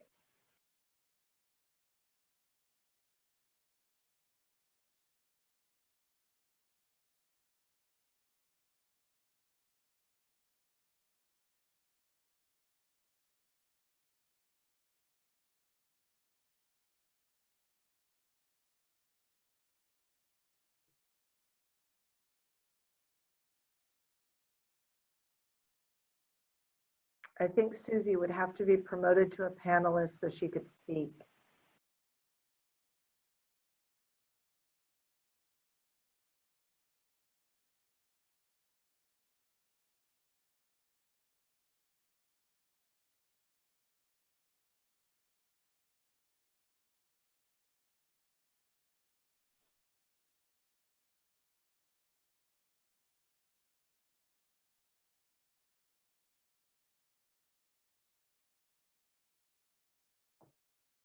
Sarah, is Susie a panelist so she can speak?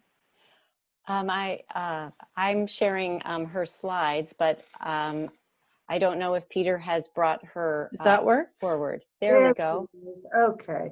All right, Susie, there you go. Thank you. Good evening, everyone. I'm Susie Riley, and I'm glad to be here as a part of the task force committee.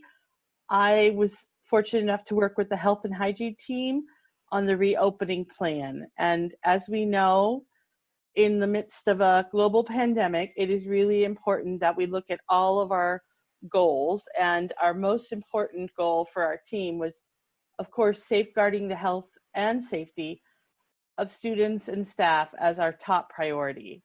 That was our overarching goal. Maintaining health and wellness while at school.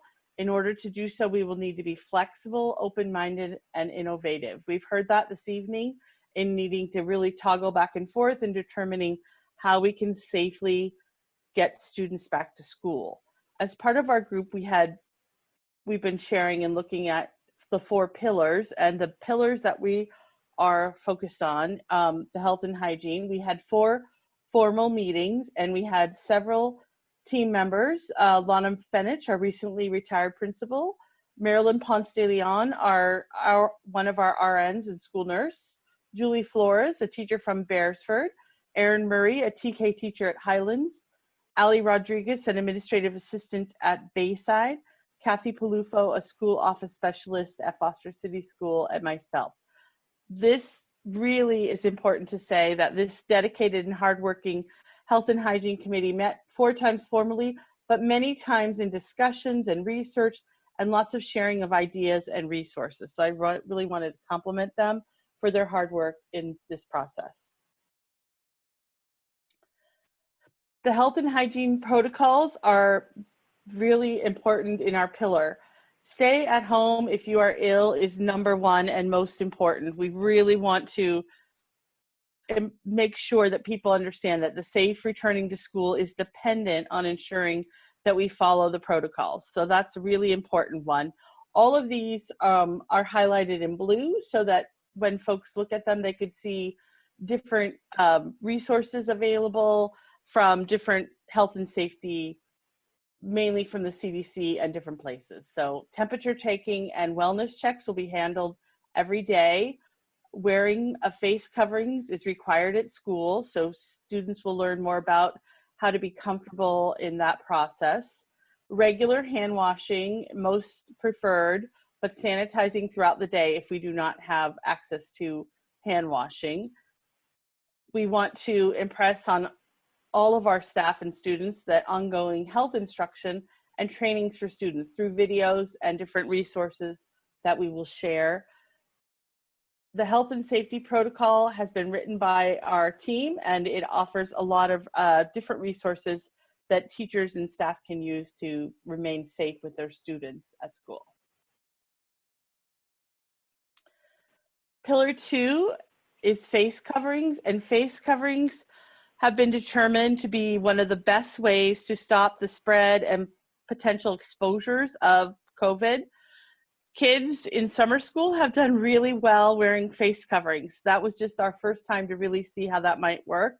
We know that face coverings are expected to be worn throughout the day, and there will be a transition period. We want students to build stamina towards comfort, and the county office and their group has provided some resources around what would be best for students, a percentage of their day.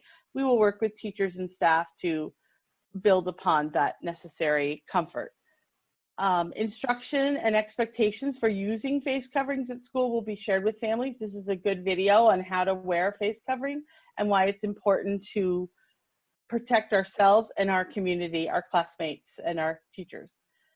Instruction for students about how to adjust, clean, reapply face coverings during the school day will be provided to reach full compliance. That's what we've been working on in this group. And this is a Q&A with our nurse Marilyn that was completed through our summer programs. And it just gave some good resources and thoughtful questions that we felt teachers and staff might find useful and be useful in their classrooms.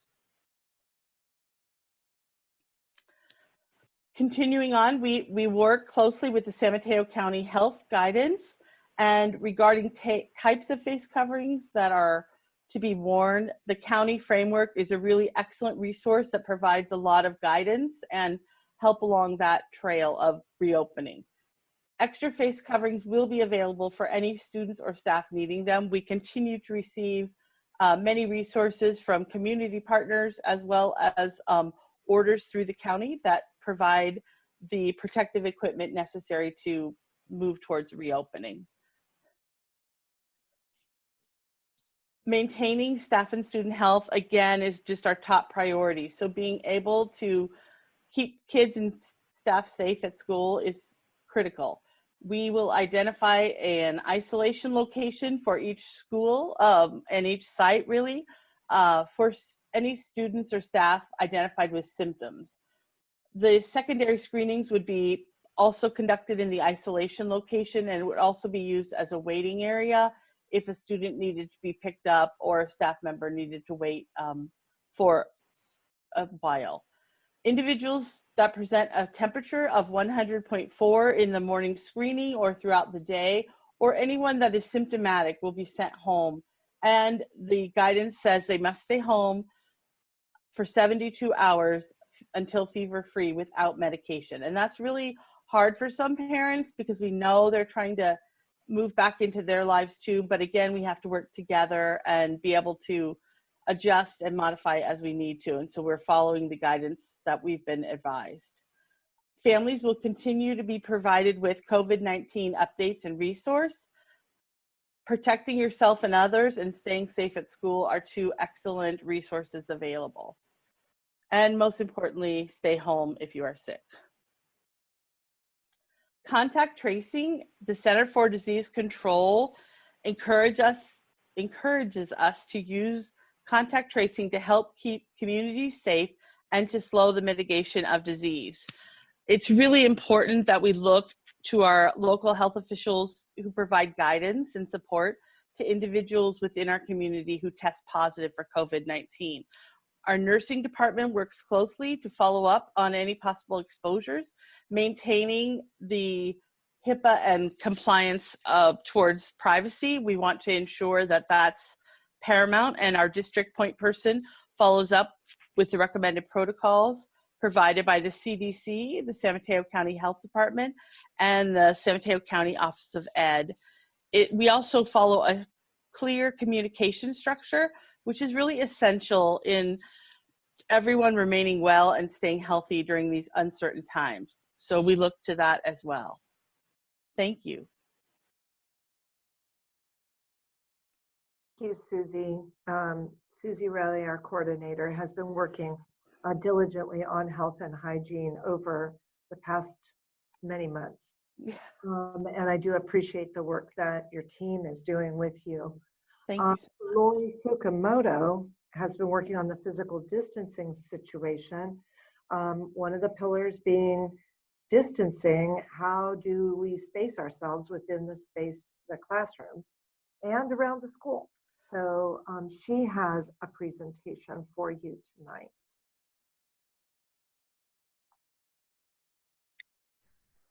Good evening, can you hear me?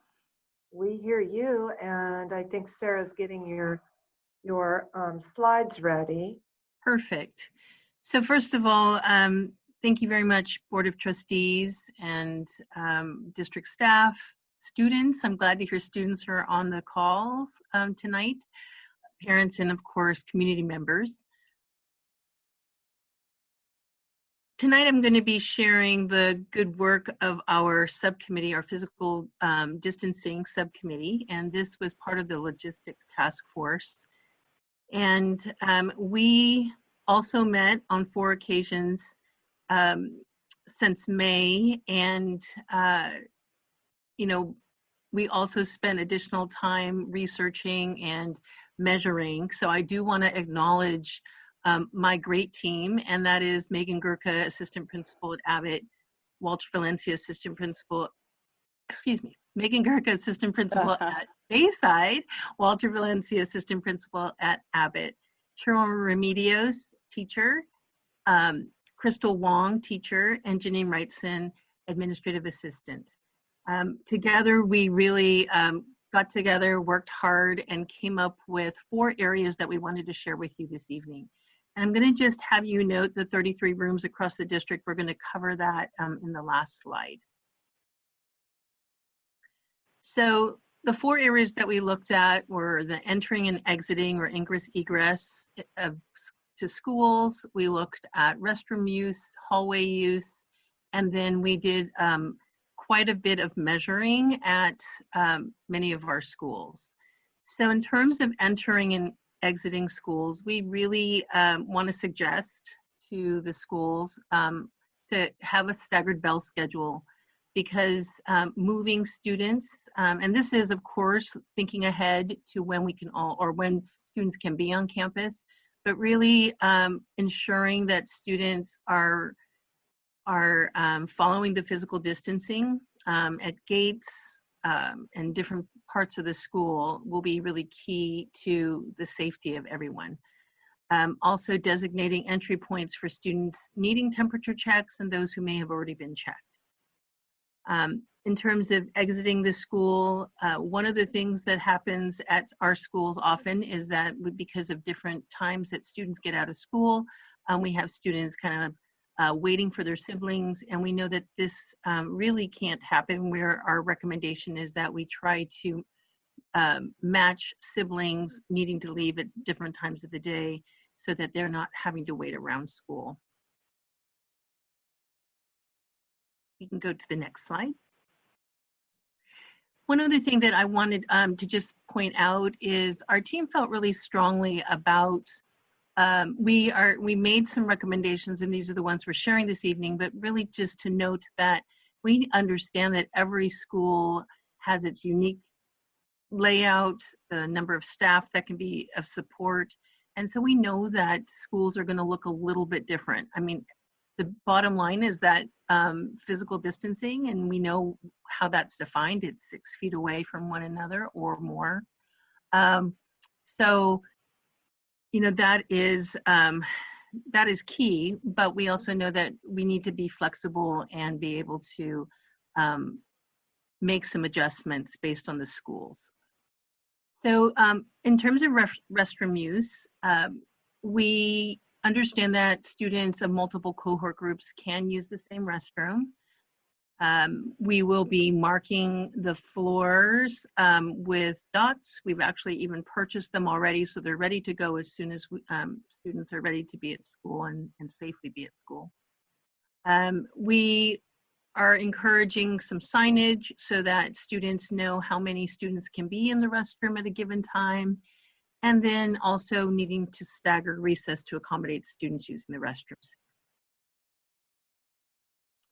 In terms of hallway use, we know that we actually did quite a bit of measuring in hallways, and some hallways can accommodate kind of a two-way traffic pattern, but we know that in some situations it's just not safe, and we know that they can't be safely 6 feet apart. So they'll have to be, schools will have to be looking at some either one-way pathways or really define how students will be moving in the hallways. Possibly in the elementary schools to create a schedule during heavy use time in the hallways so that classes can be staggered. And then the same goes for when middle school students come back to look at either staggered release times between classes to minimize students in the hallways, and then once again, looking at how hallways are used.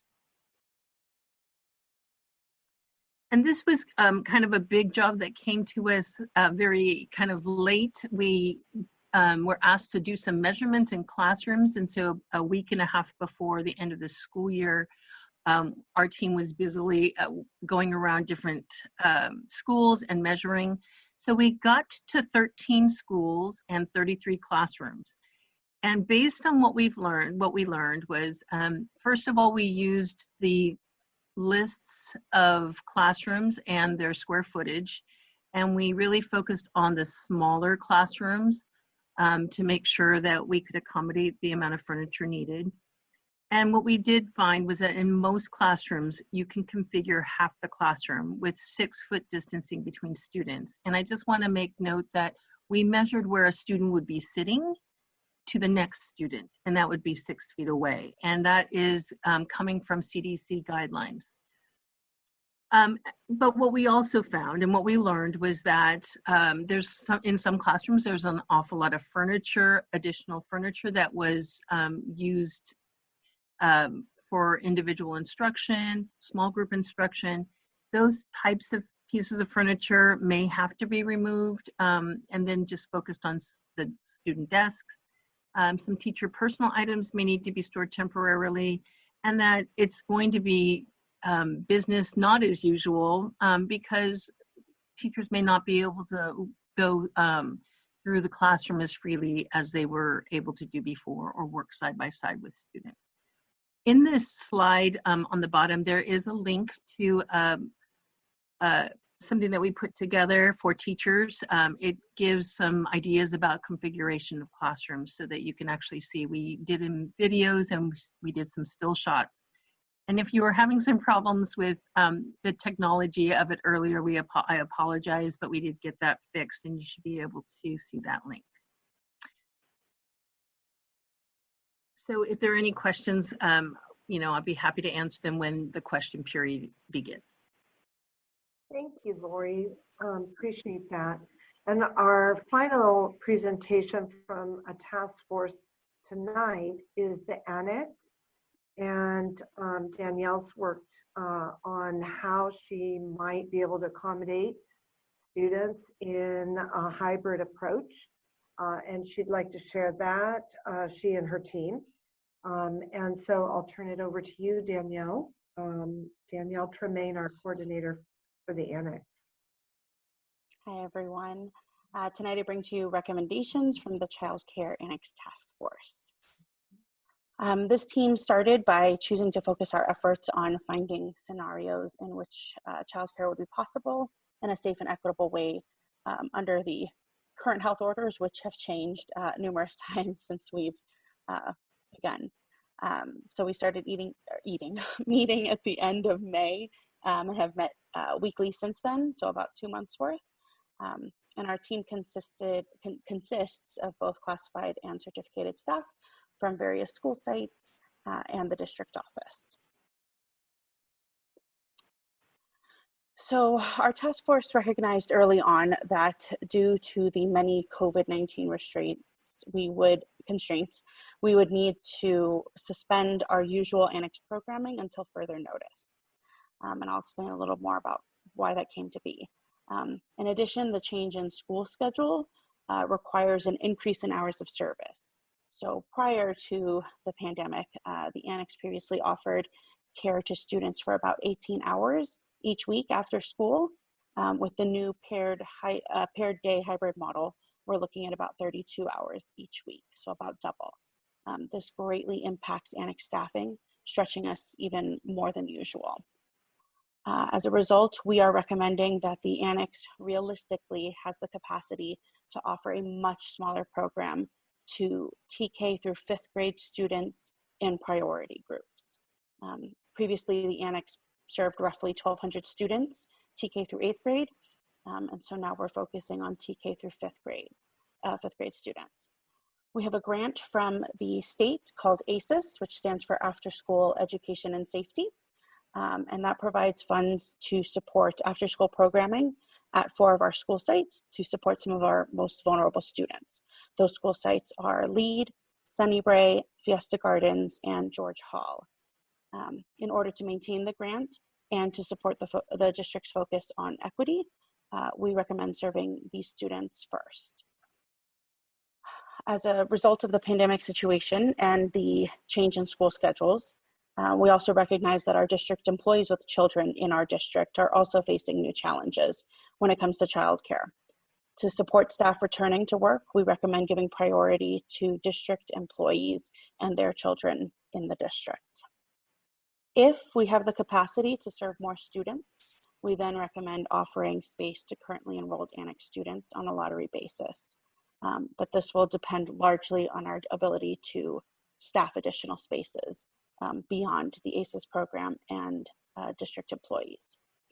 We propose serving the TK through 5th grade students after school when they are on site, and then for an 8-hour day when students are engaged in distance learning. And those cohorts will be kept separate. So there will be a classroom for cohort A and a classroom for cohort B. Thank you, Sarah.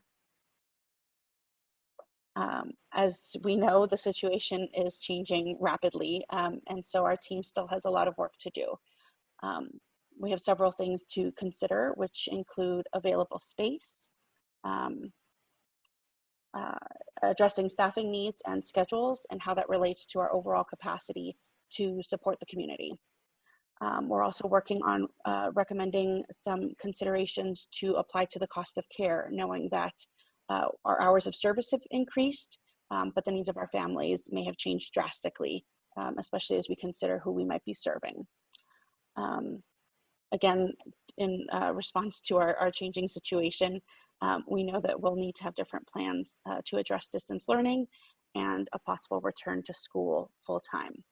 And we're also working with community partners or connecting with them to, see what they're doing, to see what other options we can offer families to support their needs. To end on a happy note, Annex is offering a summer camp at Parkside Elementary. And so we have 2 bubble cohorts, And we are the only 2 classes on the Parkside campus. So you can imagine we're having a lot of fun using the outdoor space.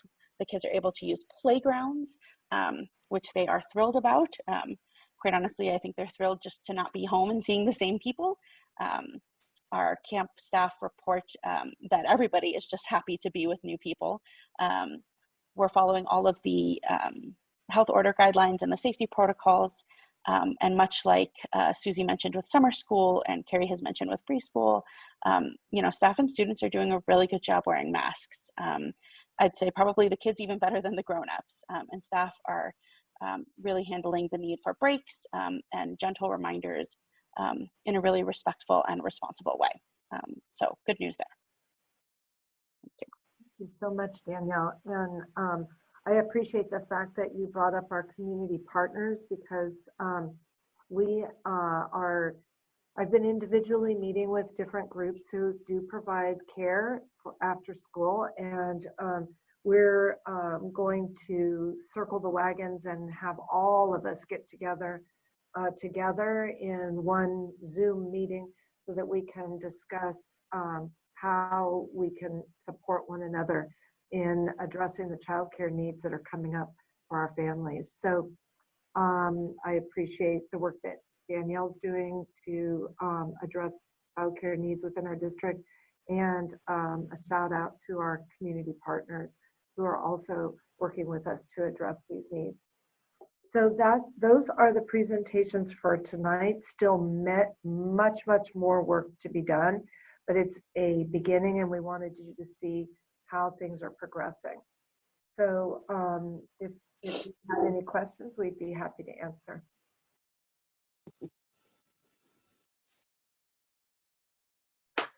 Okay, I'm going first. Thank you for the presentation. It's great. I know that I did see some of this previewed a little bit before in LMI, so it allowed me to digest it a little bit more the second time around. What's really clear is that, for the public, the public might only see us and the cabinet on a regular basis, but there was huge amounts of teams working on a bunch of different things. And I really want to thank everybody for all your hard work on this, because whether you go through the staffing or the annex or the health issues, obviously it was sort of a team effort, and I want to thank everybody who contributed to that. One thing that I want to highlight was the biggest question in my mind, and Susie, if you could just reiterate, it's the fever-free thing. I think we're all used to, when we have kids in school, our normal process is it's 24 hours fever-free. When we eventually go back to school, you're making the statement that it's got to be 72 hours fever-free. Is that correct? Well, it's not me making the order. That comes from our health partners that we heard about at the beginning, but their recommendation and guidance is during this time, 72 hours fever-free. And it actually makes some sense because it's fever-free without medication. Sometimes we have kids spike fevers for lots of reasons. And of course, Tylenol or other medications help reduce that fever. We just want to make sure that it's not symptomatic of something else. So that's where that comes to be. And parents have been really good. We've had a few instances, nothing crazy during summer, and they really understand that it's important for everyone's health and safety to maintain that 72-hour window. Great, thank you. Yeah, I know, of course, it's all about trust sometimes with the parents, and granted they might have additional stresses, work stresses or something else. I think back to my children's old preschool director, which she used to say that, if the teachers asked the kids what color medicine they took that morning, they would be able to tell you whether it was purple or red. And so then whether or not they actually took fever-reducing medicine. But hopefully our parents actually, understand that we are in the situation we are in, and it's just better to be safer than sorry. Going back to the staff and the flexibility, the new staff, I really did like that. Sorry, these are comments now. So I just like the flexibility overall in terms of how we're approaching it. And I'll just end it with my questions, but in my mind, just in terms of the earlier question about the direction about 100% distance learning for the fall. I don't know if you need a majority vote, Joan, or not, but from my perspective, I would reiterate that I'm very comfortable at the moment suggesting that we start the fall in 100% distance learning. I did feel really pessimistic about the meeting yesterday, and considering that I mentioned last week that the new narrative is changing every week, and we all know that tomorrow at noon with Governor Newsom, it may change again. So from my perspective at this moment, that's my vote. I'm sorry if I know these are questions, but I just wanted to get that out there right now. So thank you.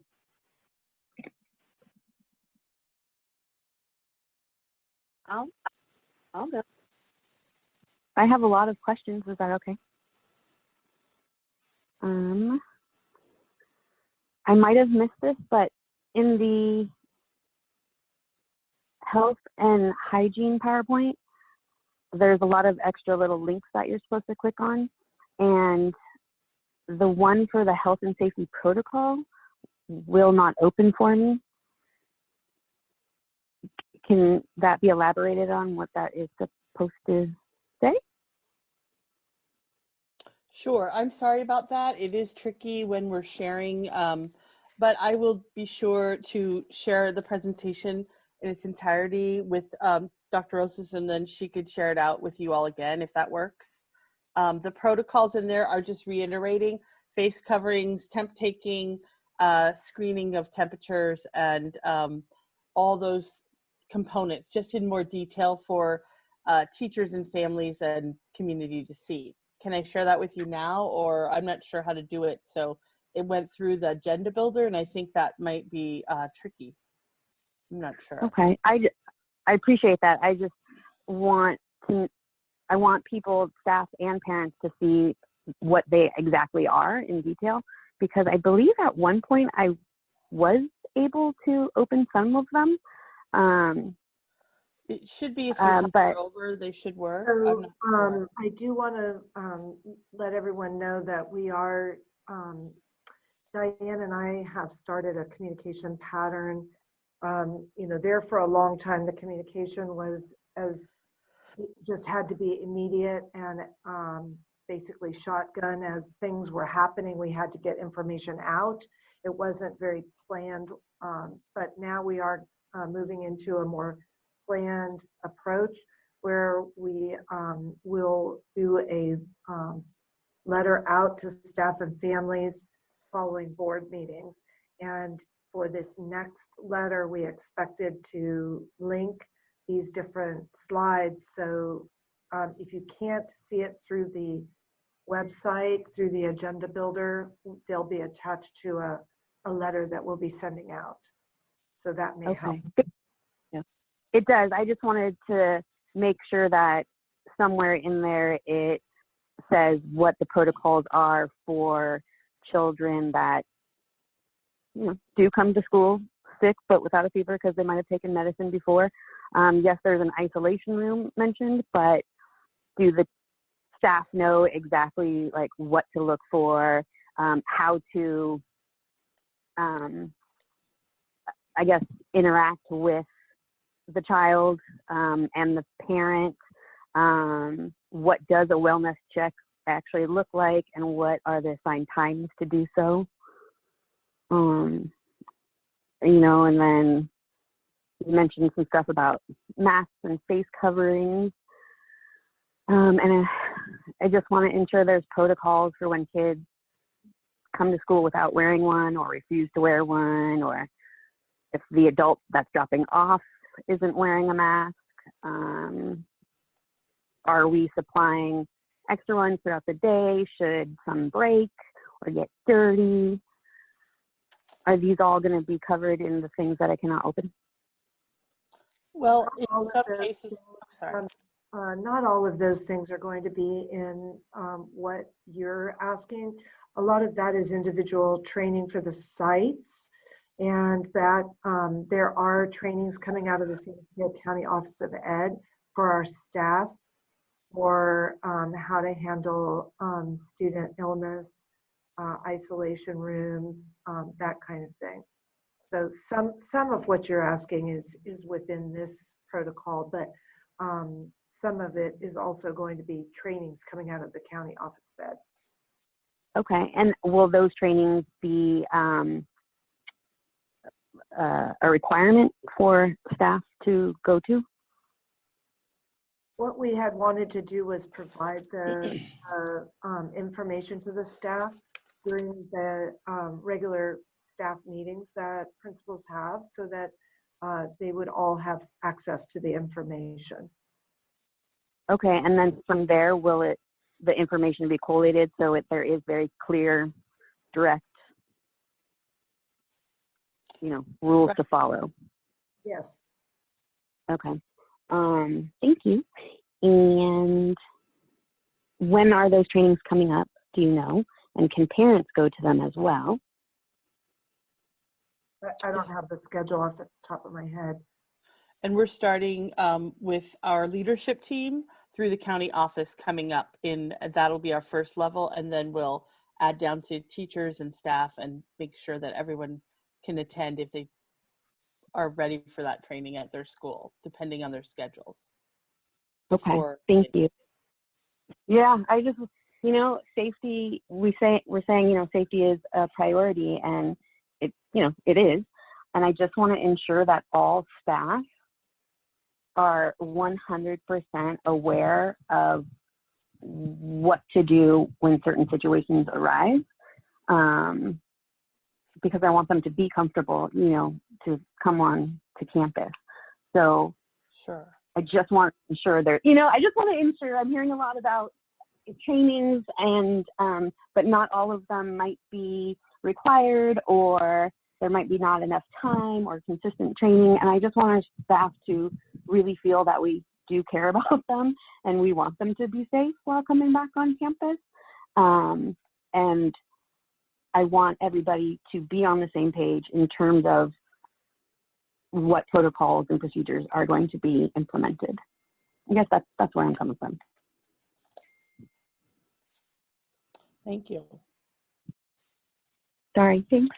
And then regarding the transition period of wearing masks, I don't know what communication has already been discussed with teachers. Is that something that staff are okay with? Is it something that we can ask parents to start, that transition period now, so that way, if and when we do go to hybrid or we are allowed on site, it'll be easier for kids to wear the mask because they've already been, conditioned to. I think that would just help everybody. I told you I had a lot. Yeah, and again on the 72 hours, why would we not do it for 2 weeks? Keeping the kids home. So that's not the guidance that we've been given. We've been given the 72-hour guidance. And a fever. No, I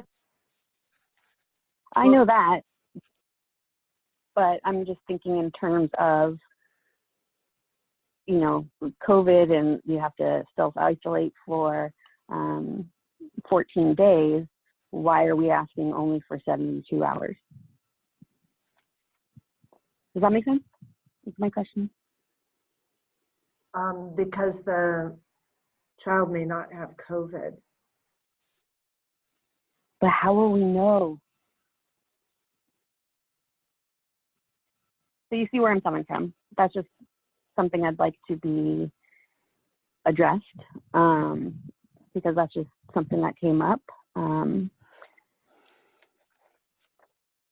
And that's all I'm going to ask right now. I told you I had a lot. Thank you very much. Thank you.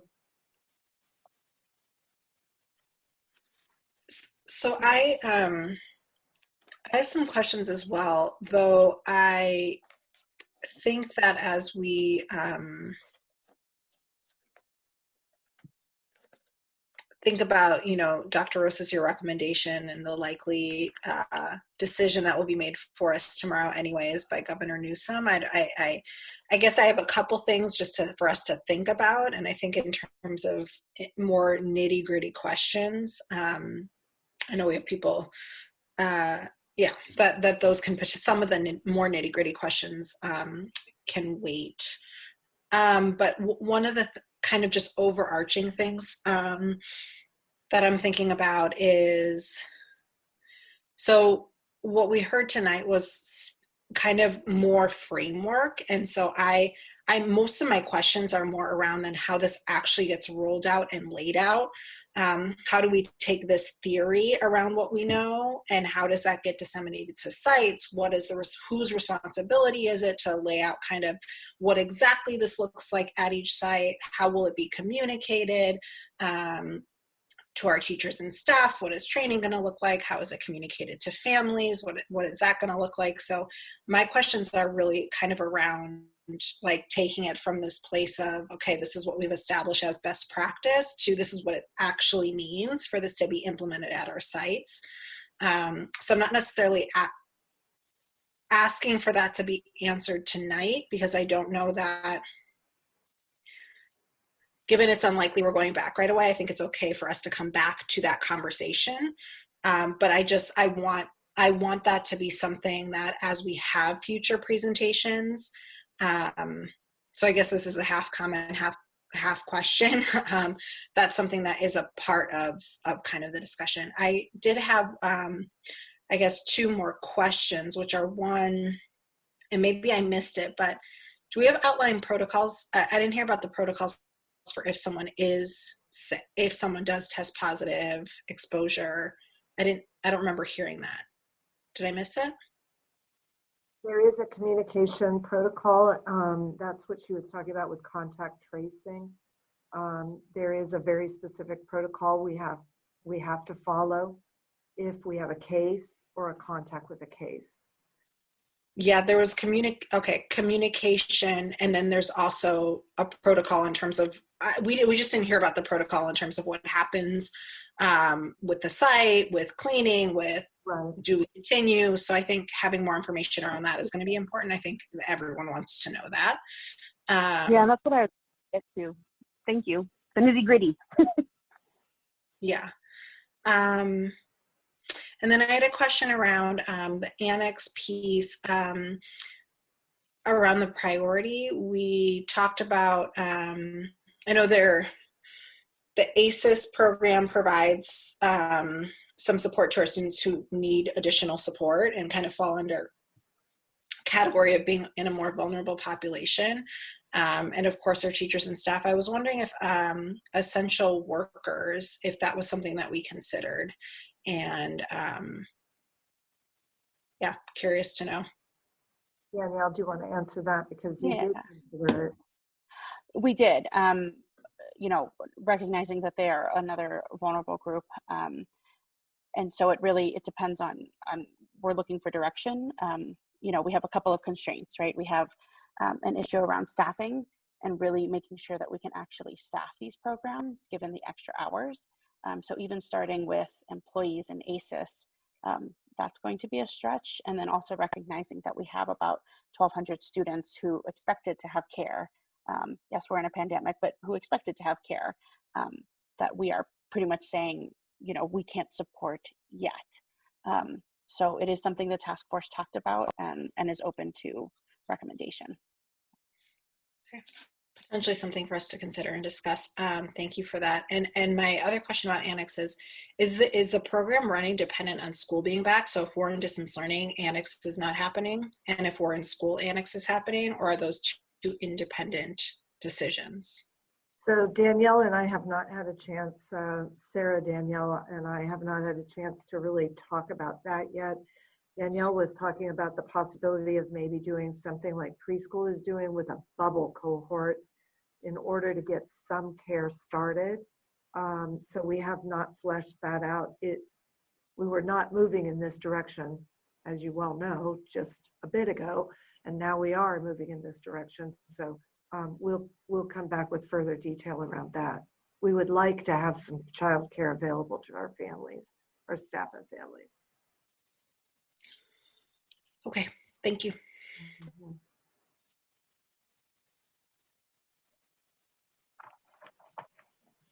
I just wanted to say, I don't think I really have any additional questions. I agree with Trustee Watkins' questions, especially around what happens if there is a case or somebody who comes in contact with somebody that is positive to COVID. And then the other question was, I was just thinking like maybe if this is something that, because Trustee Chin mentioned that this is something, obviously it's going to take a lot of trust from families to make sure you're not sending your kids to school that are sick, and maybe we can add something like when we sign off, like media release and all those kind of things, just to acknowledge that people have read and understand the policies around this.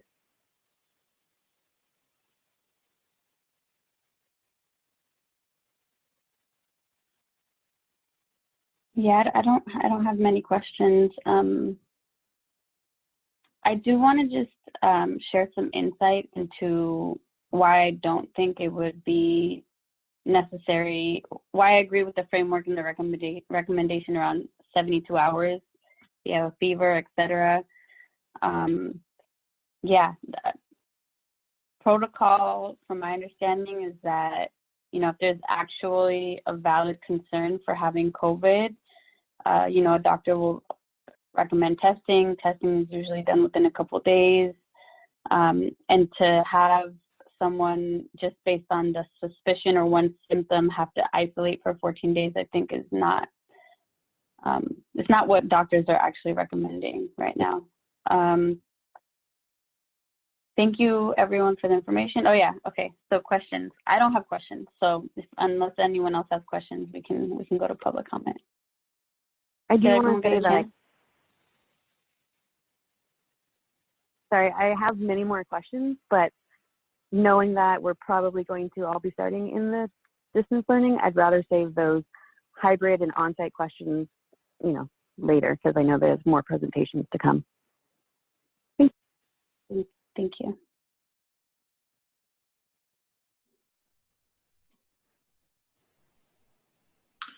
Okay, President Corzo, we have 3 hands currently for public comment. Would you like to keep the duration at 2 minutes? I think we can do 3. 3 minutes, okay.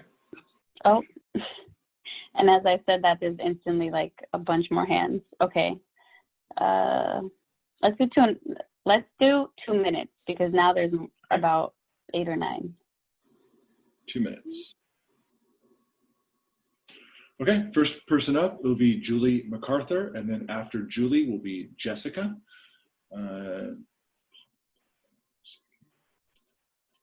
Okay, Julie. Can you hear me? Yes, we can hear you. Go ahead. Okay. Thanks. I wasn't sure if I was completely unmuted. So I just want to say, you know, I think the teachers are breathing a big sigh of relief tonight at the recommendation to start in full learning. I know teachers we miss our kids, and we look forward to the day that we can safely be together, but we know with the surge that this isn't the right time. I also know that, you know, it's not going to be long before we all start feeling the tug toward returning, but I really want us to push to have a metric based on science. I know that our county has been limited in their guidance, but that doesn't mean we don't have any guidance. We do have the CDC guidance, and I think that's a valid place to look. I also will say I don't think it's fair to ask teachers to go back into the classroom until you guys are all comfortable being in the boardroom again. I think as we drill down into the eventual reopening of school, we have to recognize that we have a lot of issues with infrastructure like ventilation and airflows. And the more we learn about how long the virus lingers in the air and the asymptomatic spread, I think we have to be factoring what resources and infrastructure we actually have in place to make a hybrid for our students and our actual classrooms work. I think it's safe to say at this point the cavalry is not coming. And so we want to make sure that we're considering things that will actually make for a rigorous and robust hybrid model So we can't ignore issues like whether or not the students can actually see the board. Creative solutions are only going to get us so far. We know we have time constraints and we can't fix everything overnight, but I do think we should use this distance learning time to think carefully about what an eventual return makes sense given what actual resources we have and what it would actually look like for kids, because there is a very big difference between a theoretical hybrid model and an actual hybrid model. Thank you. Thank you, Julie.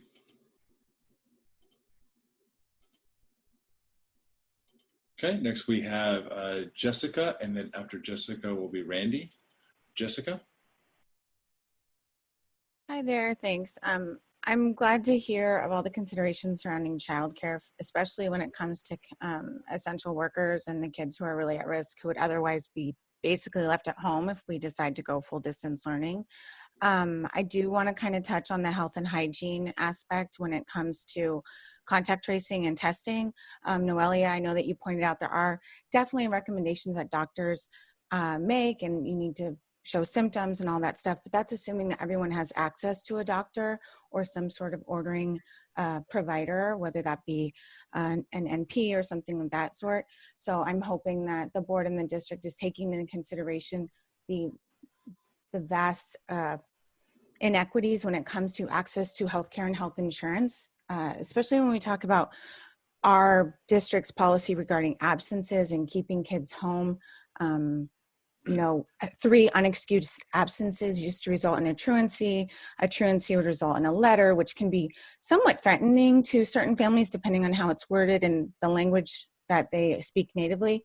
And I'm hoping that there's a change in that, because it does lean itself to have parents send their kids to school, because if your kid's sent home from school, it's not an unexcused absence. Whereas if you just are being responsible and keeping your kid home from school, it is an unexcused absence without a doctor's note. Again, assuming everyone has access to a doctor. My kids are very well insured, and I would never in a million years take them to the doctor for one day of being sick. But with regard to COVID, I just want to make sure that we're considering the inequities when it comes to access to healthcare, and making sure that if there's a suspicion of COVID testing, that our district is advocating for our kids and our staff to have access to the testing that they need. Thanks. Thank you, Jessica. Next we have Randy, and after Randy will be Yolanda. Randy? Hi, good evening. First of all, I'd like to thank Dr. Rosas for making the, in my opinion, very responsible recommendation to start the year with distance learning for all children. Then second, I'd like to just call out what I think are excellent comments by Julie and Jessica before me regarding the importance of really basing decisions on science, and then also really considering the local context and time for testing and the availability for testing, and considering the equity implications. In this pandemic, and considering the many factors that affect disease transmission, it's very difficult to set up guidelines that are one size fits all. It is very difficult to set up those guidelines that are one size fits all. And context is very, very important to understand for each situation. Research is rolling out quickly in a worldwide effort to try to control and understand this pandemic. I don't expect that education professionals are supposed to be on top of the primary literature like science experts are. Similarly, I don't expect that our county health officer has the capacity or time among all of his other responsibilities to hold the hands of all the districts that are trying to figure out how to navigate this unprecedented situation for each of their unique settings. So I'd like to suggest, as was mentioned by a parent in the previous middle school agenda item, that parent and community input in these task forces could be really helpful. You have a lot of really smart, educated, and invested people in this district. At the risk of seeming immodest, I offer myself as an example. I have a doctorate in epidemiology from Harvard School of Public Health. I'm available to help support this health and hygiene group that would be willing to volunteer to teach and translate on any level to make any of the research accessible and understandable. I can't be the only one who's willing to help and who has expertise. And this isn't the only task force. You guys don't have to do this alone. Thank you. Thank you, Randy. Okay, next we have is Yolanda, and then after Yolanda will be Desiree. Yolanda? Hi there. Thank you very much for another late night and for taking the time to hear us out. I appreciate the decision to start in full distance learning. I think that makes a lot of sense. The one thing I do want to make sure that you're still planning to do, or keep it in your mind, is that even though everybody will be starting in full distance learning and presumably can be in a fixed full class since they will be remote, I do still want to urge you to press the district and the school sites to assign the cohorts right from the start, because quite frankly, childcare providers are dependent on this information to organize what they're doing on their end. So if we don't have those assignments, they really can't proceed with any planning. So quite frankly, this really has to be done as soon as possible with school's about 4 weeks away. So this is something that needs to be decided pretty quickly. Thank you for your time. I appreciate it. Thank you, Yolanda.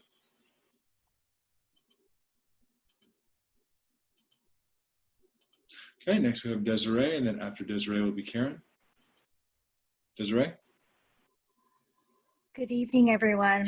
I just want to plant the seed that we think about more robust offerings for our students that are on IEP plans when going into full-time distance learning. And in the same thought, when we do start to think about staggered reentry, to consider prioritizing students that are on IEP plans. And finally, thank you for the time and care dedicated to the education of our children. I know and trust that we're all doing our very best. Thank you, Desiree. Next will be Karen, and then after Karen will be Lisa. Karen? Thank you for taking my call. I appreciate all of the work that you guys are doing to prepare for everything that's coming ahead. My comment right now is really for the paraeducators in the district. We have a lot of plans in place for teachers, a lot of plans in place for students and families. But as paraeducators, we are the people who are on campus who support the teachers. We support the libraries, we support the kids. We have small groups. And when we go to a hybrid or a distance model, our roles change. Basically, our job descriptions list specific things that we do in the classroom. And at the very end, it's all other assignments as needed. And pretty much when we went to distance learning, that's what we did. We were off campus and we did our best to help the teachers as we could, either taking small groups again, or we took personal phone calls on our phones. Our hours really shifted. And if it means that we need to have a redefinition of what the jobs are, I hope that we can do that. But when we look at these different models, there's a lot of support people who our jobs were either our hours cut. A lot of us, the jobs are just gone because there wasn't enough funding for them. But I was personally really lucky to be able to support the teachers in developing classes, to make calls to students. And this wasn't 8:15 in the morning to 2:45. If a kid had problems, I would be able to talk to their parents at 7 o'clock at night because that was after dinner when they had time. And that's not what just teachers do. That's what the parents do. So I really hope that we'll be able to support the teachers, because teachers shouldn't have to be the IT people all the time. There are other people who need to be able to help them do that. So I would just hope again that we really consider how many paras we have and to help teachers get that technical support that they need, not just from each other, but to have an outside source, because they have so much on their plates right now. Like even today when we see you guys giving presentations, Peter's there to help you out. And I'm sure that takes a big weight off of your shoulders when that happens. So I hope that we can do that with the teachers also. So thank you very much for your time. Thank you, Karen. Next, we have Lisa, and then after Lisa will be Stephen. Lisa? Hi again. So first off, just another vote for thank you for Dr. Rosas for with the suggestion of doing 100% distance learning, especially given the fact that, you know, the start of school will be sooner than we all think. And it's just much easier to have that one plan going forward in the beginning. Another thing that I would like to bring up is the discussion of essential worker childcare. I do appreciate that also being on the radar with the district, especially I'll be honest, I'm a little looking at this from my point of view as being an essential healthcare worker. You know, having to balance caring for patients in a hospital and keeping them healthy and, you know, living another 12 hours and balancing that with my children's education. It's nice to know that there may not necessarily be quite as much of a worry in the balance. Another thing that I am concerned about is when we're talking about social bubbles with children in different programs.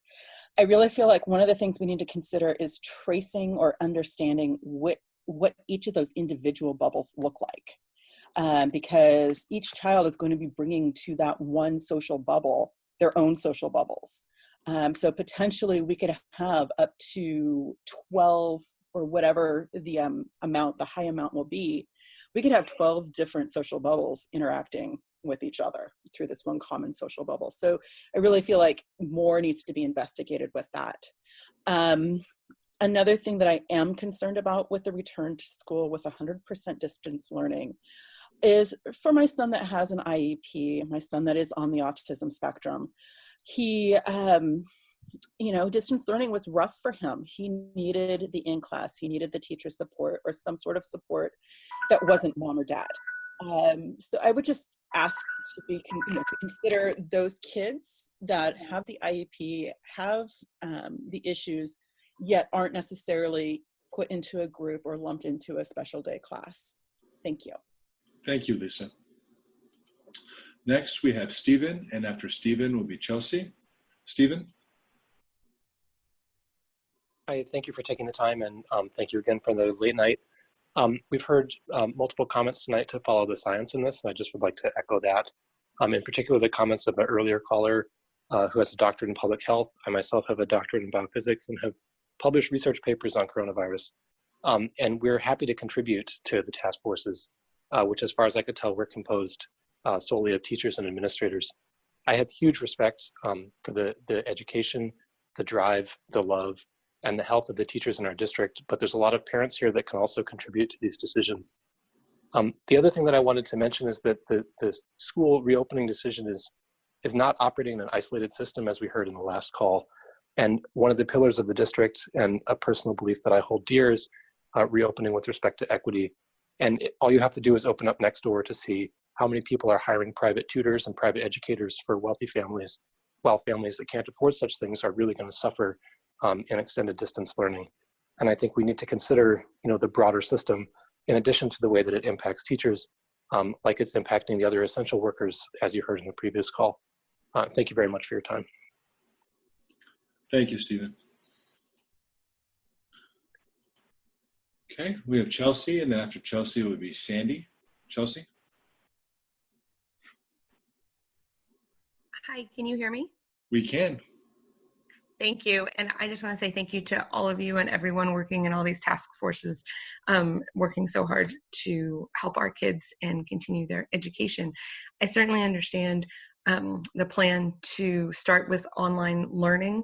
And I have a second grader, a rising second grader, and online learning was a struggle for him. And I think that starting a new class with new students and a new teacher, possibly two new teachers, will provide its own challenges. So I would just ask that whether it be assigned to a task force or someone to make sure that there is time set aside at the beginning of school for the students to bond both with their teacher and then also with the students in their class. And it may be that people with online camps who've been operating those can offer some expertise or some training or some advice on what's working and what's not. Even in our house, I also have a rising 6th grader. We've done a couple of online camps. One worked amazingly, the other one did not. So there's definitely a skill set out there that hopefully can help support the teachers with plans to engage and bond with the students through the computer now that we're pivoting and starting off in that direction. So thank you again. Thank you, Chelsea. Okay, we have two Sandys. Sandy Arata will be first, and then after Sandy Arata will be Sandy Shirago. Sandy Arata. Hi, I guess I understand why this decision is being made, but I just kind of want to express on the record that I'm very worried about incoming kindergartners learning over the computer from a stranger. I just can't understand how this is going to be successful at all. I really hope that our kids can interact daily, multiple times a day with their teachers. The 2 times a week was a failure. I know you guys know that, but it's just so worrying. And I want to echo what the other caller said about families already posting, looking for credentialed teachers that they're going to hire for their kid at home. And the inequities that are going to continue to grow are just so upsetting. That's all. Thank you, Sandy.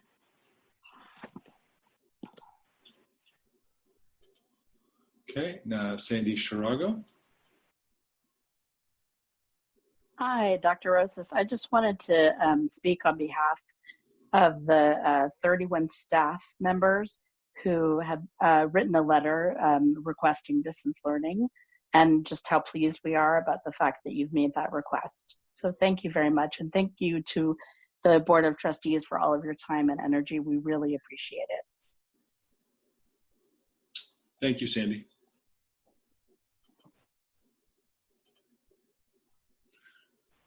Okay, President Corzo, looks like we have no other hands for public comment. Thank you. Opening up for discussion. I'll just start real quick. I completely support starting with distance learning. I know that, you know, as I mentioned earlier, our most struggling students also happen to be most of our most vulnerable students in terms of community spread. Our city has the last time I checked, which was I think yesterday, the most confirmed cases, and that is a reality that we cannot ignore.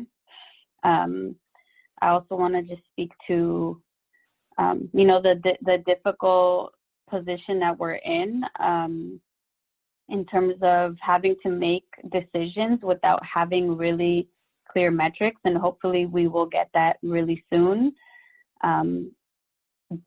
But, you know, we have gotten concerns from people saying that, you know, if one person dies of COVID in our school district and it was spread in our schools, that we are responsible. And that's not something that we take lightly. And we've also gotten, you know, concerns about, you know, the disruption in education is also on our hands. And so having to deal with those like coexisting realities is something that's difficult. We're making the best decisions that we can with the information that we have that is rapidly changing. But I just want to, you know, tell our teachers and our community publicly, we're hearing all your concerns. I'll be the first to admit that I have been extremely overwhelmed by the amount of emails that we've been getting. I have not been able to respond to most of them, if I'm honest, but I am reading them. And, you know, it just really speaks to I think that the valid concerns, the anxiety, the worry, you know, the stress that our community is facing, and we hold that, and we're doing the best that we can. But I do think that, you know, it just wouldn't make sense to me to be going back to school, even in a hybrid setting when there are so many more cases and so much more spread than there was when we first, began distance learning on very short notice. So I'm in support of, the information that was presented. The pillars are something that we have heard a lot about, but I really do think that I am waiting for us to get super clear metrics on like what it means to be safe. I also know that we are, and Trustee Chin, you can clarify for me if I misstate this, but we are on a 3-day watch list, which is close to making it on one of the watch lists of most concern in the state of California, because of the increases that are in cases that are being that we're seeing, or that that are being reported. And something that I know was shared in the call, was it yesterday? Was yesterday with our county for the elected officials, was that the reason that some of I don't want to misstate this, but basically the message that I understood was we're being given flexibility because we have enough hospital beds, not because people's health is not at risk, not because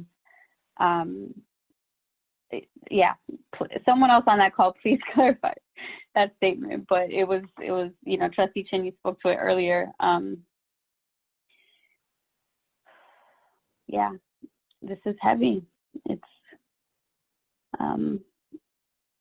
but I also just want to say that I do really appreciate some of the public comments, and I do think that we do have expertise in our community, and it's really I feel like it, I want to share that I understand that our district is doing the best they can, trying to work quickly with rapidly changing information, and sometimes it's hard to manage other relationships and all of the feedback that we're getting constantly. But I do think there is room for having some parent voice in some of our committees, and I think that we can benefit from that collaboration. So those are my thoughts.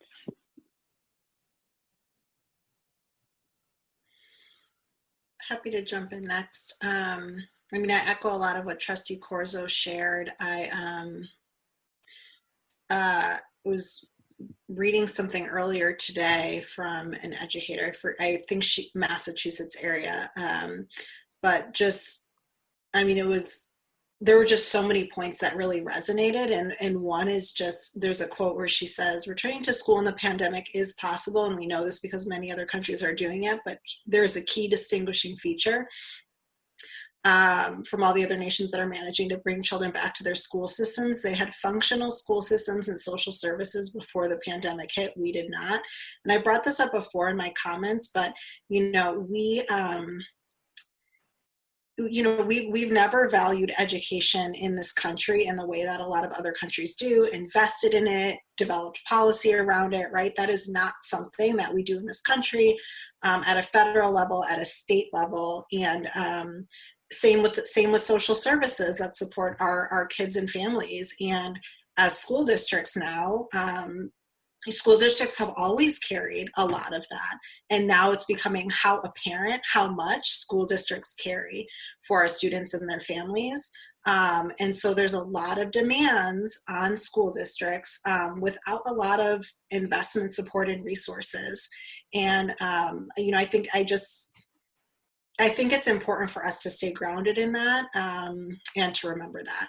As I think we're all aware, we've mentioned Governor Newsom will be addressing this tomorrow, which I think I'm grateful for. I think we've alluded to this and mentioned this on previous calls, but there has been a real lack of guidance around this. And the reality is, you know, there are no easy answers.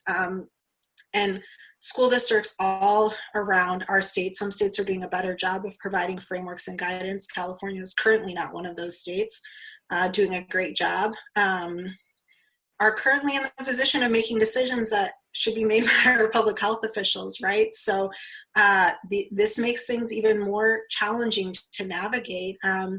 Public health is not our area of expertise as education elected officials and education representatives. It's not. And so to have to develop metrics and to determine when it's safe and when it's not safe, and to have it be really kind of up in the air is really challenging. And you know, it's not to say that we're, you know, not on board to make hard decisions. We're making hard decisions all the time, but based on this is an area where our public health officials, I believe, need to provide more guidance. That being said, you know, we're in the position we're in now, and I think that means we have to err on the side of caution with where we are right now. And so I'll echo what you know, other trustees have already shared. I believe we should be starting the year in full distance learning. I was sharing with my husband, you know, earlier this evening that, I feel my own anxiety rising on a daily basis with more and more information being shared, right? I was ready to send my daughter to preschool 2 weeks ago, in August, and I don't feel comfortable doing that anymore, right? So just thinking about all of the new information that we're learning about kids, and the new information coupled with the lack of information is concerning, and health and safety has to be our driving priority. I do think, and I know, Dr. Rosas, that you are working with other superintendents in our county. I hope that our public health officer is involved, but I do agree with what Trustee Corzo said and a couple public comments. We do need to have really clear metrics, right? We're in this place right now where we're making this decision, which I think is the right decision, but we're based on kind of current numbers, but it's not a very clear metric. Like, this is what constitutes going into full distance. This is what constitutes hybrid being safe. This is what constitutes full back in school being safe.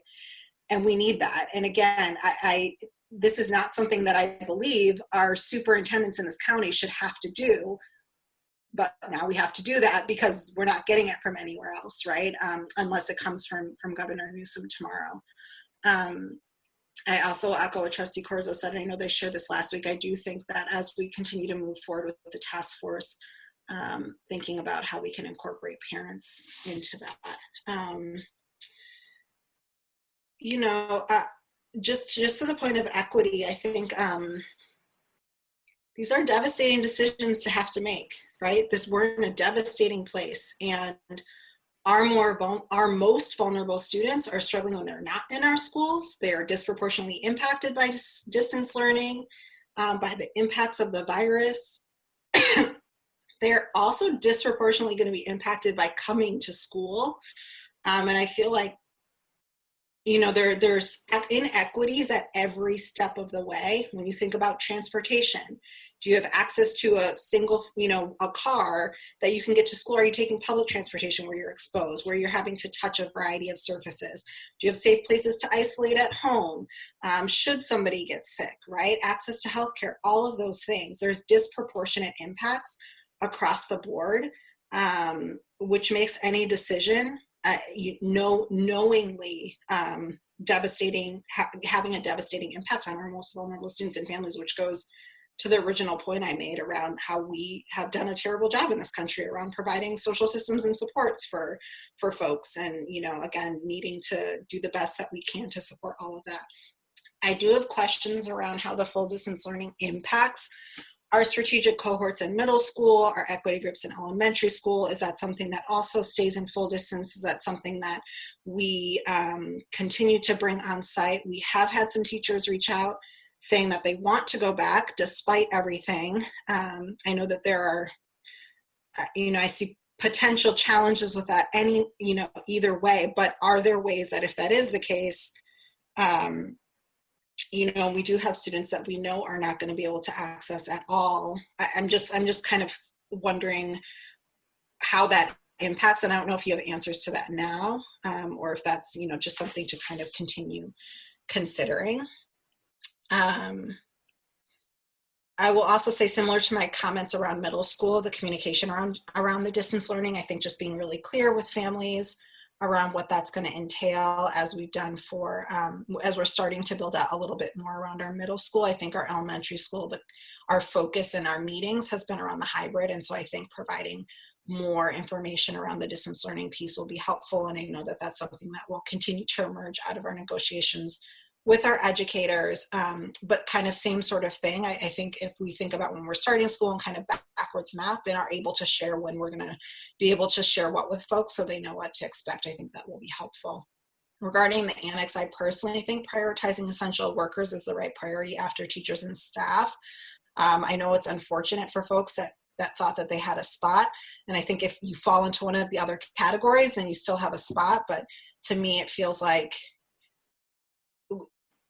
these are unprecedented times, so we kind of can't proceed with things as is. If you have two working parents that do both get to be home versus parents that don't, I think it makes sense to prioritize essential workers, but I'm interested to hear what other folks think about that. And my final comment, which is sort of an aside, but also relevant to this, one question is, and I don't know, Dr. Rosas, if you mentioned this, I think you did. The recommendation is to do full distance learning for the first 3 weeks, correct? Is that what you said? Yeah, I'm hoping the 3 weeks gives us opportunity to obtain some metrics and have a better understanding of where we would move. So I'm just putting 3 weeks out there as a beginning. It would put us into the first part of September, and it would give more time. Also, you asked about more detail related to the actualization of the theory of these pillars, the actual work at each school site. It will give an opportunity to actually set all of that up at each site also. Yeah, I do wonder about extending that because I think 3 weeks, you just get into this groove and then you're switching up. So maybe we set fall break as a metric and then set a benchmark in terms of reevaluation. I think it's helpful for families probably to have some sort of sense. I think if we do too much, like you're here, it makes things really hard for our teachers and staff. It also makes things hard for our families. So that would be my recommendation. I mean, I'm picking that just because we have a natural stopping point when it comes to spring break. And again, I see some nods, but open to other feedback. I know other districts have made the decision like through the end of 2020. Again, I think it will be helpful when we have metrics, so then we're able to make more decisions based on data versus kind of, okay, cases are right. I think it becomes a little challenging. The reason why I asked is because, I know that we recently approved portables for our new elementary school in Foster City. It doesn't look like we're going to use them. It's a lot of money. So I think that we should consider really looking at if we need them. And if not, we should not be spending that money. I mean, that's, a huge chunk of change that we can utilize in other ways.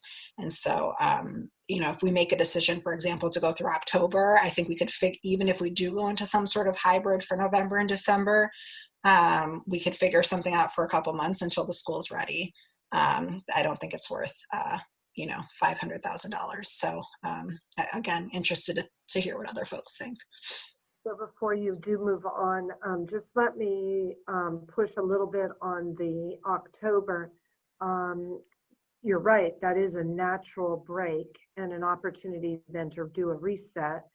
At the same time, there might be some opportunity to bring really small groups. So for example, your SDC classes are almost a bubble cohort. Mm-hmm. So if we say everyone's out until October, then they wouldn't be coming back either. So I was thinking of everyone out for 3 weeks, and then we could start looking at whether we could bring some bubble cohorts on sites. Your preschool is already on site in a bubble cohort. Right. So I don't want to send a mixed message, but that's why I was thinking in that manner. Yeah, that I get that. I do think those are smaller groups of students. So I think that what we could still say is the larger distance learning. And then if we're able to do that, I think still we can communicate that to families. I prefer that sort of messaging over 3 weeks with, because I mean, we're talking about 11,000 kids being impacted over potentially, you know, a small group of about 1,000 or 1,500 if we're kind of thinking through some of these various groups that we might be considering. So, but again, I'm curious to hear what other folks think. So I'll stop my comments for now. I can chime in. I beat you, Ken. So, okay, I agree with Trustee Watkins on the portables. And so I wanted to say that I think if we don't need them, let's not waste the money. And I kind of thought it was like kind of contradictory that we're trying to limit the number of students on campus anyways, and then bringing more on. So if we can save the money and we can make it work, I would be for that.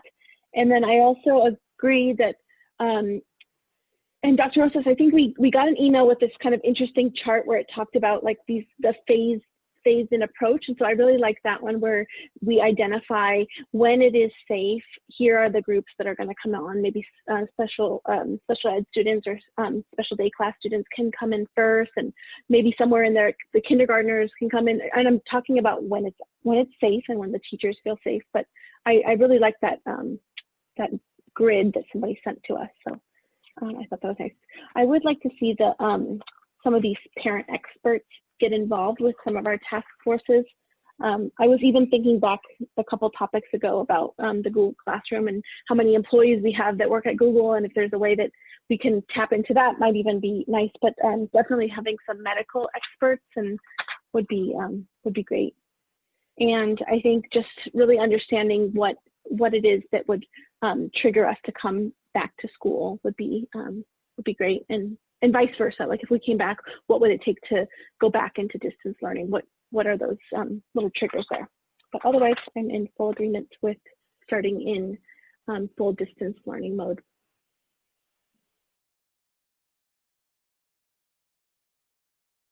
Hi. Yeah. Beat you, Ken. I definitely agree to starting the elementary and middle school in full distance learning, and technically pushing the start of the school year back to August 17th. I think it's necessary given the circumstances, you know, for everyone's health and safety, but it also provides staff the more time to dive deep into creating a solid and engaging distance learning program. And then once that has happened, that's when we can discuss what on-site hybrid model would look like in any details. Staff just need to be able to focus on one thing, you know, and put all their effort and energy into one thing. In regards to considering what Trustee Watkins suggested with looking into not purchasing the portables, I am A-okay with that, you know, not doing that. And then regarding the extension of the distance learning for 3 weeks or beyond that,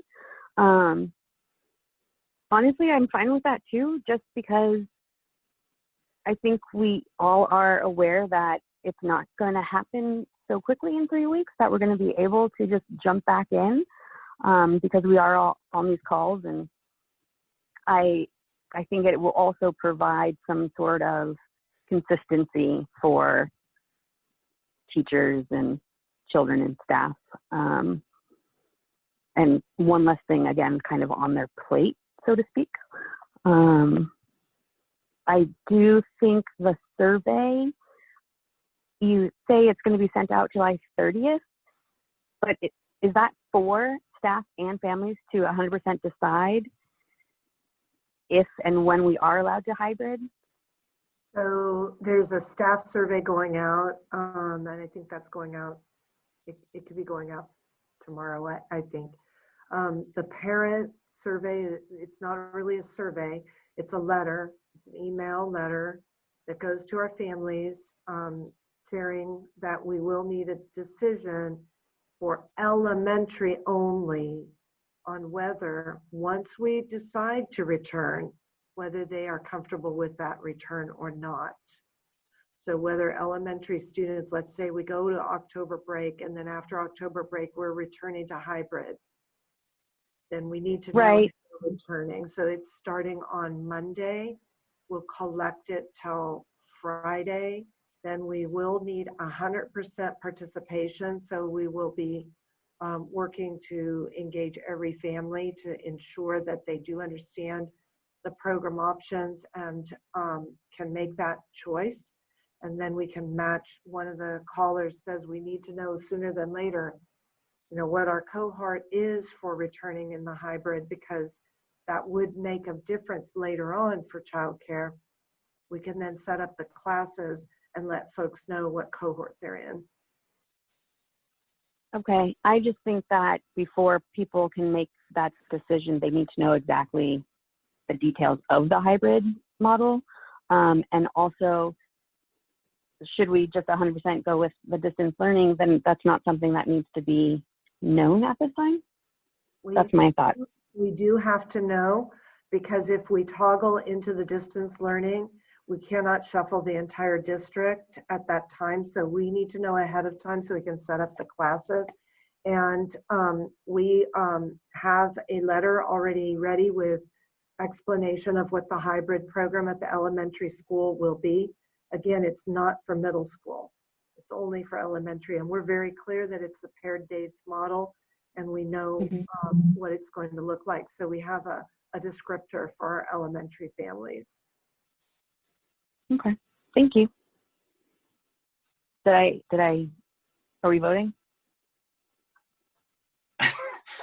I guess I don't need to speak. I don't know. It's now what, 12:15.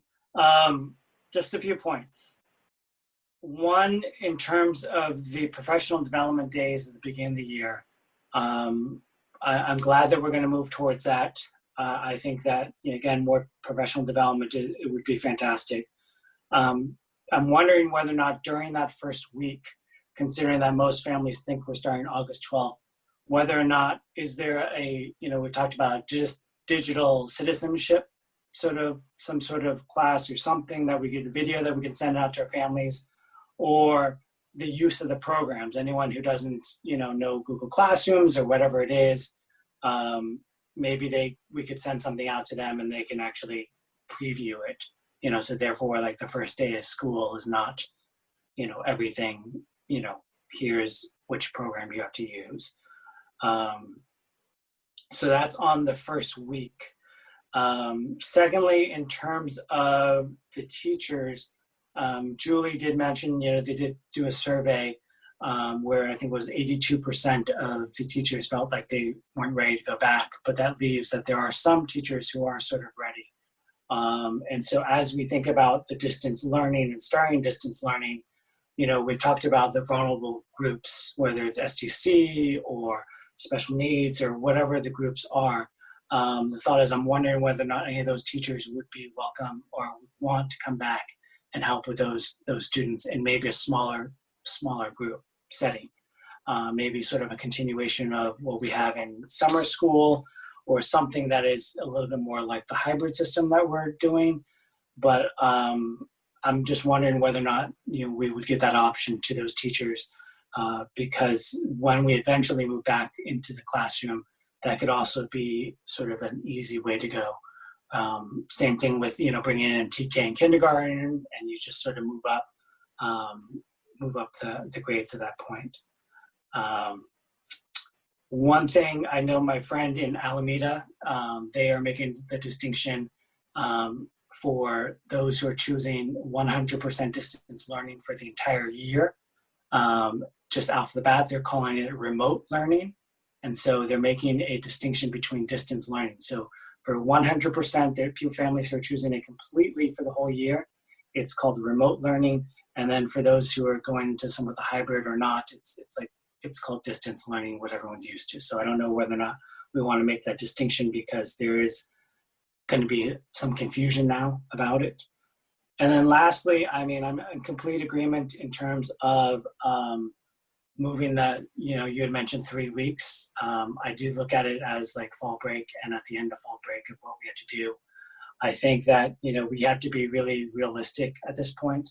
I had mentioned before that I was very optimistic, but if you look back at it now, we are 5 months to the day that we started shelter in place on March 16th. And in reality, are we going to know anything more in 3 weeks? The reality of the situation is the narrative is going to change every week again. And I just don't think we're going to have, any more information about whether or not we can open up fully in a hybrid situation or not. So to actually go all the way out and set the expectation to parents and say, and to our community partners who are setting up childcare and say, look, we're going all the way out to the end of to fall break. I think that is really good because it allows people to actually set plans. Because otherwise what we're going to end up doing is people are going to wonder every single week, are we going to open next week? Are we not? What are the metrics? And honestly, being realistic, I don't think, we will have those metrics. I don't think we're going to know because the data seems to be changing. The studies keep on changing. Some people say that at the earliest we might have a vaccine at the end of this year, but I don't think we're really going to know. And so by actually pushing everything back to fall break and just saying this is what it is, that'll give us actually some breathing room and some time to let everything sort of settle. So that's my thought on that. But yeah, it's not been a fun night. I will say that as of yesterday, again, I've just become a little more pessimistic, and and then tomorrow, who knows what Newsom's going to say, but and then what happens the following week? We might get something new. So, just in case on the portables, the idea is that, yeah, it's a lot of money. If it's not too late to sort of cancel it, maybe we actually do utilize the classrooms for either maybe there were some paraeducators who came online and talked about how they want to help and do different things.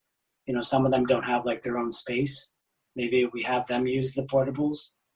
Maybe we let Annex use them to actually break up some more, and we're able to, have more space to have more groups come in. But if we could be flexible in that, if we've already paid for them, then, so be it, and let's just try and utilize it as best we can. So that's it.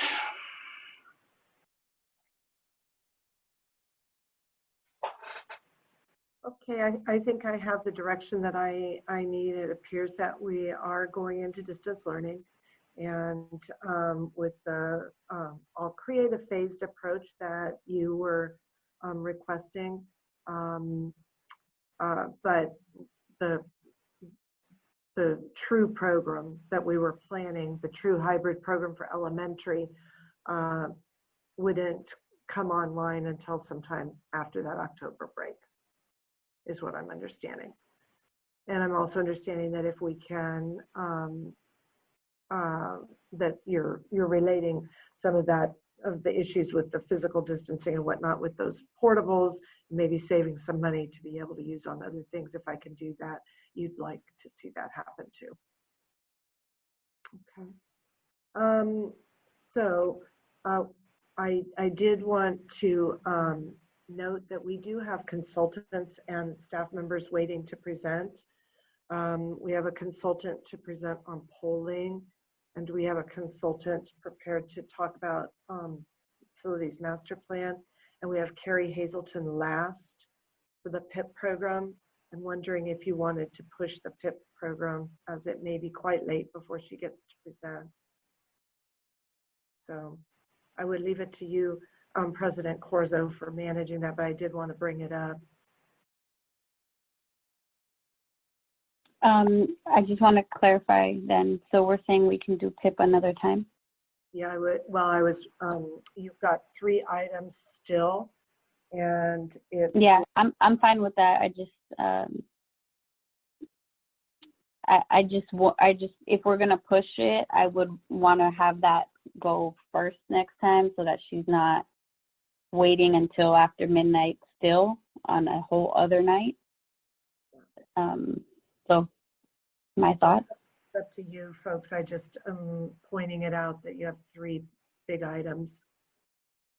Yeah, I'd just be interested in hearing what they want. Uh-oh. The alarm, Peter, the alarms have gone off in here. Can you let the police know that I'm not to come and get me? I will turn them off. We did that earlier. That happened earlier today. Thank you. Power outage last week and alarm this week, so just goes with the meetings. Just another day. Just another day is right. We still have, 55 minutes before we break our record of last time, 120. So I'm okay with moving Pip. I don't know what the next week's calendar is like. I am sensitive to the issue that obviously I know Carrie's been waiting a long time. But if there's something that comes up that's COVID related that we don't know about that, that's super important, I would, I sort of be flexible on the on when we hear.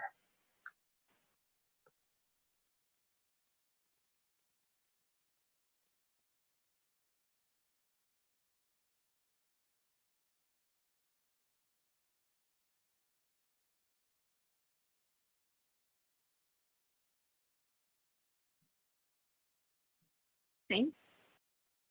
Yep. Do I need to make a final decision here, or we? Oh yeah, that's me. I'm sorry. I'm supposed to keep the agenda moving forward. Okay. Item 6.4, polling report.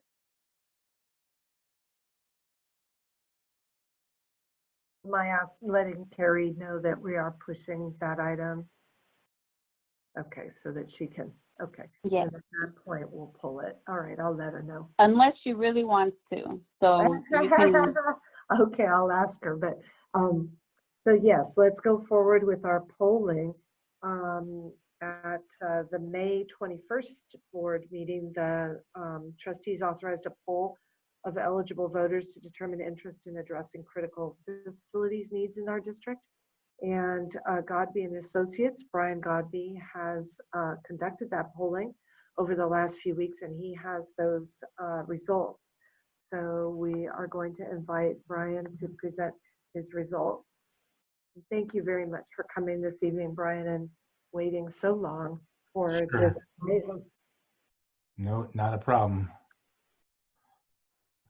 Let me start the presentation here.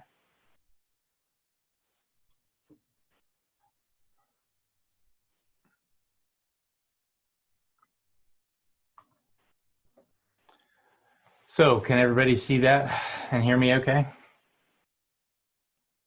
Yes, I Okay. see it and I can hear you. All right, great. Well, let's jump in. As you know, and as Jones indicated just a moment ago, we conducted a survey. The purpose was to look at the local climate, and that included a couple things, people's view of the state and local government and how, whether they have a favorable or unfavorable view of the job being done to manage the COVID crisis, to look at the direction of the economy, to look at perceptions of the district. We, of course, get into very specifically the bond measure proposal. We look at a variety of projects and programs that we might spend the money on. We test the influence of informational and critical statements. Then we look at rate issue. And of course, there's a wealth of demographic and behavioral characteristics that we use to make sure the sample is representative of the likely voter universe. And of course, that's also useful for segmentation at later points. In terms of the specific methodology, this was an online and a phone survey. The vast majority of our interviews now come from online and specifically from text invitations to an online survey. We still get quite a few from email invitations to that same online survey, and there are some landline calls that are made to those specific demographic segments that just don't take online surveys. Our response rate for the online has been tremendous even before the shelter-in-place order went into effect in March. But since then, because so many more people are at home, our response rates online have gone up, and that's to our benefit, which results in much higher sample size, which results in lower margin of error. We surveyed a universe of likely November voters in the district. We were in the field from July 6th through the 11th. The average phone survey was 22 minutes long. Our total sample size was 798 completed interviews, and that gives us a margin of error of 3.45, 3.5% in round numbers.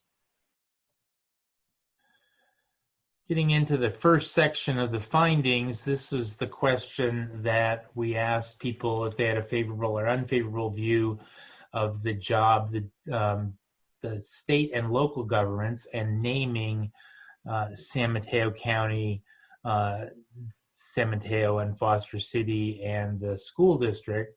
And what you see is that 51%, when we add the variance somewhat together, have a favorable view versus 26% having an unfavorable view, and 23%, almost a quarter, don't know. That's a 1.9 to 1 ratio of positive to negative. It's a slim majority of people who have a favorable view, but we've been asking this question since the middle of March. And what we've seen is that the level of favorable has gone down dramatically. Now, different districts, different agencies, in different places and at different times in the continuum, it's hard to say it's definitely going down. But one of the first surveys we did was in the city of Belmont, and this number was 79% favorable. So that was Belmont 3 months ago, 4 months ago, and now, while Belmont and San Mateo, Foster City are not identical, certainly they're probably more similar than they are different. So I think this is going down for some of the reasons that you talked about earlier tonight. We looked at their view of the economy in the fall, their forecast, if you will. 17% said they think it'll be better, 37% said about the same, 40% think it'll be worse. When I compare the worse over the last several months and some 30-plus surveys, we've seen worse be as high as 45% and as low as 20%. And so you're on the high end of that scale in terms of the level of pessimism, if you will. The next couple questions deal more specifically with the job performance of the district. And the first one is providing quality education. As you can see here, we've got 49% total satisfied when we combine the variance somewhat, versus 29% dissatisfied and 22% that don't know. That's a pretty big chunk of people who don't know, and we need to keep that in mind. The ratio of positive to negative is 1.7 to 1. And that's, if I look at it historically, that's relatively low. If I look at it just in terms of the last couple months, it's following a trend where people are more frustrated or less satisfied with the quality of education, perhaps because of the debate over distance learning, which you've just had again tonight. and just how to proceed during this crisis. It's also, though, important to note that 21% don't know. If we're putting a measure on the ballot, there is work to be done, because you can't put a measure asking people to raise taxes and then have a big chunk of people who just don't have a perception. So there's work to be done by the district should a measure be placed on the ballot. In terms of the satisfaction with the district spending taxpayer dollars, this number almost always goes down historically pre-COVID crisis. We're at 44% satisfied, 31% dissatisfied. That's a 1.4 to 1 ratio. We've seen districts be successful with bond measures as low as 0.8 to 1. So that's actually an inverse relationship where the dissatisfied are stronger. So in some respects, this is better than the quality of education. So people are a little happier. But again, we've got this 25% that are gonna cast ballots in November. And so there's work to be done to let those people know what you've been doing. The next question is where we switch gears and get specifically into the ballot question. As you can see, the question we asked is actually here on the right-hand side of the slide. It meets state law requirements. There's no more than 75 words, which this is. It has to show the amount of the bond authorization, which in this case is $409 million. It has to show the tax rate, which is 3 cents per $100 of assessed value. It has to show how much it raises per year, which is $26.6 million. And then it has to explain the term, which is that tax will be collected as long as the bonds are outstanding. All of that meets the legal requirements. Your bond counsel vetted it before we actually began the survey. The way we analyze this question is we had the definitely and probably yes together, and you see we're at 63.4% support for a bond measure that needs a 55% threshold. That's not a bad place to be, and a good place to start. The next set of questions address the kinds of things we might spend the money on and what some of the reasons we would spend the money for those things. We asked this in a random order, and for each respondent, the options were, would you be much more likely, somewhat less likely, or much less likely to support the measure based on knowing the money would go to that particular area. We then go back and assign a numeric values to each of the responses, and you see those across the bottom, 2, 1, -1, -2. We do that to create an intensity scale that limits some of the biases that are associated with just adding percentages together. But we do look at the percentages as well, and so this is our intensity scale here related to the bars, and then just adding the much more likely and somewhat more likely together is referenced here in this blue arrow and the percentages associated with it. We also look at groupings described here as tiers, and basically each grouping is statistically tied to items within it. There are numeric differences, and that is important, but technically they're basically tied. So in our top tier, we have upgrade classrooms for science, technology, engineering, math, art, and music instruction. Clearly the STEM/STEAM approach is really important. It explains what you're going to be doing with the money in terms of classroom upgrades. Providing modern science labs is important. Repairing deteriorated bathrooms, plumbing, sewer, electrical, and HVAC systems is important. Providing student computers, classroom, and school technology to support distance learning is important. Upgrading schools to meet current earthquake, fire safety, and health safety standards. Obviously, health safety refers to sort of a soft COVID issue. Providing Wi-Fi in underserved areas for distance learning purposes. ensuring hand washing stations in every classroom and throughout schools for student staff hygiene. Again, a sort of soft reference to how you might spend the money with respect to the current crisis. And then providing healthy and safe learning environments. Again, a little bit more of a generic on COVID. From there, we move into the second tier, and you see the reason we use this rather obscure intensity scale, because just adding the percentages gives you some biases. This is more important than this one, even though the percentages may not suggest that. So at the top of tier 2, we have replace aging and leaking sewer pipes and systems. Moving into the rest of tier 2, we have install, upgrade air conditioning and ventilation systems, replace drinking fountains, improve student safety and security, and on down the list. I won't read them all, but it's important to note that as we get to the bottom part of this list with a 3.5% error rate, and we're at 60%, we're getting close to the 55% threshold. So the things here, while they may be important educational goals, they're just not things that are driving support like the previous page. And the same thing is true as we go on to the rest of the list. It was a very long list that we tested, but these things are all below the 55% threshold. So again, they may be valid and important educational needs, but they're just not helping us pass a bond measure.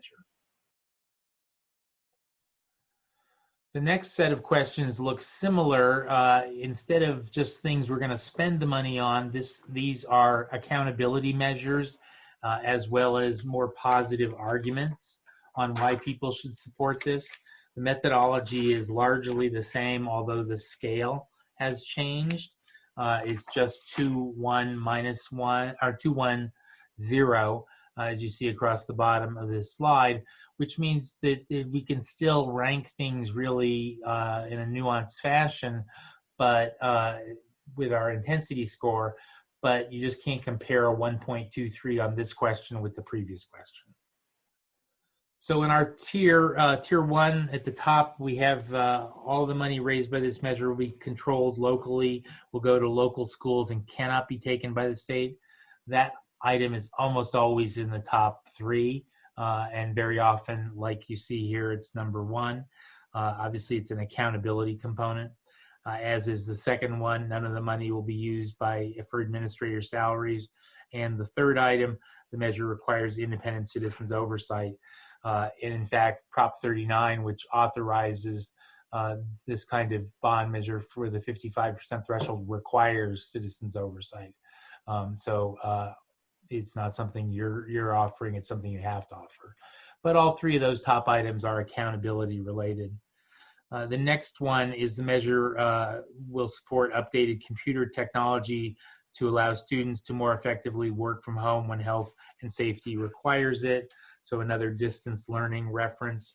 And then the 5th item is even if you do not have school-age children, supporting quality education is a wise investment. Good schools maintain the quality of life in our community and protect the value of our homes. And then you see other items as we go down the list, which I won't get into, but again, we start getting down to the 60% level, and with the margin of error of 3.5, we're approaching the 55% threshold. And as we move to the rest of the items, you see the same thing happening, and then we even are below the 55% threshold. Again, these may be important educational items that we're talking about, but they're not driving the 55% level of support that we need. The next set of questions, the methodology is largely the same as the informational statements, although these are negatives. We don't put a minus sign in front of any of these numbers to make them seem bad. The higher they are, the worse they are for the measure. And at the top of this list, you see the school district has too many high-paid administrators with high pensions. That if the district managed its money better, we wouldn't need this measure. That's a pretty typical anti-tax argument. We've seen it in this district before. We've seen it in dozens and dozens of other districts as well. Don't be fooled. Most of the money will be spent in San Mateo, which is sort of an argument that people in Foster City make. And a little bit further down the list, you see the same thing. Don't be fooled. Most of the money will be spent in Foster City, which is the argument you hear in San Mateo. Clearly, it's important to make sure that both cities understand they'll be getting their fair share. And then in between those, we have a dishonest measure to gut Prop 13. Property tax predictions will be on the ballot. This measure is really just another increase in local property taxes that we can't afford. Obviously, this is a reference to the split roll measure that'll be on the ballot, of which millions of dollars will be spent on both sides. How much on the negative side gets spent in San Mateo County is probably a reasonable question to ask, and it probably won't be that much. More of the proponents will be spending money, but it does bring up the issue, and it's higher on the ballot, obviously, so we have to deal with that. If the district had not mismanaged its money, we would not need this measure. Again, a standard anti-tax argument. So what's interesting here is the first 5 items are things we've either seen in San Mateo Foster City School District with respect to the 2 cities, or typical anti-tax arguments.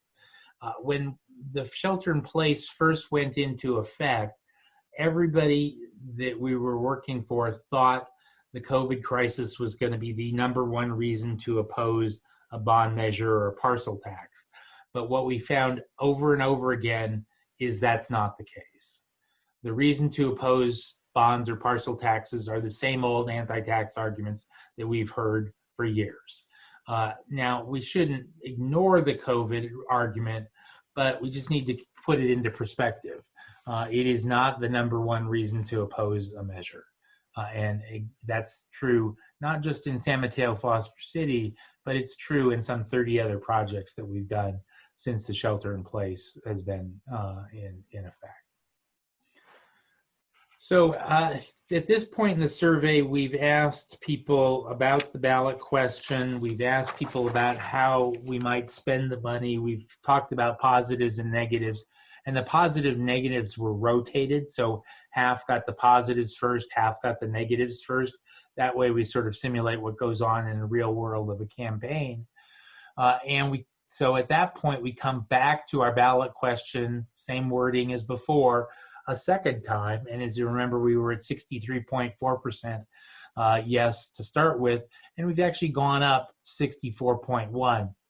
Not statistically significant, but it is certainly an increase. And after those pretty negative items that we really beat up on ourselves with, it's heartening certainly to see that the positives, as long as they're communicated, do help us overcome the negative side of the equation.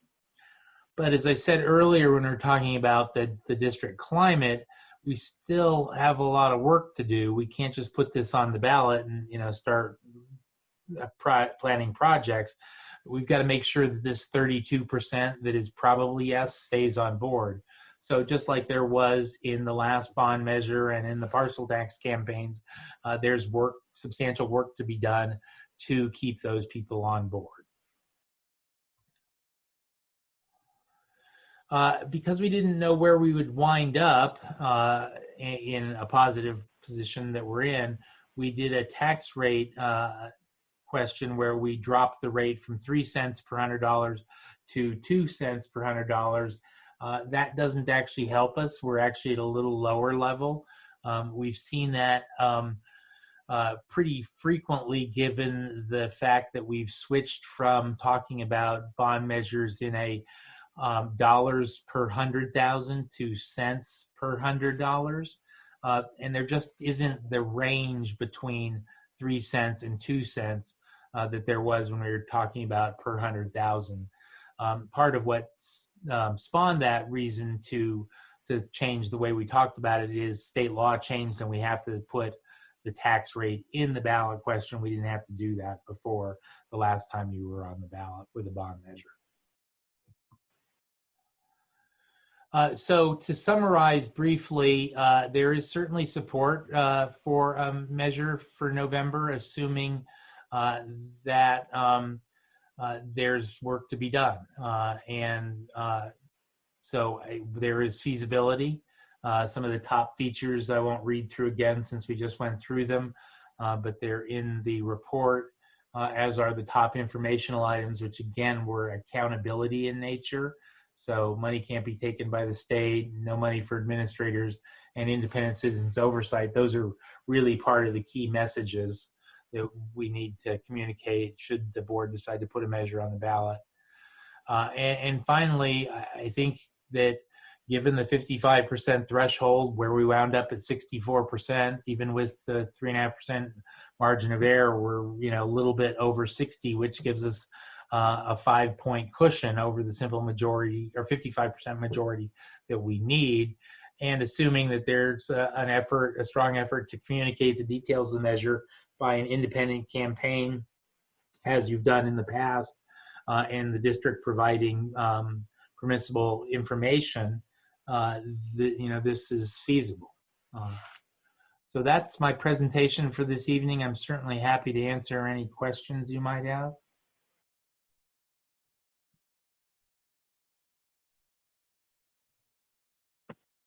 Thank you. Anyone have a question? Ryan, do you want to stop sharing so that the board members can see each other? Sure, no problem.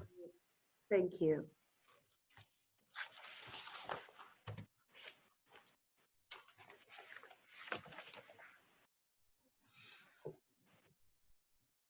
I don't have questions, just a couple comments. No questions? Okay, we'll take our public comment. Okay.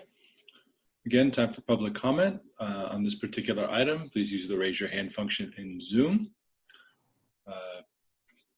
President Corzo currently have one attendee with their hand up. How much time would you like to give for public comment? I think 3 minutes is fine. Okay.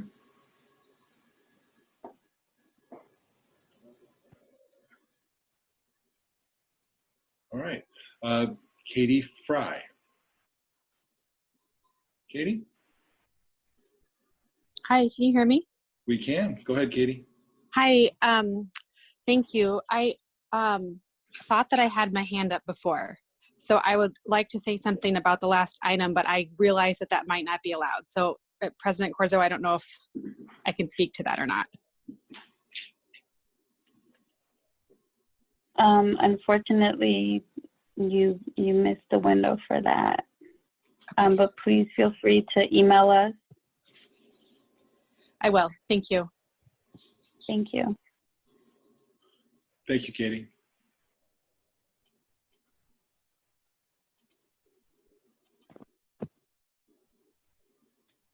Okay. I'm not seeing any more public comments on this.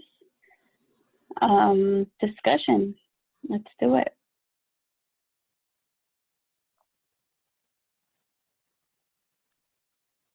Okay, well, I'll start, I guess. Yeah, I don't have a ton to say. I'm excited that the results are promising. I know that we were, there was some hesitation around now being the right time, et cetera. But, I do think that many of the needs that are addressed are urgent needs. And as we think about, our last conversation, as we think about the fact that these health and safety concerns aren't going away for a while, and our structures are not all of our structures are in a position to really be safe for our kids and our staff and our teachers. And so being able to provide some of those necessary infrastructure improvements, I think, is going to be really important. And just how long it takes to kind of move that forward. So I'm optimistic with the results. And are we voting on this tonight? What I just is direction as to whether or not you would want me to bring back a bond resolution. And then that bond resolution would be for a vote. I needed you to hear this and then have your discussion and tell me whether you would like to go forward. And then I would bring you something to vote on. Okay, and I know we'll have more information in our facilities, the next presentation around kind of the facilities piece of things and where we might focus. So I do have questions around that, but we'll wait for that. So thank you, Brian, for hanging on and for providing this. Really helpful.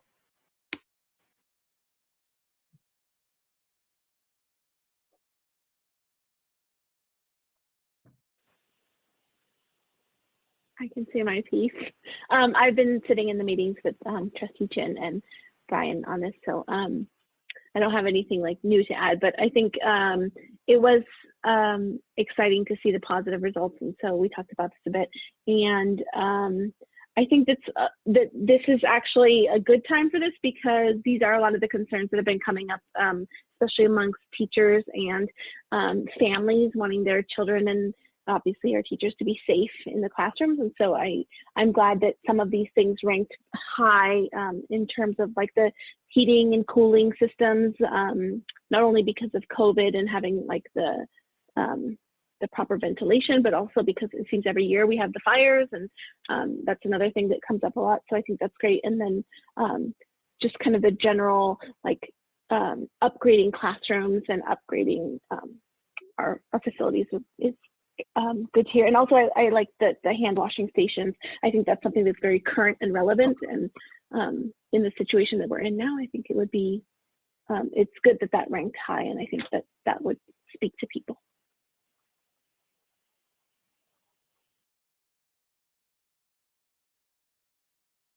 Okay, I'll go.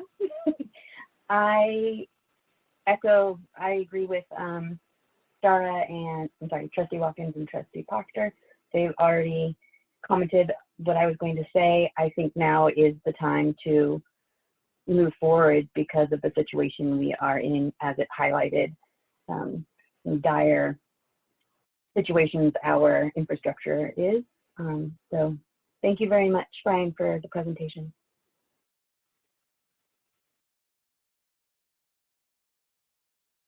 I'll be quick. Ken, you can close this out. Yeah, I think overall things look favorable. Thank you all for working on the, well, Brian, thank you for working on the polling, and to our two trustees that put in a lot of time into being a part of that and having our board's voice on there. I also recognize that I personally will not be involved in this campaign in a significant way. So I think, you know, whoever is going to be working on it will have more say on this specific issue. Yeah, how do you two feel about it?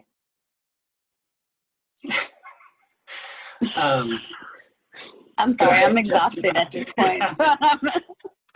Go ahead, Trustee Proctor. I was just joking with Ken that we just recently won an election, so we should be good on this. Like, we know what to do, I guess. So we'll just go for it. And we had joked. So obviously, you know, Trustee Proctor and I have seen this before, and we've dove deeper into the data, and I think there's a lot more to the numbers. And I want to thank Brian for going through them. There's more to it, and I think there's a possibility for us to have a huge win here if we, you know, go for it. Yeah, Trustee Proctor and I were sort of joking that we are sort of just every year is going to be campaign. And I think, you know, absent last year's when we were doing ours, you know, I'll go back to when Trustee Corzo and Trustee Watkins and I were doing Measure P. So I think this is what we had to do. So Trustee Proctor and I will start working. Happy to pass along that Measure V file. I actually already, I know I still have access to it, so I've already laid it out. So with I'm that, sorry, it's Measure V. Sorry, not Measure P, Measure V. I apologize. Too late tonight. so I believe I'm receiving direction then to bring back a bond resolution for you for vote at your next regularly scheduled meeting, which is July the 30th. So I will plan to do that. I guess the questions are in you. terms of the next steps beyond just that resolution. How are we, are there other things that we have to do before then? Once you pass that resolution, then you go into campaign mode, which will be offline. You won't be discussing it at the board meeting anymore. Yeah. And the paperwork gets sent to the elections office, and it begins a campaign, which is separate from this work.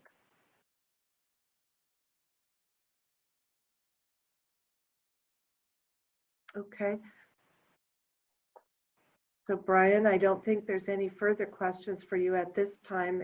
If so, I'll certainly pass them on to you and get the information back to my trustees. But thank you for staying up so late with us. Sure. Doing this Pleasure. work. Thank you. Okay. Thank you. Thank you.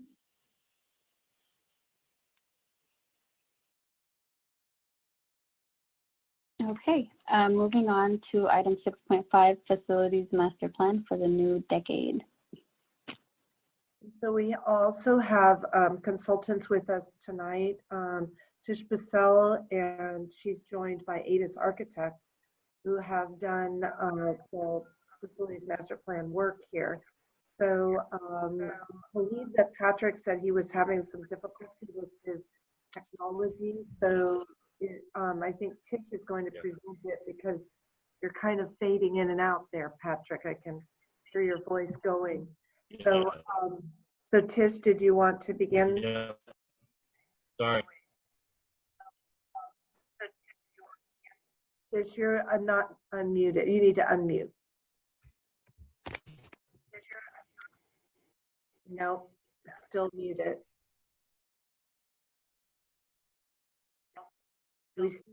We see your ADIS architect, folks. Hello, welcome. Hello, Superintendent Wilson. Hello. Peter, can you unmute me? I can't find the button. You're good now. We hear you now, so go okay. forward. All right, great.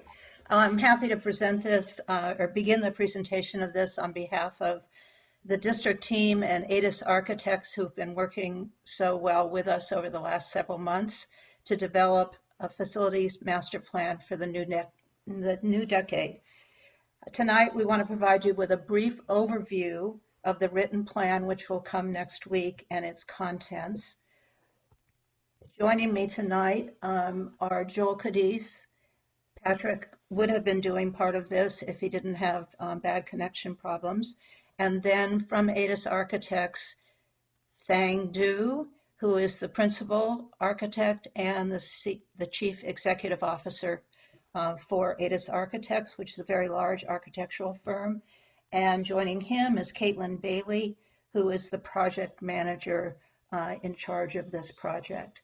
So briefly, we want to talk a little bit about the development process, then the project identification that we've done, then the analyses and the documentation of costs and how they've been done, then the status and the next steps.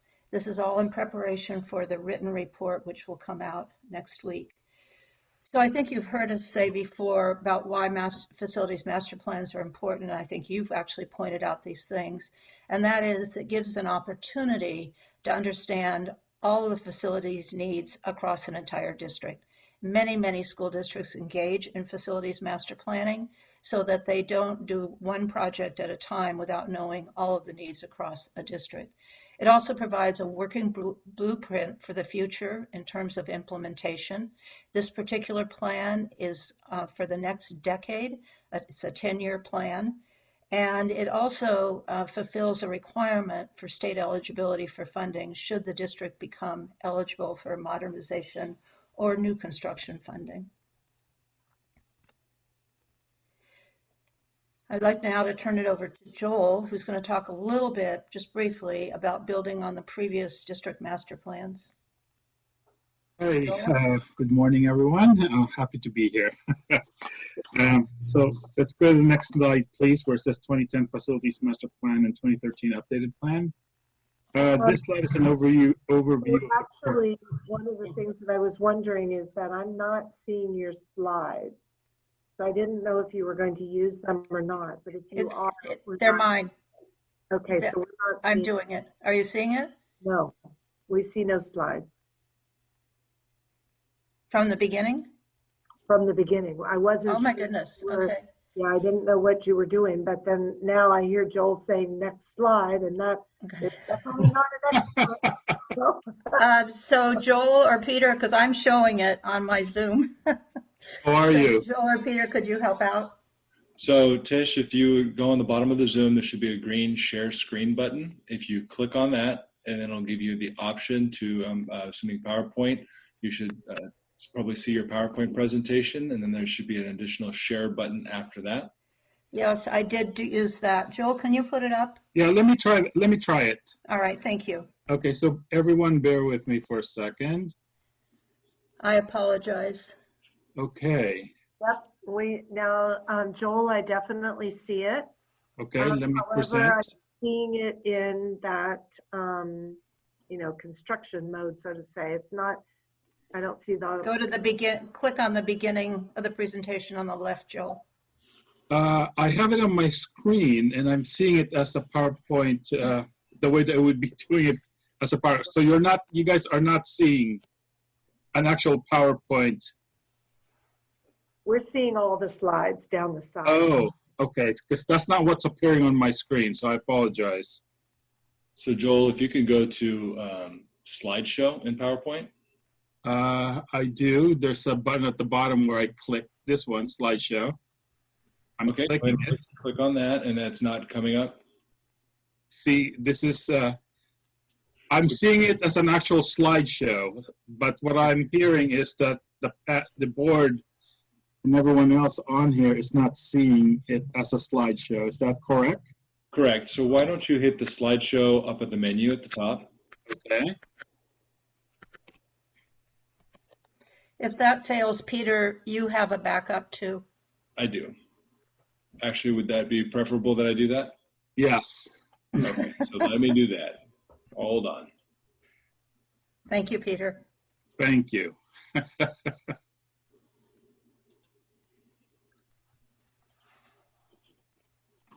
Okay.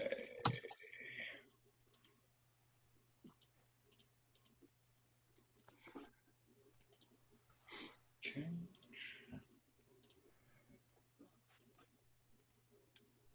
Okay. Excellent.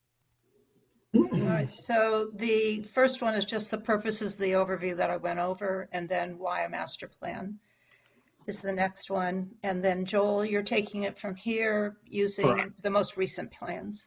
So this slide essentially is an overview of the project noted in our 2010 Facilities Master Plan with the 2013 Facilities Master Plan update.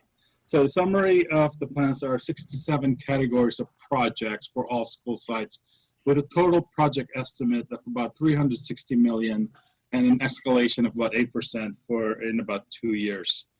The list at the bottom are projects that have been implemented or are in the planning stages. I'm just going to highlight a couple and not read all of them. We have modernization over at College Park, Foster City Elementary, and Fiesta Gardens. We have complete furniture replacement at all school sites. The new gyms at Abbott, Burrell, and Bayside, which is nearing completion, and roof replacements at all sites. Next slide, please. I believe that the board has seen this before, and essentially it is just a graphic representation of all the completed projects in the Facilities Master Plan of 2010, and the 2013 update. Up on the top are the schools, and up on the left are the projects. The checks indicate that they have been done, and IP means it is in progress. Next slide, please. And these are just some of the funding sources that we have used to fund all the capital improvements in our district. Start off with developer fees for increased enrollment, state funds for targeted projects like Prop 13, the energy efficiency grant, which paid for the replacement of LED lights at our school sites. We have the voter-approved local bonds, which are Measure L and X, our routine restricted maintenance fund, revenues from rentals, and other limited district general funds. And I believe the next slides would now go to ADIS. No, it's to me. Sorry, Tish. That's all right. Okay. So now looking forward for the master plan for the new decade. You've seen these phases before, so I will not talk about each one of them, but we began this work after the board requested the facilities master plan update. We began this work last summer with identifying district needs. Many of them were unfulfilled needs from 2013, as well as new needs that the administration or the board have identified. Then we had school community meetings. There were 22 of those, and the average attendance was between 20 and 30, resulting in about 400 staff members, parents, and in some of the middle school students who attended. That followed with a district-wide survey to allow parents and staff, as well as students, to provide their input on facility needs at any of the facilities in the district. And we had 671 participants in the district-wide survey, which was in both English and Spanish. Then it moved to the school team level, and that's the school teams were comprised generally of the leadership representation from the staff, including the principal and teacher leadership, and then also parent leadership and community leadership, including PTA and school site council. That was the general representation. When you see the facilities master plan next week, you'll see the specific members of each of the school teams. At that point, the school teams were charged, and this was at the beginning of March, with looking at all of the needs and identifying those that should be added or should be put on the district facilities master plan for the new decade. That work, as you know from our previous update, was delayed because of the pandemic and going into shelter in place. And so the school team recommendations, including the priorities they were recommending, took place in May.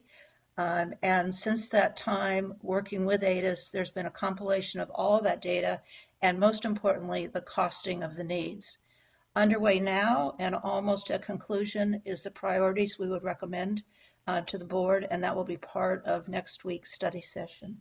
So with that, I'd like to introduce Thang Du, who I introduced before, as CEO and lead partner for ADIS Architects. Thank you, Tish. Good morning, trustees and Superintendent Rosas. Can you all hear me? Fine. And thank you, Tish, and thank you, Joel. It's been a real pleasure for us, the ADIS team, to work with the district on this master plan.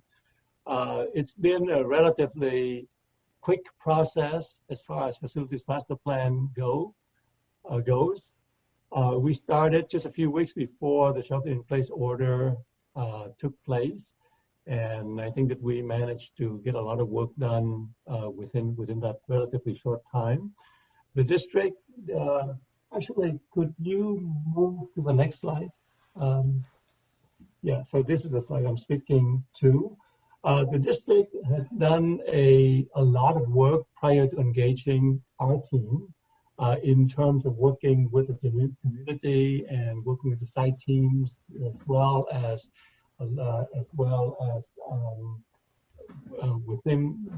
internally within the district, identify the needs of all the campuses and the facilities.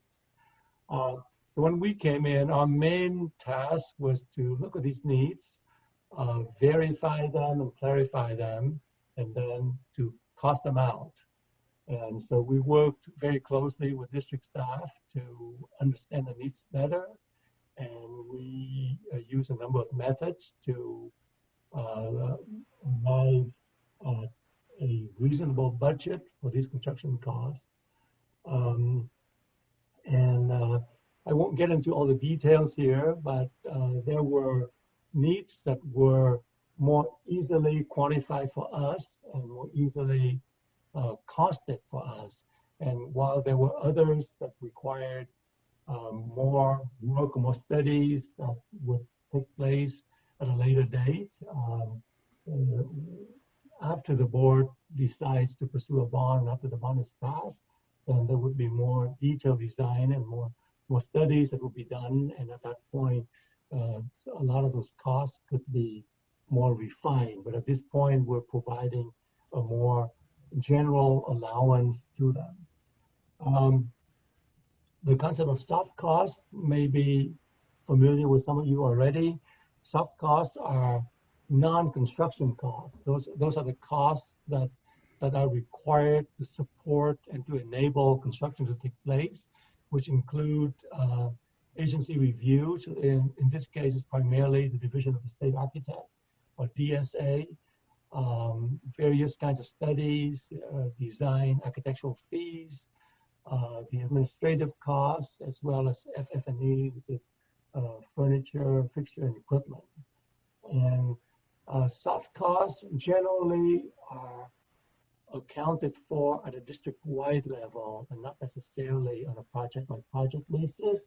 And the soft costs will vary significantly from project to project depending on the complexity and the size of the project.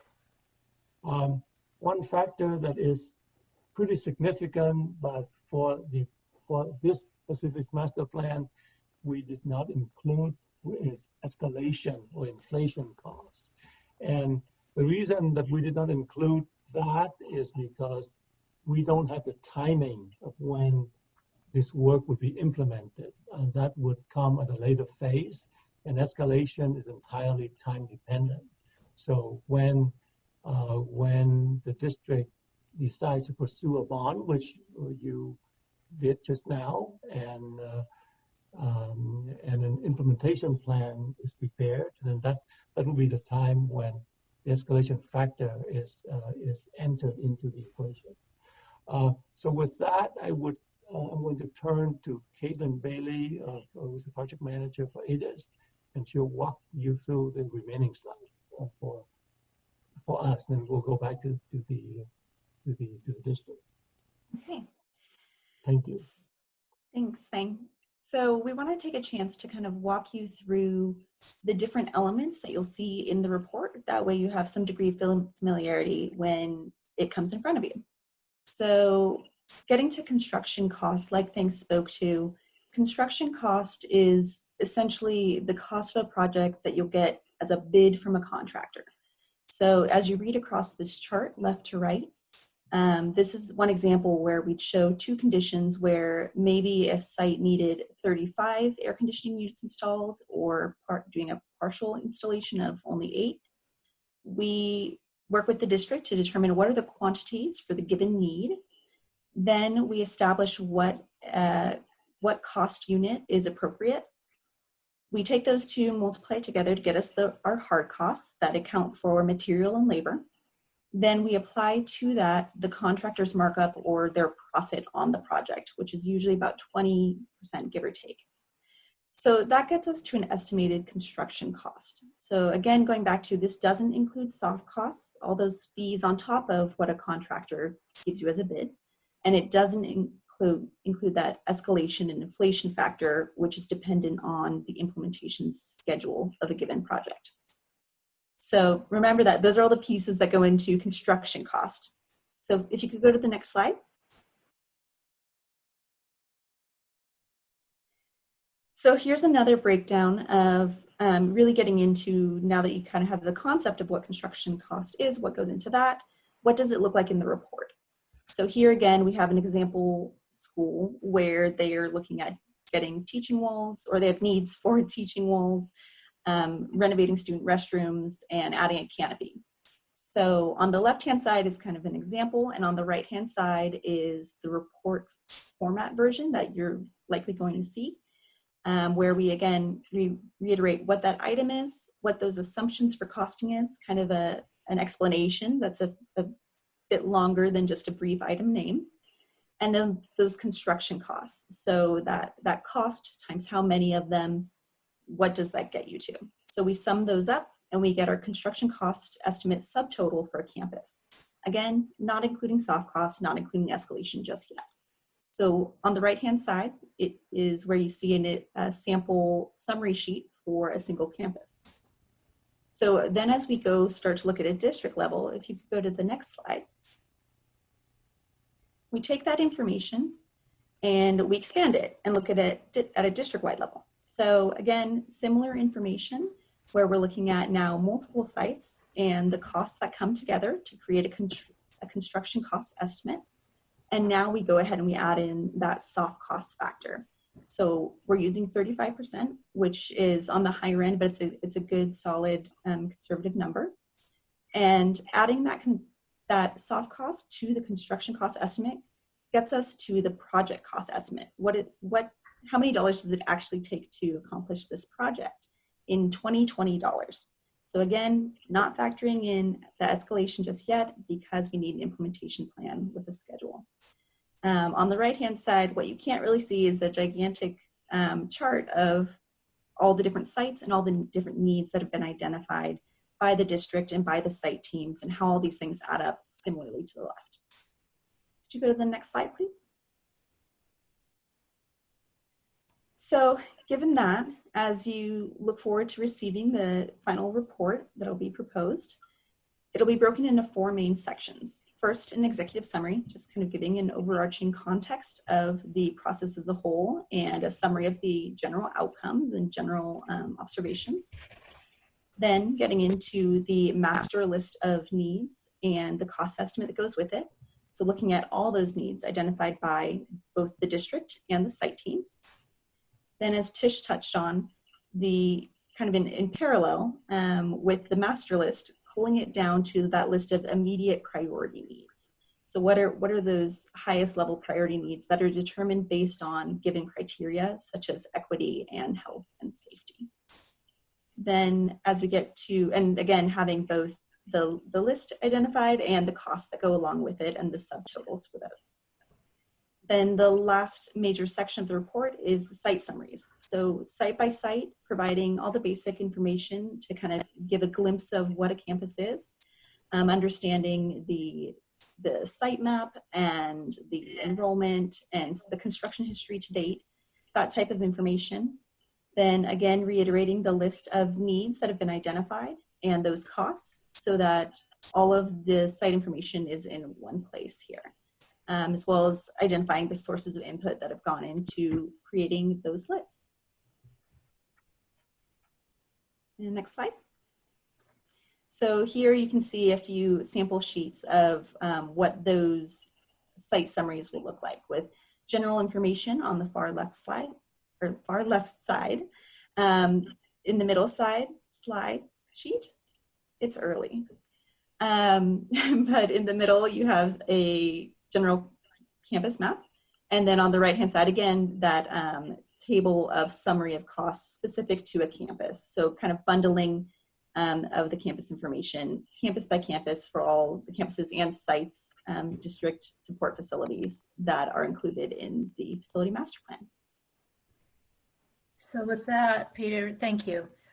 So it's our intention to have the written report available to you and the public on the 21st of July. Once we complete the initial set of priorities. Then you have a scheduled board meeting study session on July 23rd, at which we will talk about particularly the recommended priorities and have an opportunity for you to have a dialogue about the report itself and to ask any questions that you might have, as well as give us direction on the recommended priorities and others that you may want to include or those you may want to exclude. For that, the polling information will be very helpful. Then the facilities master plan for the new decade will be in front of the board for adoption on July 30th. And after that, it's ready for implementation and identification of sources of funding, which you took a major step toward tonight by directing a resolution for the bond measure. And that's it for the presentation tonight. We'll be happy to answer any questions. Thank you, Peter, for running through the slides, and thank you to our guests from ADIS Architects for doing such a tremendous amount of work. And thank you, Tish, for driving this along. So Joel, Patrick, Tish, Thane, Caitlin, our Board of Trustees may have some questions for you. So I'll let you take it from here.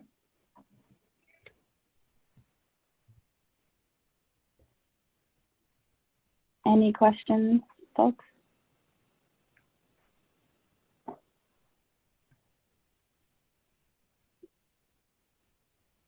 No? Okay, we have a public comment. We do have one public comment as of this moment. Marcella?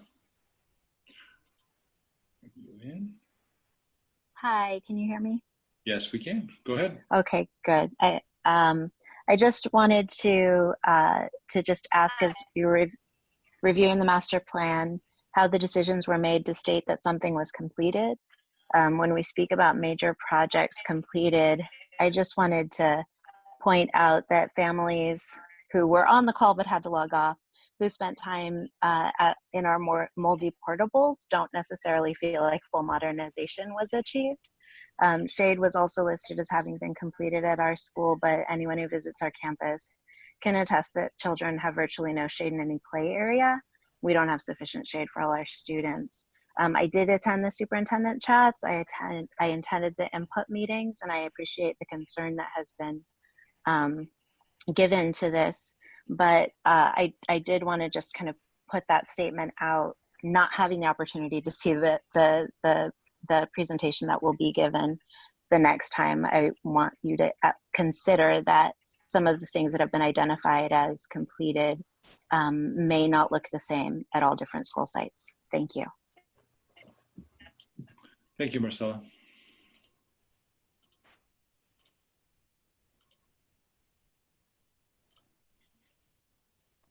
Okay, opening it up for discussion.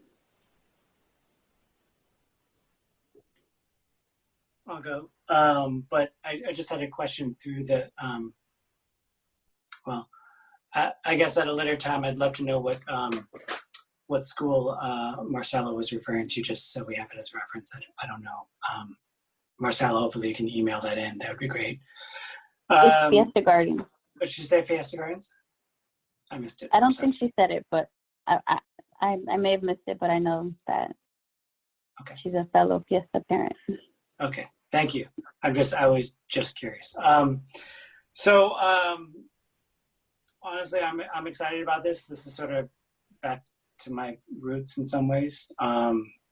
And I look forward to the priority list and figure out how we're going to do this. I think that, considering that if we do go ahead and pass the bond, I think it'll make a major dent in our facility needs. So I'm very excited about this.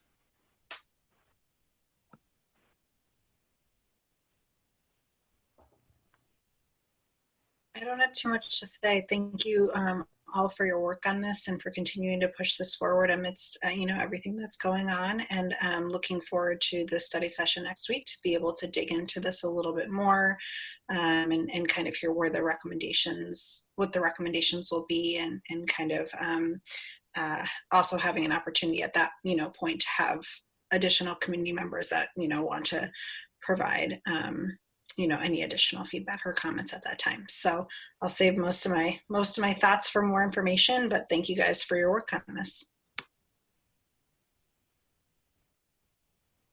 Thank you. I'll chime in real quick. Sorry. Yeah, thank you for working on this. I think we're all a little tired, to be honest. But this is really important. This is a pivotal step in us moving forward. I really like the title, right? Facilities Master Plan for the next decade. That sounds like so long from now, but it'll go by quick. Yeah, I'm sure there will be opportunities for us to review more in depth when we have the complete report. So I do think that, when that happens, we would definitely want, just comments from our community around whether, they would have any additions or concerns around it. Thank you. Thank you all for your work in completing this. I also appreciate you staying up this late. And I do know that there will be more time to discuss in detail with the study session, but this is kind of, in a way, perfect timing in terms of where we are regarding distance learning and what will be needed to ensure a return as well. So I appreciate it. Thank you. I just thank you as well. I look forward to diving deeper into this at our study session. So thank you.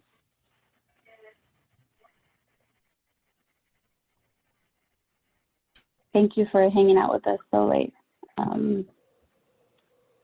Okay, I think, thank you, Tish. Okay, so we're gonna wrap that agenda item up. We are postponing the PIP update, moving on to board member statements and requests for future agenda items. Thank you, everyone.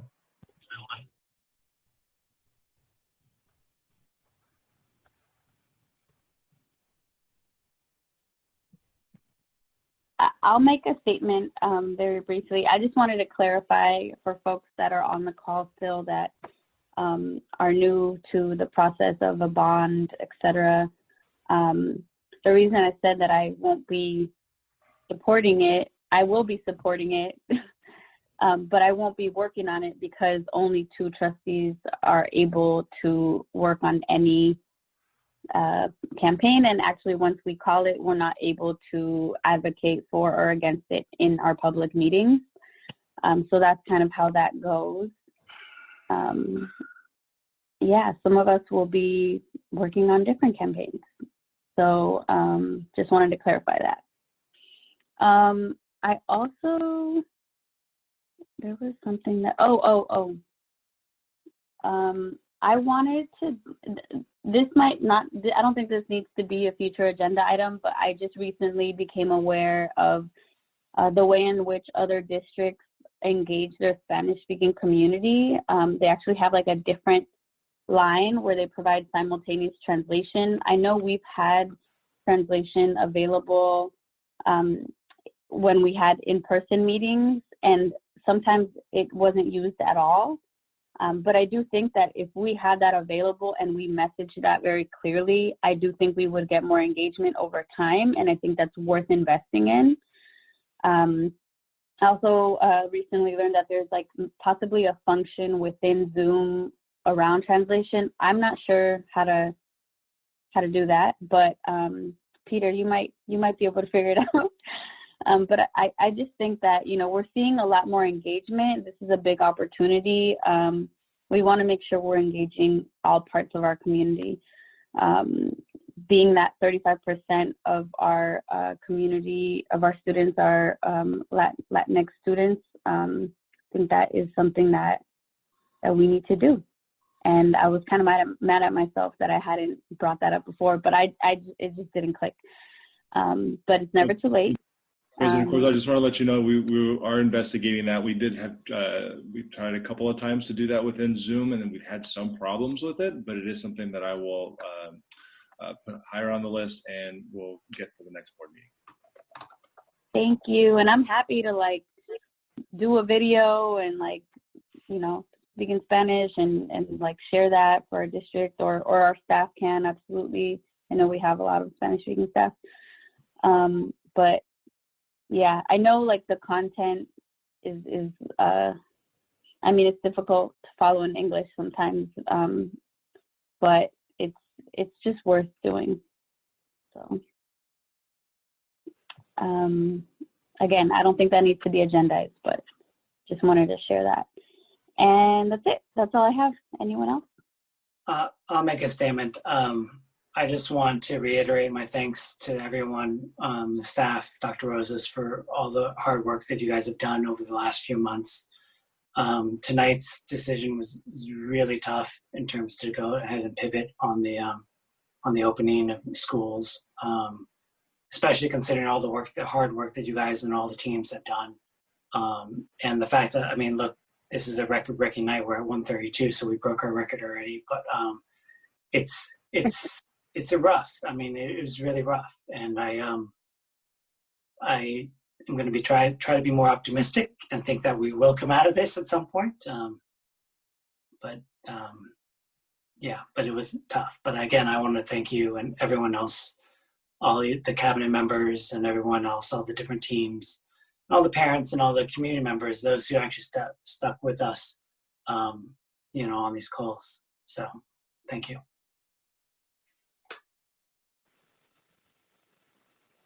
Hello. I too want to express my appreciation to all of the staff and teams that have been working through making to keep on keeping that going on. And it is tough, and yet you're still coming to work and supporting our students in the best way that we can. I really appreciate that.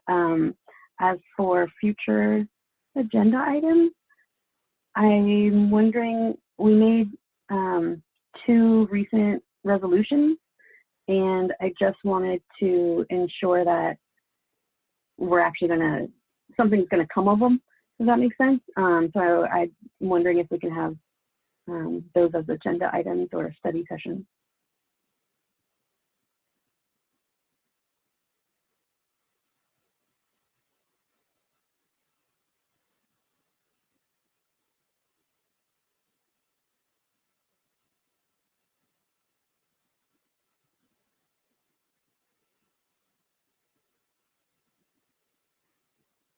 I'm sorry, are you asking a question?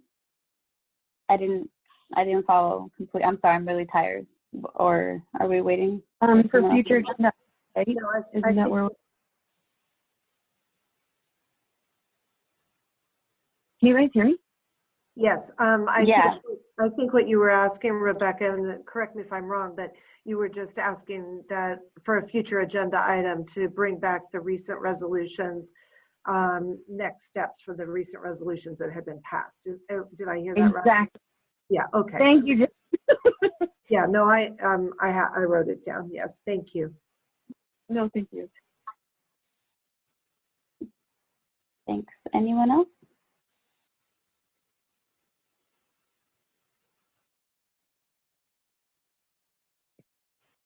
Okay.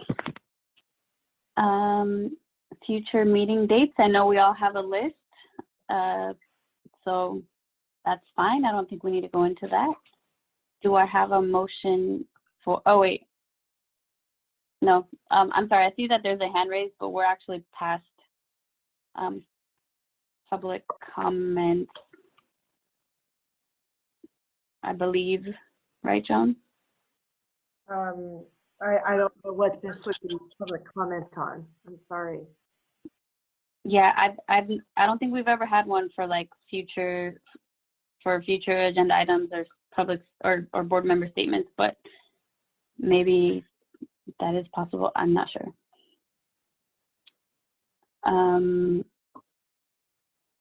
I would just request that Can we find please out send us an email. If you find out what it Yeah, sure. Would you like me to bring the person in to ask? Okay, L. Thompson.